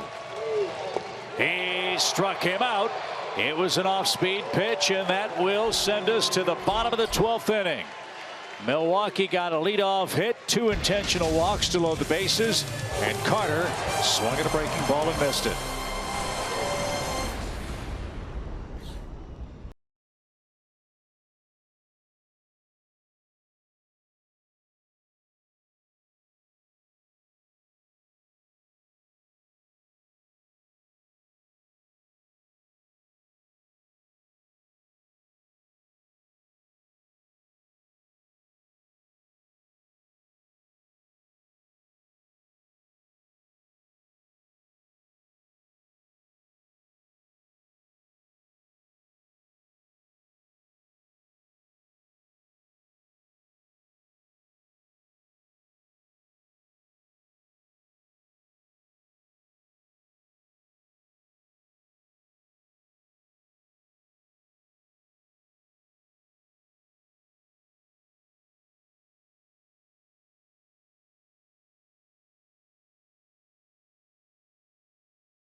The chance for the Braves to walk it off in a 2-2 score. Mike Foltynewicz started this ball game way back around 7:10 p.m. tonight. Gave up 1 run that was a result of the product of a leadoff walk. Gordon Beckham put the Braves on top with a 2-run pinch hit homer. Junior Guerra started for Milwaukee, 5 shutout innings, but he'll get no decision. And Ryan Braun 2 for 4 with a double. New pitcher on for Milwaukee. Michael Blazek is on again for the Brew Crew. And there's a reason, Joe, why this game is tied 2-2 after 11.5 innings. Missed opportunities for both the Braves and Milwaukee. I'll say. Both teams combined tonight 0 for 20 runners in scoring position. Milwaukee 0 for 11, Braves 0 for 9. So let's see if Malik Smith gets a more favorable strike zone. Remember, he was called out on a pitch that appeared low from Tyler Thornburg in the Atlanta ninth. He'll be followed by Inciarte and Darno again. And that one just missed. 1 ball, no strikes.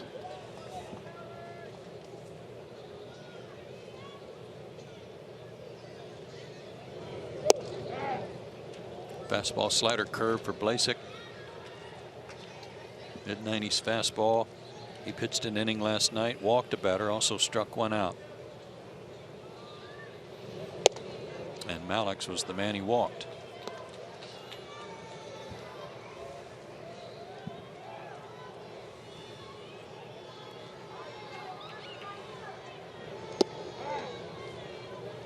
Good breaking ball, 2 balls, 2 strikes.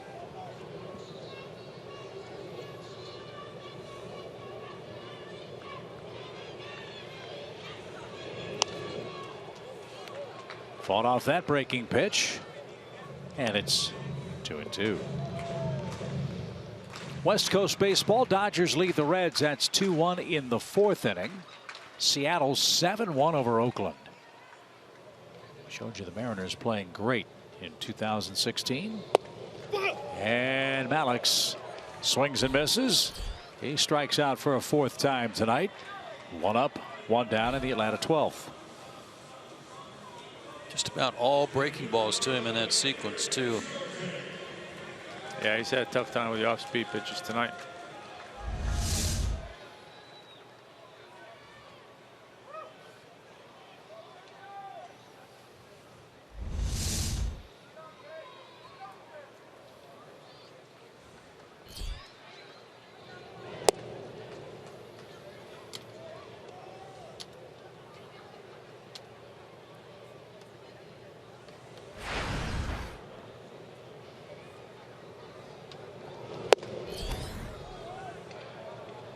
Two and 0.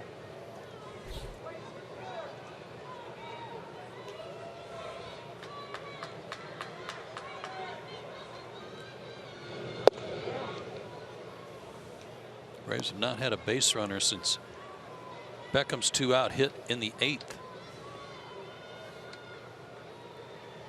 11 straight have been retired by the Brewers. They have a very good bullpen. That's fouled back. You were talking about that earlier, Chip, and it's certainly proven itself tonight.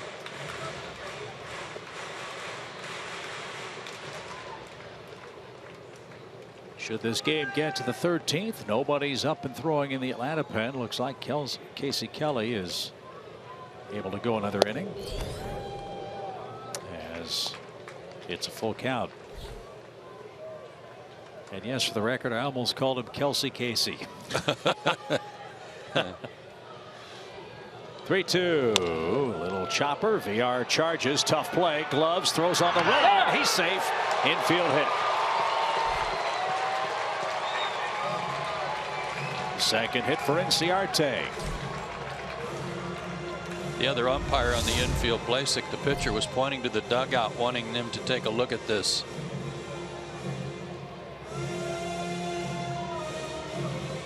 Nice play in any event by VR. Oh boy.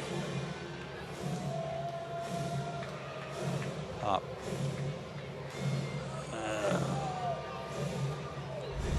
And the Brewers aren't going to challenge the call at first.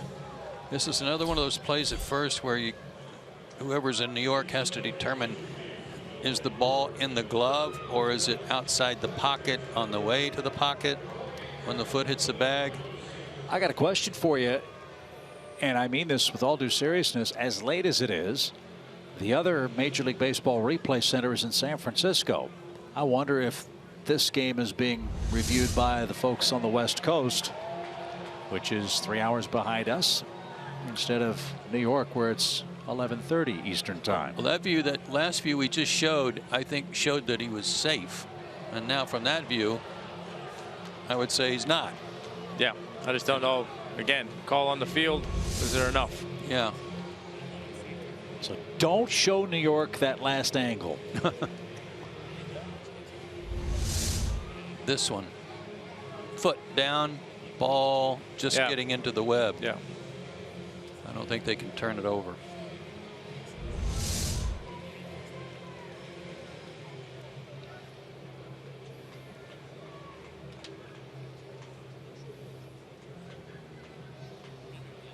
Shows you what we know. I didn't see that replay we saw. So that call is overturned. Great play by VR. And 2 are out. Here's d'Arnaud.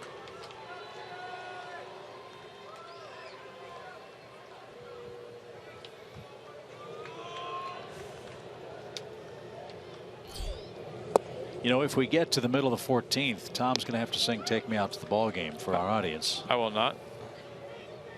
I will not do that. I might not be here. Oh, really? In for a penny, in for a pound, pal. Yeah.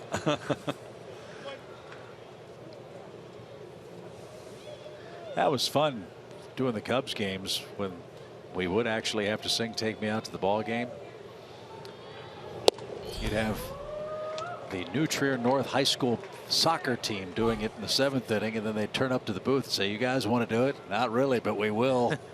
And everybody's just booing the you-know-what out of us.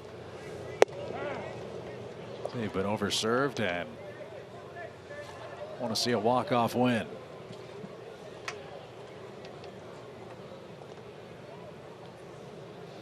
See if Darno can launch one, as it's a full count.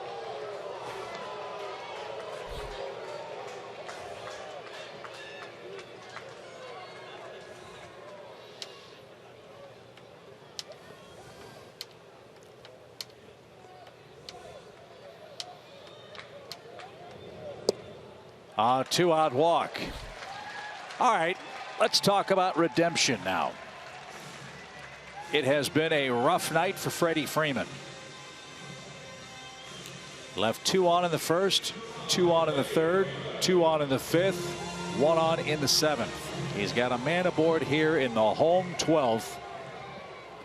And they're going to give him a huge gap in left center field to play with. And we know Darno can run.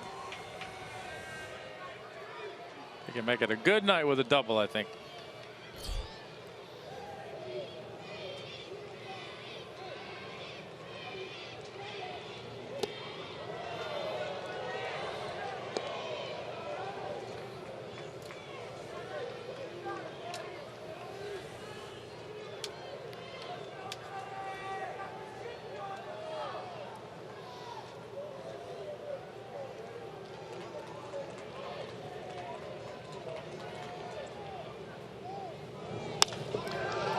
He took a shot to left, and Braun hardly had to move. Freeman flies out, and we're headed to the 13th inning, tied at 2.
Telecast is presented by authority of the Atlanta Braves and may not be reproduced or retransmitted in any form. The accounts and descriptions of this game may not be disseminated without the express written consent of the Atlanta Braves. Well, we got a motley crew here in Atlanta tonight. I'm fortunate enough to broadcast with a man who played in the longest game in American League history and a man who refused to sing the 7th inning stretch. As this game heads to the 13th inning. And the extra inning jinx. Don't forget Allie Treon. That's right. Every time she's here as our booth assistant, we go extras. Yep. Well, she needs lots of practice saying "stand by." Out of practice. As Kirk Neuenhuis leads off.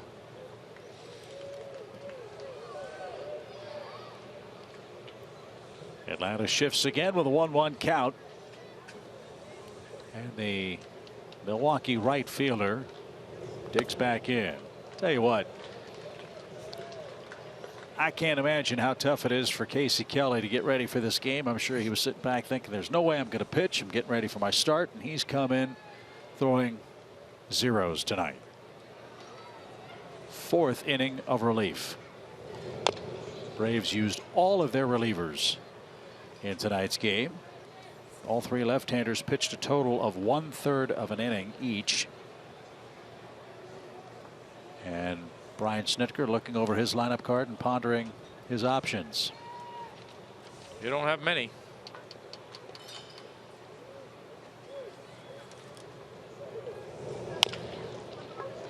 That's over the mound, and Ibar can't field it cleanly. So Nieuwenhuis, a leadoff hit for Milwaukee here in the 13th. Yeah, don't forget about that 39-year-old dude behind the plate that's been catching all this tonight too.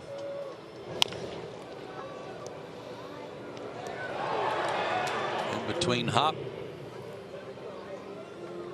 do or die play. I'm not sure he would have gotten Nieuwenhuis anyway. Aaron Hill's not going to bunt. He's got a hit in 5 tries.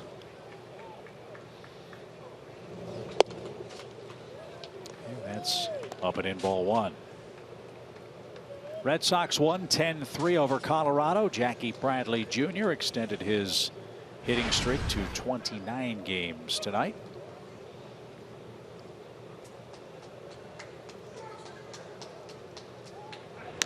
What's that kid outfielder's name for Texas? Mazzaro?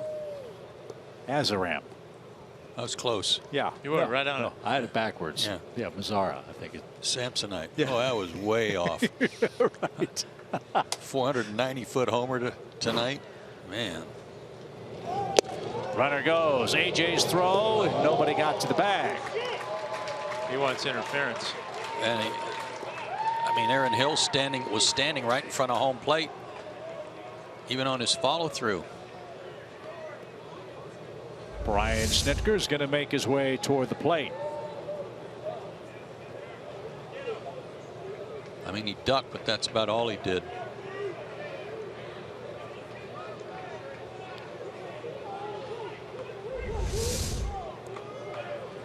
Now, if I'm not mistaken, if the ordinary momentum of the batter swinging the bat carries him across home plate, that is not considered interference. And it didn't look like there was any contact between AJ and Aaron Hill. But try throwing out a base runner with somebody standing or a tree in your way, and that's much more difficult proposition. Yeah, and AJ probably might have had a better opportunity to get this call if he had bumped him.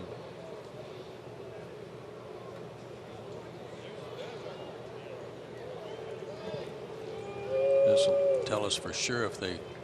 The only contact appeared to be the barrel of the bat hitting him on the left shin guard. So it's a stolen base. And Aaron Hill a chance to drive home Nieuwenhuis with nobody out.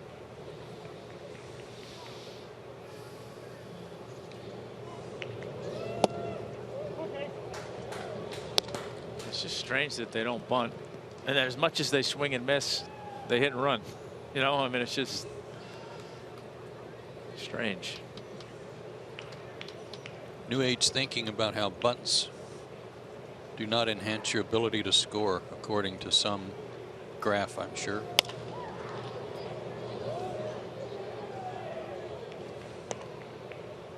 Well, I guess it's the preservation of the out that goes into that thinking. But it seems to me it's easier to score a run with a single than a double. I'd rather have 2 shots. Two shots at a to single. drive in a guy from second base than 3 shots to drive him in from first. Absolutely right. 2 balls, 2 strikes.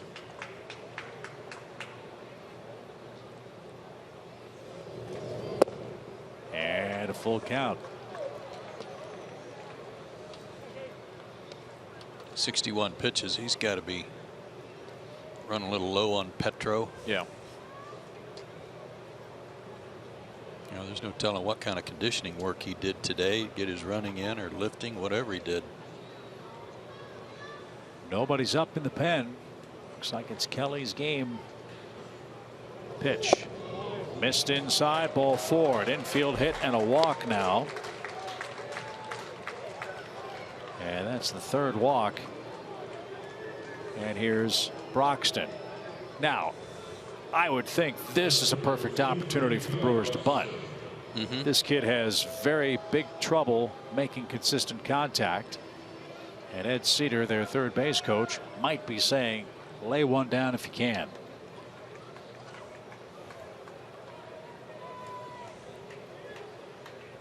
Well, Craig Counsell put down a few bunts in his day, 57 of them in his career. So he either knew the value of it then, or his mind's been changed by new metrics. Keon Broxton. Let's see what he does. Ball one.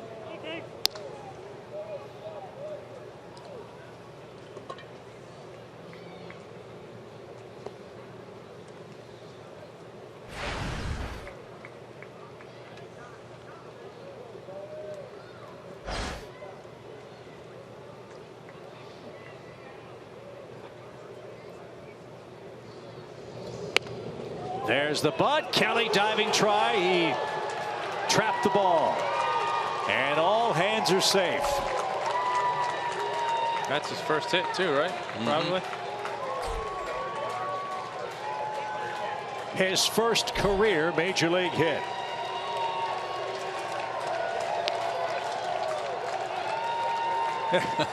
Yeah, and after starting the season 0 for 22, he gets a bunt single. And Kelly almost made a great diving catch.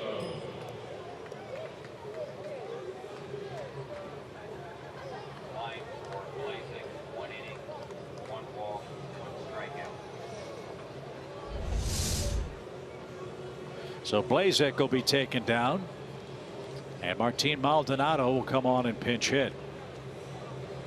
They got to be just about out of extra players too, don't they? I think so, yeah. Maldonado and Maldonado's some pitchers is about it. Maldonado's their last. And again, the beauty for the Brewers, no place to put Maldonado, and there's nobody out. So they've got an excellent chance to score a run here, but boy, hits with runners in scoring position have been virtually non-existent tonight. Infield in for Atlanta. Braves will come home on a ground ball at somebody. And fouled back.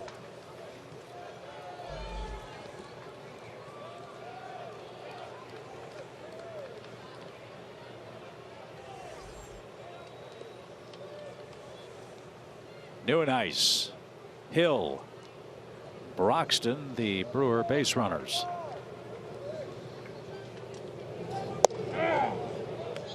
Strikeout would be nice. Yeah. It'd be huge.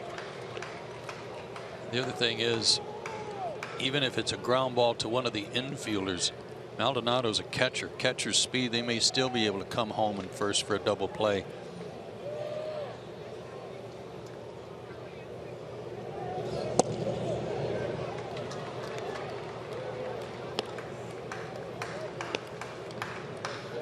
Doesn't have to be a comebacker to the mound.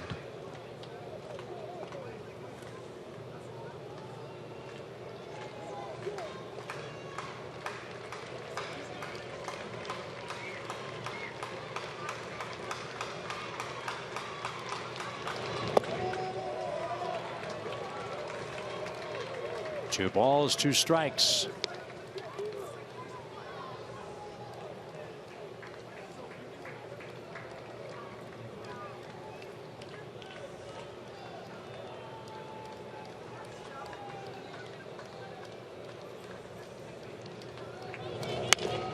Ground ball towards short. They're coming home. There's one. So Maldonado got sawed off. Neuenhuis is forced out on a 6-2 play at the plate. The bases are loaded now with one out. I was watching AJ there, and he looked down to make sure he was on the plate, so it was almost like he wasn't positive that he had his foot on the plate when he tagged the plate, or else he might have gone to first. He just wanted to make sure they had the lead guy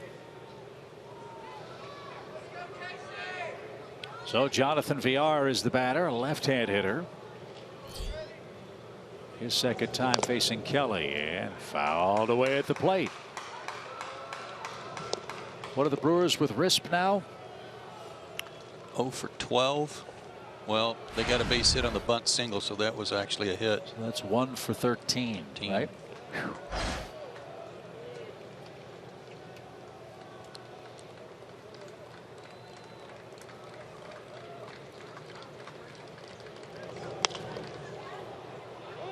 Fly ball out of play. It's 0-2. It's also one of those deals. I mean, that presents a thought that on a deep fly foul to not catch it. I think AJ was yelling at him. No, yeah.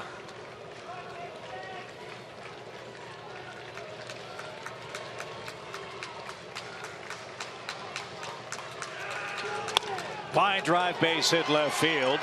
Hill's going to score. They're going to wave Broxton around. Smith's throw to the plate is going to be in time. AJ with a swipe tag. That's just going to be an interesting one to look at too. Malik Smith throws out Broxton at the plate, but not before Villar delivers a go-ahead hit. Milwaukee leads 3-2. Will it be 4-2 after a review? Tell you what, Villar has been a pain in the neck. Good throw by Malix. One hopper. Yeah, I think he got him.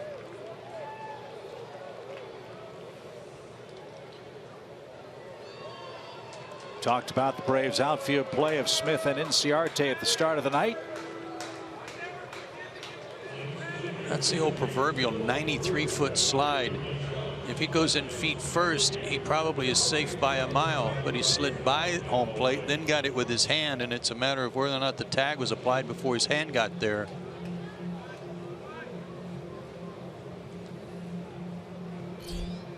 Tom Hallion had a great look at it. And with the new slide rules, not the new slide rules, but the slide rules that have been in effect for a couple of years, catchers have to give the base runner a lane to try to score. AJ clearly did that. And the question is, did the hand touch before the tag hit the hip? And it's interesting, we have a slide rule review because 5 years ago today is the day that Scott Cousins ran over Buster Posey, broke his ankle, and started the entire change of how catchers are asked to defend those plays at the plate. So the call was out at the plate. The Brewers challenged the call, trying for a second run on that base hit to left field. Yeah, no hesitation from Ed Cedar at third base either. He was sending Broxton all the way. He's got good speed.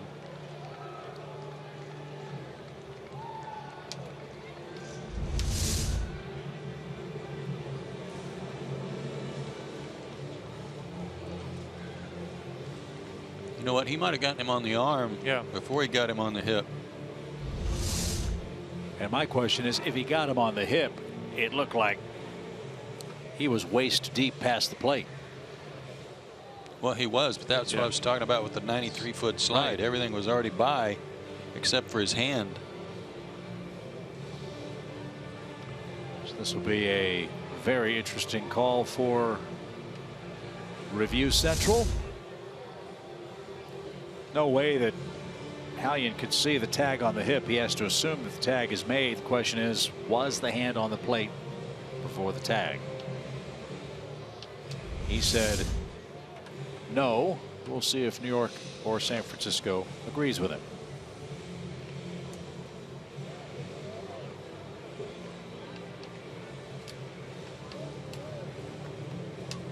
In any event, Milwaukee's taken the lead.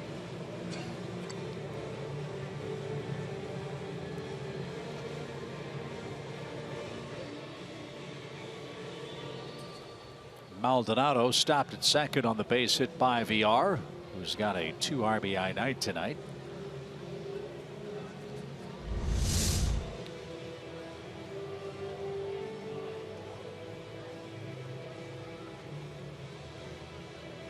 Does he get the arm right there? The uniform moved, didn't it? That close up, that tight view, the logo, the emblem, the M, looked like it moved.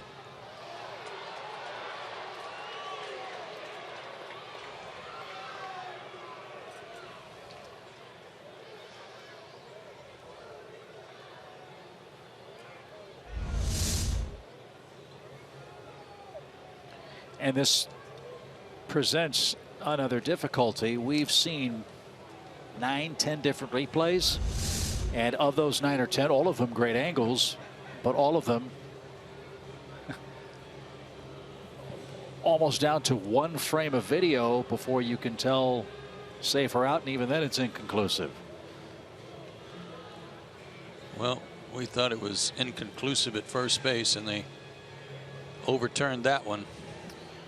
The verdict is in, and he is out.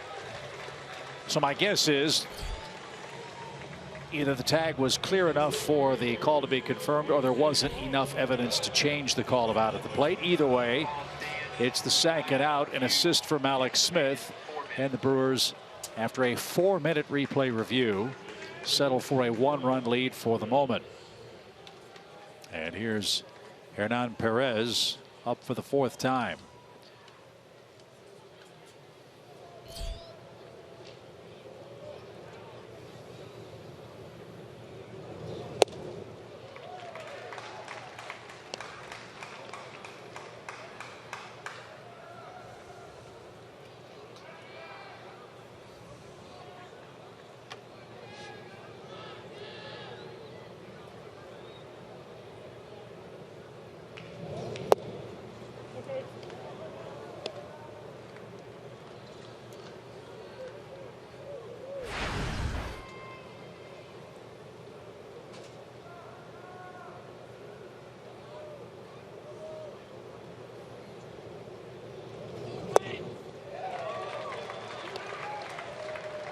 Don't know how this game's going to finish.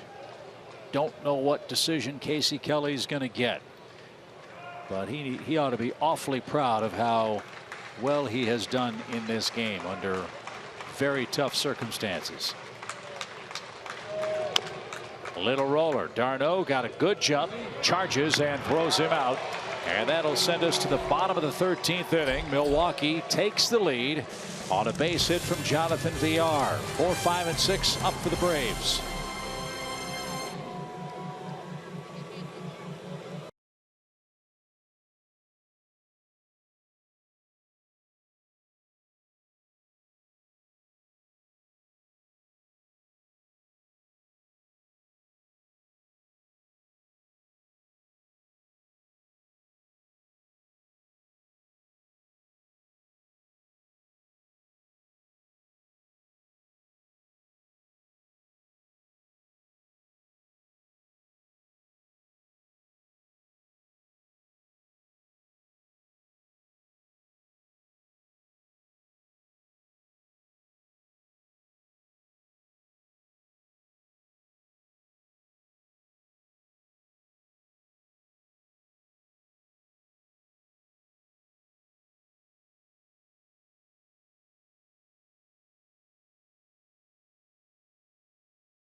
To Milwaukee, and an old friend is on to pitch for the Brew Crew. Remember Carlos Torres? He was in camp with the Braves in spring training virtually all of spring. Didn't have a particularly good spring training at the end. It kind of cost him a spot on the roster, but looked like he might make the team. Didn't. Brewers signed him, and he's been in 20 games with them and has pitched pretty well. Low 90s fastball, cuts it, and a curveball. former Met.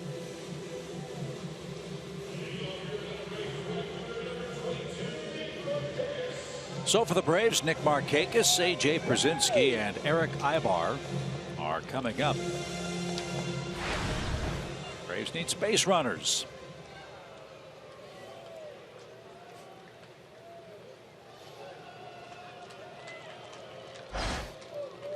Markakis 0 for 5. And his average down to 235. 1 ball, no strikes.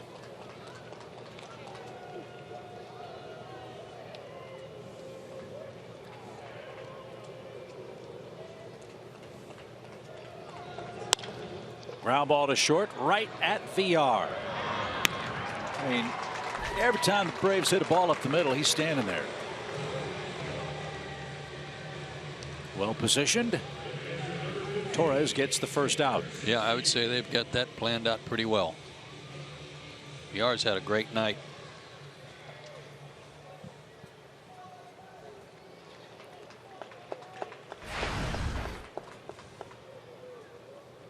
Again, such a frustrating night for the Braves on their home field. They had a 1-run lead after 6. Gave up the game tying run in the 8th. And the go ahead run in the 13th came across for the Brewers. Braves entered play tonight 2-18 inexplicably on their home field this year. And while the bullpen's going to take the decision if this score stays the same, seems to me, fellas, that this one falls on the shoulders of the Braves offense with all those early opportunities that weren't cashed in. They played a clean game defensively, but Atlanta's just not been able to scratch across many hits. They've got 6 runs now in their last 5 games. As this one's hit toward Carter, big hop. AJ slams the bat down in frustration, and the Braves are down to their last out. And it'll be Eric Ibar. No, it won't be. It'll be Tyler Flowers. Thinking here is maybe Flowers can run into one and tie it up. No, you're right. I mean, offensively they've had plenty of chances. You know, 10 runners left on base and opportunities, and just haven't been able to cash in on them. That's kind of been the theme, it seems, at home too many times.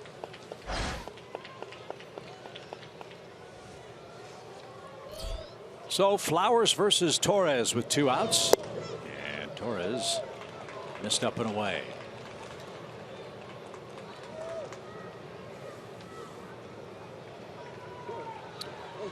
And good morning from Turner Field. Later tonight, Matt Whistler will face Willie Peralta. Well, I was just thinking that the Braves were behind yesterday, but got a chance to tie it up and win today. Come on, Tyler! 1 ball, 1 strike. And the Flowers had a good cut. And the Braves are down to their last strike. Brewers playing their 11th. They're trying to. Well, they are playing their 11th consecutive game decided by 2 runs or less. And they've just won it in 13 innings as Torres pitches a perfect bottom of the 13th. And the Brewers have beaten the Braves in game 2 of the series. 2 1-run decisions go Milwaukee's way. And we will recap it on a late night in Atlanta right after this.